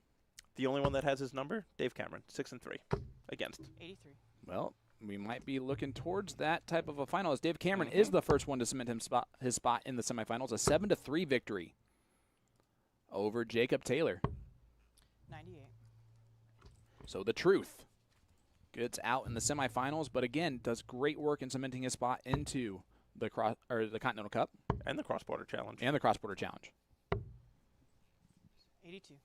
Which I think he's almost locked up both of them, essentially. Oh. Well, marching 15. orders left and right there from Stowe Buntz. Only 15 scored. That's new.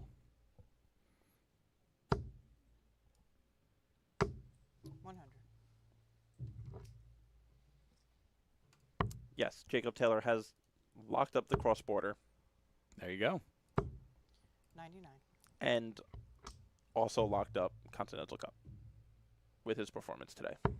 Now, he wants to win tomorrow to get in that top 8 so he can get himself in the 180. World Masters. Yep.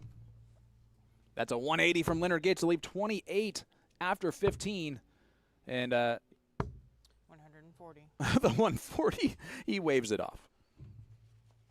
But this, to take us to a last leg decide. Game Nope. shot. Sorry, this is still 5-5. It's a race to 7, folks. So now it is the best 2 out of 3 between the 2 of the 3 best players in the United States currently. 120. Our 2 seed and 3 seed, 2 guys that were both the number 1 seed The two last year. defending different Continental Cup points. champions. Yep. 65.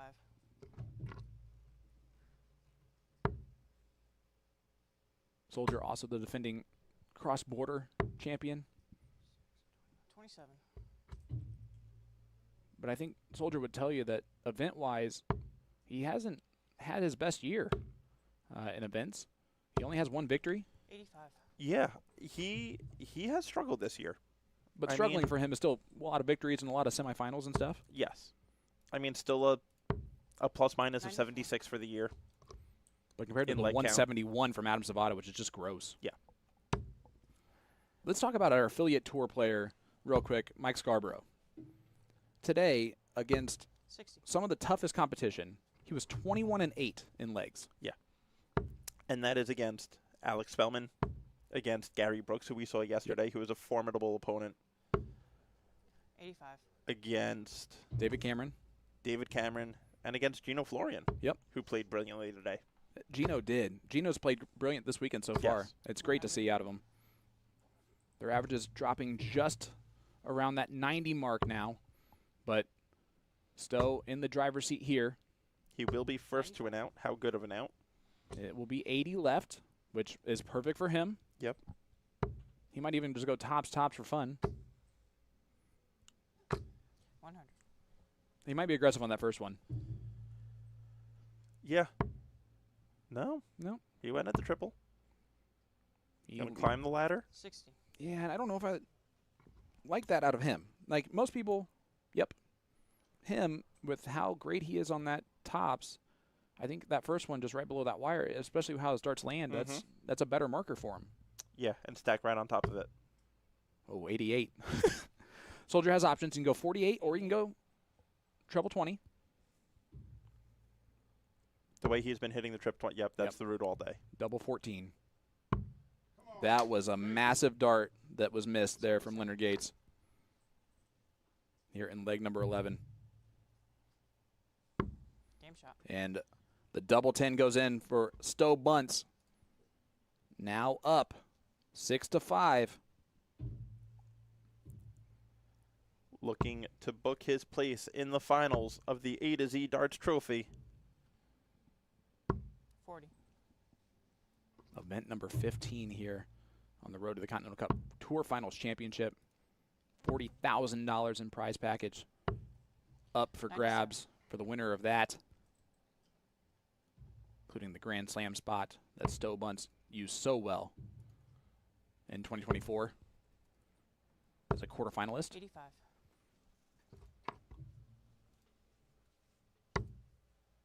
Leonard Gates has also played in the Grand Slam. Yep, last year. Yep. And I don't think it was his debut there. I think he's played a couple times. Did he play this year? Yeah. Like this past year, yeah. Because of the Continental Cup champion. Yes. 57. Only 57 there from Stowe. So Leonard. They've definitely cooled down a little bit, but that's honestly, it would have been kind of weird if they didn't, with the averages over 100 at Yeah. one point.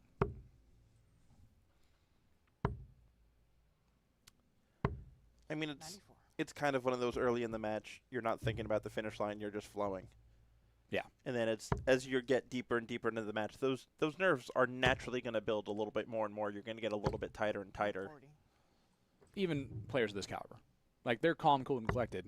That's because they've calmed down those nerves so much over the years. But they're still there. Great 133 to leave 120. Soldier on 136 needs a 2 treble visit here. There's the first. Oh, Just misses it. Single 16 will leave him on tops now.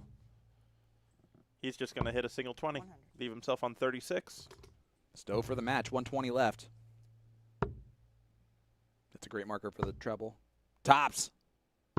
And Stowe Buntz books himself Match into another final.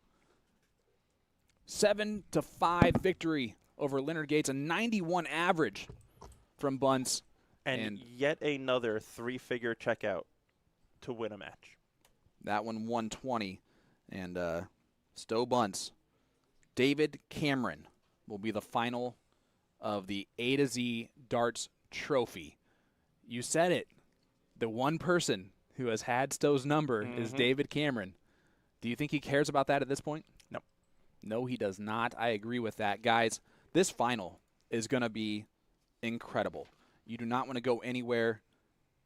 We'll be right back with the final of the A to Z Darts Trophy right after this.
1, 2, 3, come on! 10, 9, 8, 7, 6, 5, 4, 3, 2,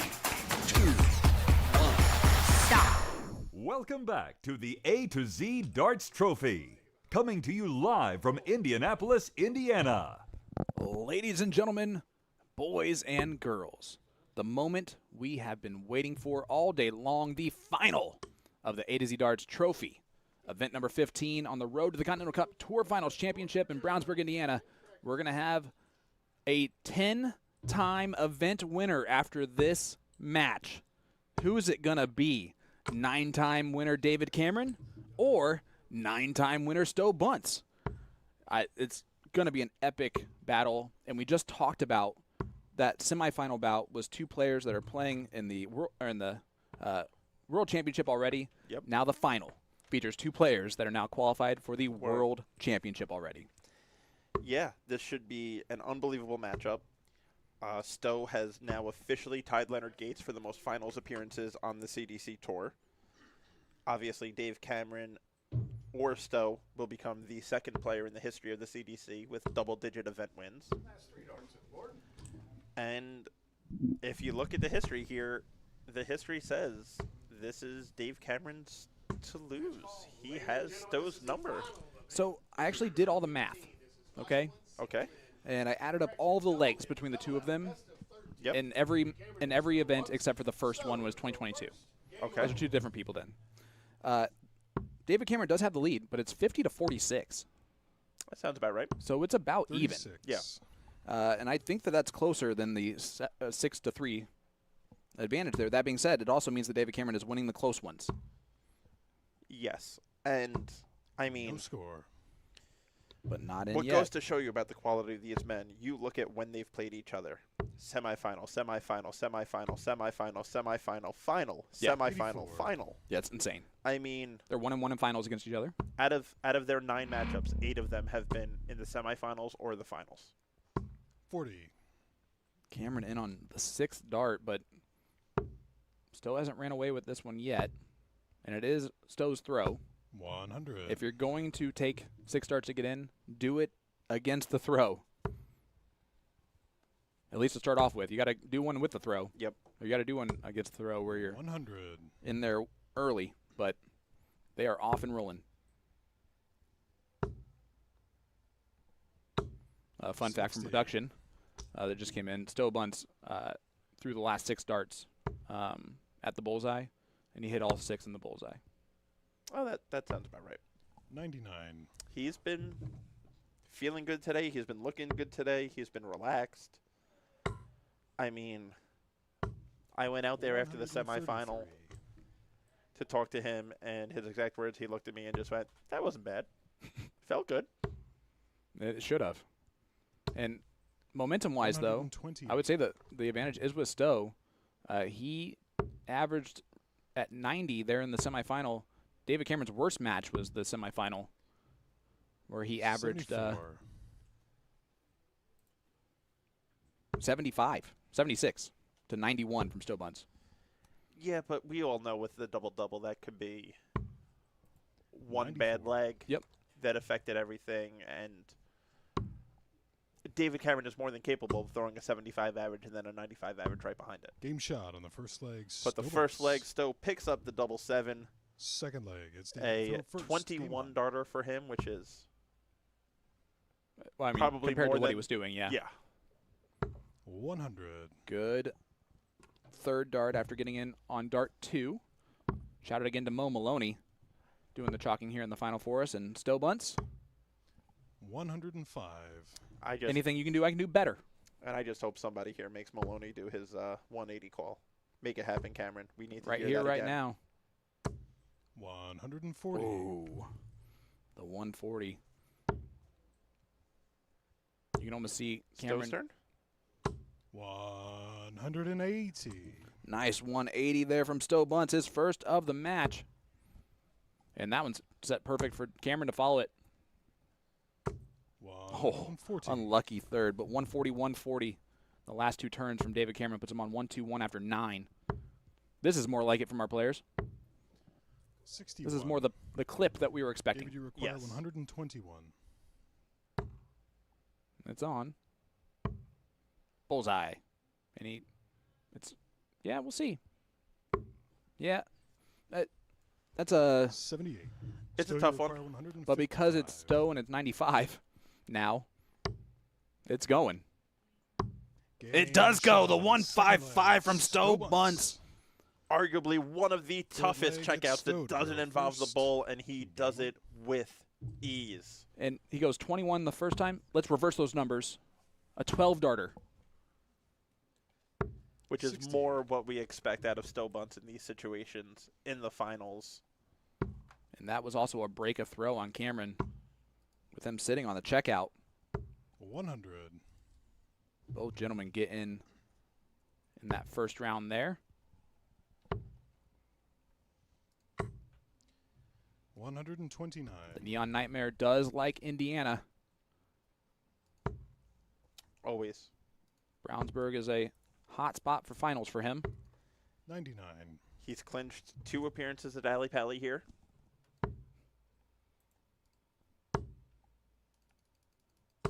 And, of course, 95. he won event number 10 in Brownsburg. And that Yep. jersey, I know he has it with him. And hey, I'm so excited. He does. He does. 95. You're welcome. Thank you. You're the greatest. Stowe down on 217. David Cameron down to 207. 59. I mean, this is way garbager. Way more garbager. Yeah, whatever. I might as well say that. 12 darts. He's not even on the finish yet. 99. Well, now he is. 158 left for Stowe Buntz. Again, a finish on the double 19. Again, the finish on the double 19. Oh, he almost went 155, 158. David Cameron, require 108. this almost, if this goes, it's huge to start off this. 32. Just on the inside. That was his first dart at a 92. double. Stowe, you require 38. Still going to go right at the double 19, of course. Oh, yeah. Game shot. And he of the pins third it. leg. Stowe Buntz. A 3-0 Fourth leg is nothing David lead over first. David Cameron Game on. early in this final. Our statistician, Mark Lacombe, gave his prediction before the match started. He said 7-4 David Cameron. So he's expecting David 59. Cameron at this point to put in some work, I guess. No, he didn't say that now, but he said it before it started. Yeah. That's going to be a very, very tough ask if Stowe is throwing in 12 darters. 117. I mean, Cameron needs to either find a 12 to hold against that or a 9 to break him to have a shot for a 7-4 Oh, win. I'm sorry, 137.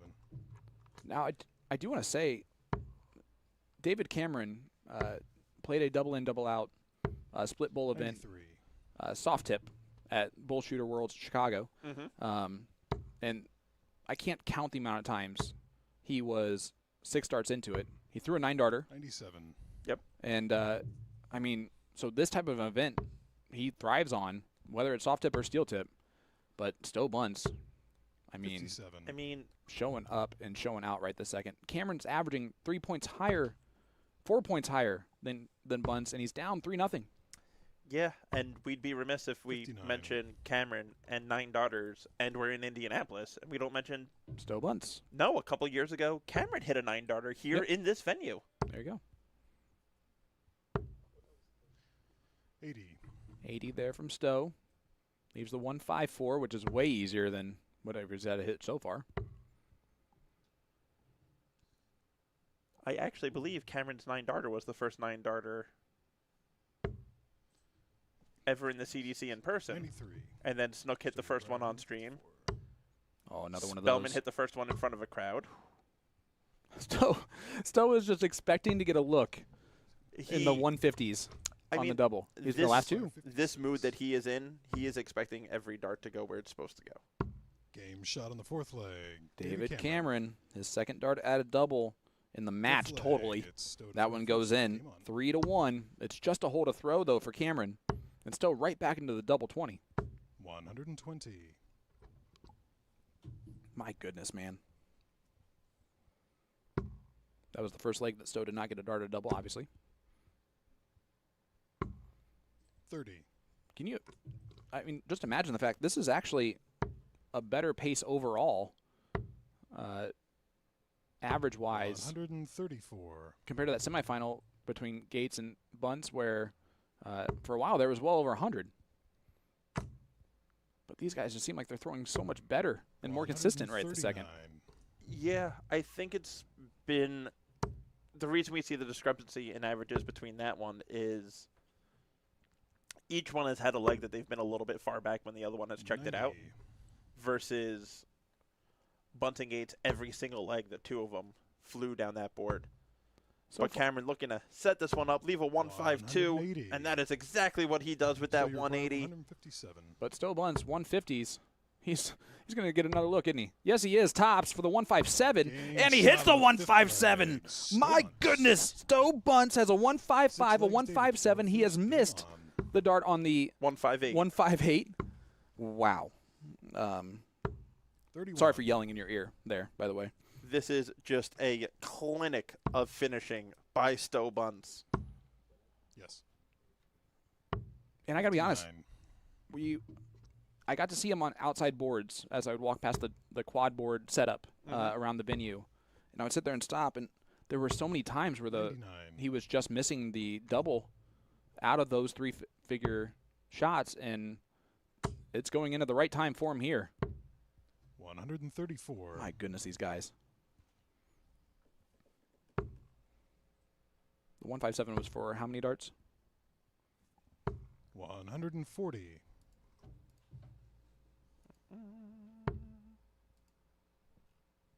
12 darter again. Yep. Just making sure. 483. Cameron still out in front in this leg, sitting on 231 after 9. Their first 9 coming into this match, right, because it's double in. Yep. 58. Is still a 90.33 and a 90.25. That's unbelievable. They have the highest two averages of the day, of course, an 84 for Stowe and an 84 for David Cameron. The domination between the two of them has been – there's really been nothing between them 86. Overall heading into this final. And you're seeing it here, too. 94.5 playing 93.5. And setup play there for Cameron. Does it beautifully to leave tops. Stowe, this is way better than 150-something. He didn't even get a dart at it. 53. So I think Cameron he would have on rather a tops. 150-something than a 139. Game shot. Well, the good news for David Cameron is he's 2 for 3 on his doubles. Leg Stowe to throw first. The Game bad news is that we're in leg number 7. Yeah.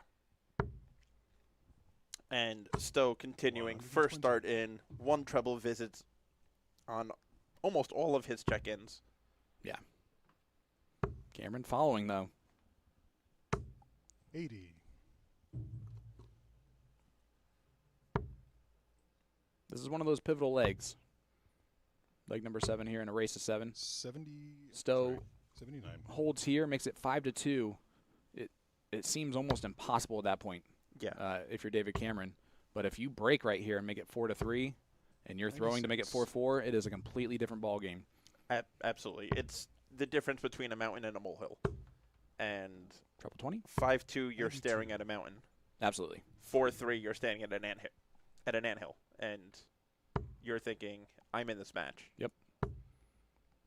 And this is attack mode. 140. 185. So Stowe does have 6 darts from 210. He needs a treble, and he does not get it. So Cameron might think he has 6 from here. Now, that being said, it's a 1-5-something checkout, so you know he's going to get a look at it. Well, he has 150s checkout bingo 140. that he is looking for here. Yeah, 155, 157. Can we get a 152? He's already missed the 154. It's on. Oh, my God. 32. This is gross. This is so gross, man. My goodness, Stowe This Buntz. is insanity. 8th leg is David to throw What first. is going on, man? This is who? What? They're laughing at it. Like, that's how ridiculous this is. I mean, He's still smiling. Like, how do you not? I don't know if I've ever seen a finishing display from anyone Ever. quite like this. 120. I'm just expecting him to throw a 9-darter at this point. Like, that's another 12, isn't it? Yeah. This is insane. That might be the only thing missing. I mean, at this point. 96. Oh, no, that was a 15. Okay, Sorry. that was 15. Okay. My goodness, man. Stowe apparently 60. walked out and grabbed a starburst and rewarded himself with the starburst for that 152 checkout. So that's what he put in his. That's what he was eating. 140. But he still is eating. Yep. And knowing Stowe, he grabbed the starburst with the point of his dart so that he didn't get his hand sticky. Fair. 137. Another two trouble visits, but Cameron after 9 on 185. Cameron's averaging 98, and he's got to be thinking to himself, what more can I do 58. in a double in, double out Yeah. format? And the answer is hit a lot of 150 checkout pluses. He's going to leave 4. He does not leave 4. He leaves it 68. so handy. Wow. 100 Oh, my goodness. He leaves himself 16 after 12. Bullseye. This 127 has to go. And it goes! and he Eighth gives it. leg. We've had now David Cameron. so many 3-figure checkouts. Ninth This is leg. so Gets Stowe to throw insane, first. man. Game on. David Cameron's 3 for 4 on doubles. He's averaging 97.5, and he's down 5-3 to Stowe Buntz, who's averaging 97 of his own. This is 79. wow.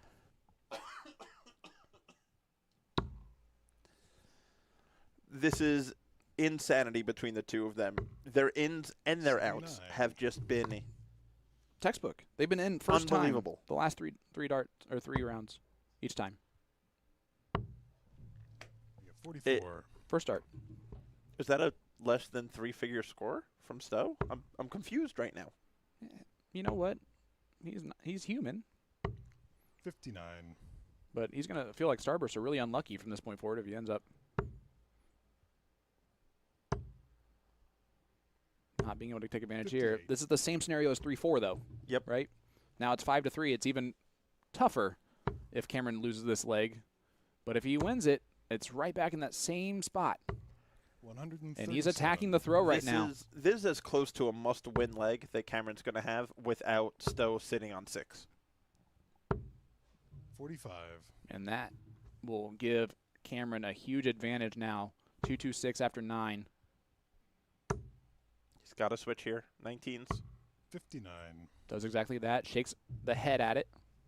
But he leaves himself the 1-6-7.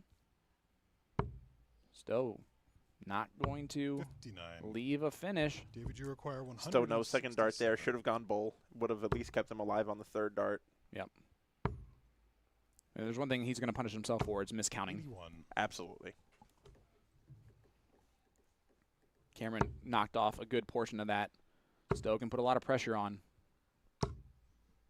Didn't 83. quite put as much pressure as he wanted to, but God knows if it's a 3-figure checkout, it's got potential. Double 8.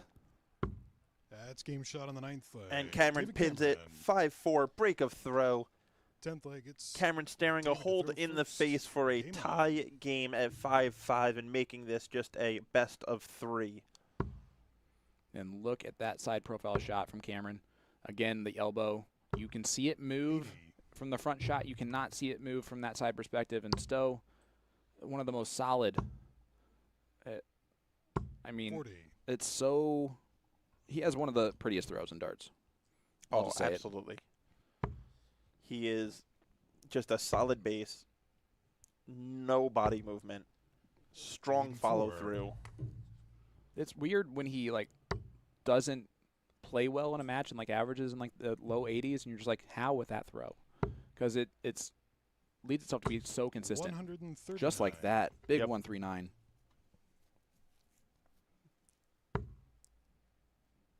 Cameron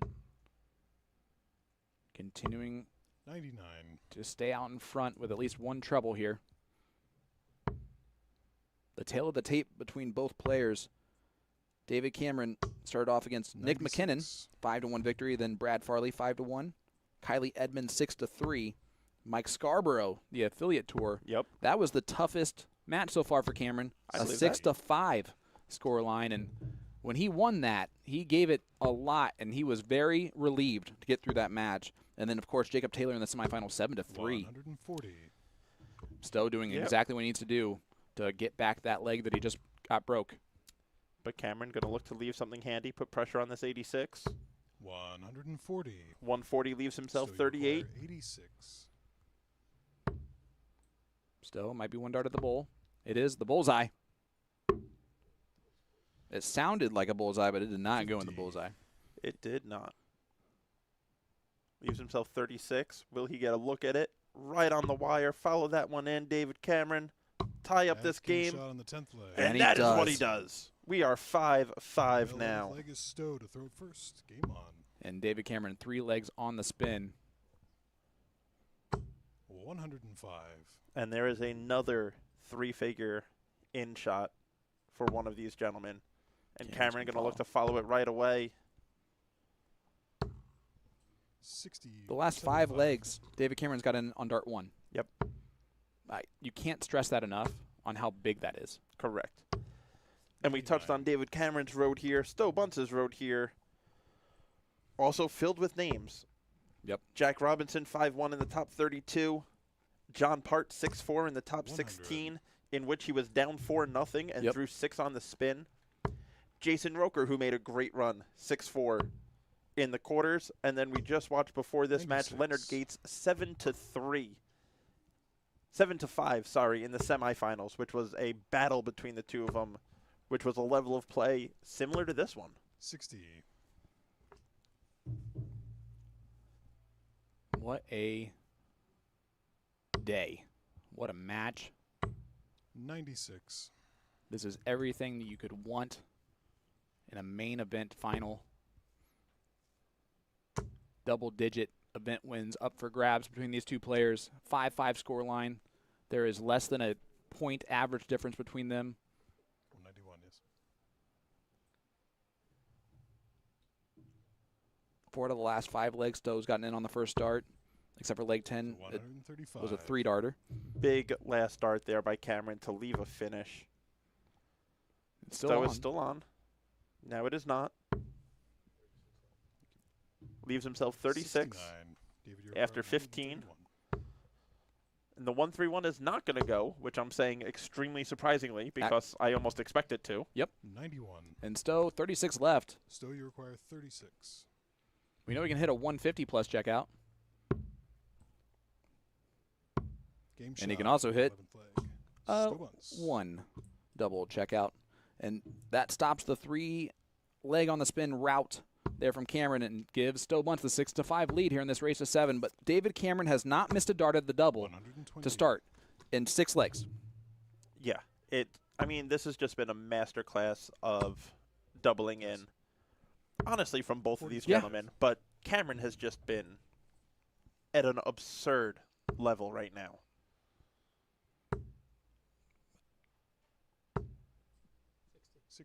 It's been masterful. Honestly, they're 2 masters of their crafts, 2 guys that right now are showing exactly why 91. no one wants to play them in the first round or the second round or the third round of the World Art Championship. Correct. And 2 men also that, as 140. deadly and dangerous they are on the dartboard, are 2 of the nicest human beings that you will ever meet. Always laughing, always joking around, always smiling. 133. Stowe switching down to his 19s. That was for math purposes. Yep. Look at Cameron. Again, just the brilliance. Treble 15. That's what he That's what he looked at. 135. Yep.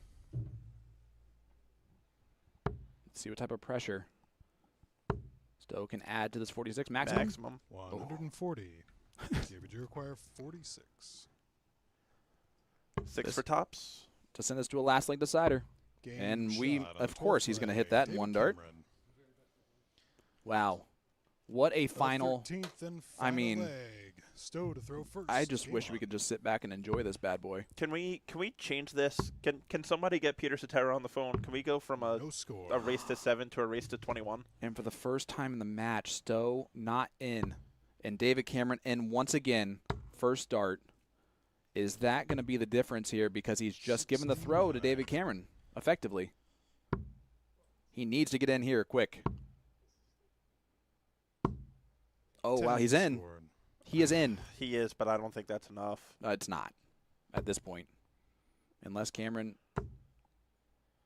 does something different than he has been doing, which he did not do right there. Great 135.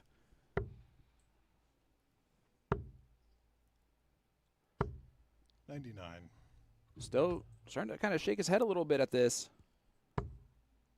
Yeah, I mean, He's got to stay. Cameron's going to be out in 15. 134. It looks exactly like he'll be out in maybe 12. And Stowe can't be out in 15. Yep. And Stowe. 40. It's the frustration here of a last leg decider and Yep. taking 6 starts to get in.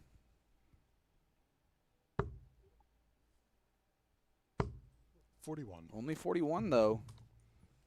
A 180 here. I know it leaves the 172, but not going to happen.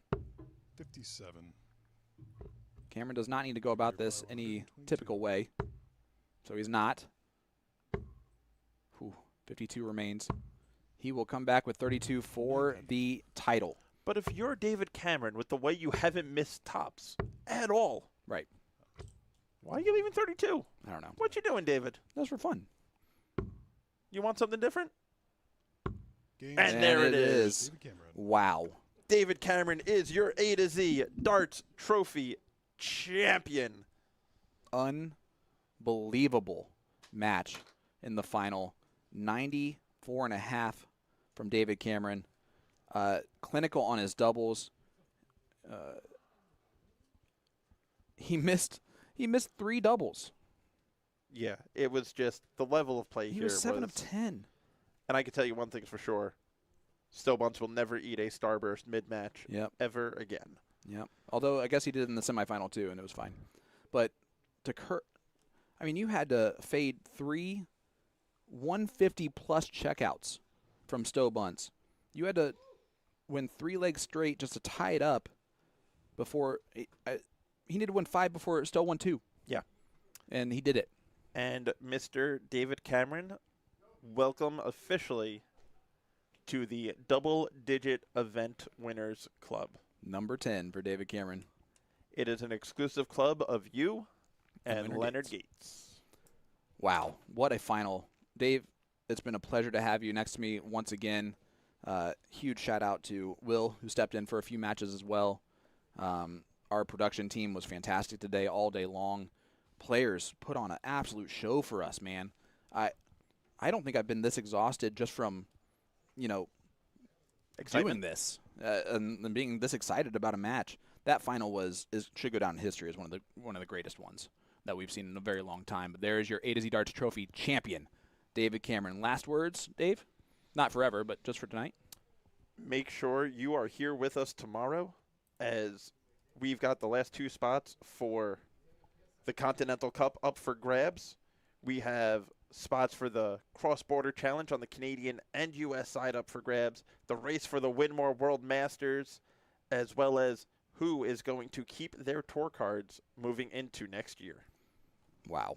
Well, you heard it there, folks. The storylines are abound for tomorrow. Who's going to win the Jay Tomlinson Trophy as well? Yeah. So thank you so much for joining us live here from Brownsburg, Indiana, as we continue the road to the CDC Continental Cup Tour Finals Championship in Philadelphia, PA at the Columbia Social Club. Get your tickets now, October 17th and 18th. My birthday and the day after my birthday. It's going to be an epic party. I can tell you that much. champdarts.com to get those tickets. It's going to be a great, great show. Congratulations once again to our champion of the A to Z Darts Trophy, David Cameron. We will be back in action tomorrow at 11 a.m. Eastern for the conclusion of the season, the tour season, the CDC Indianapolis 501. Until then, from Peter Cetera, Anthony Eugenia, Jeff Good, L. David Irete, and the rest of the CDC staff, thank you so much for tuning in with us tonight, and we hope that you have an absolutely great rest of your evening.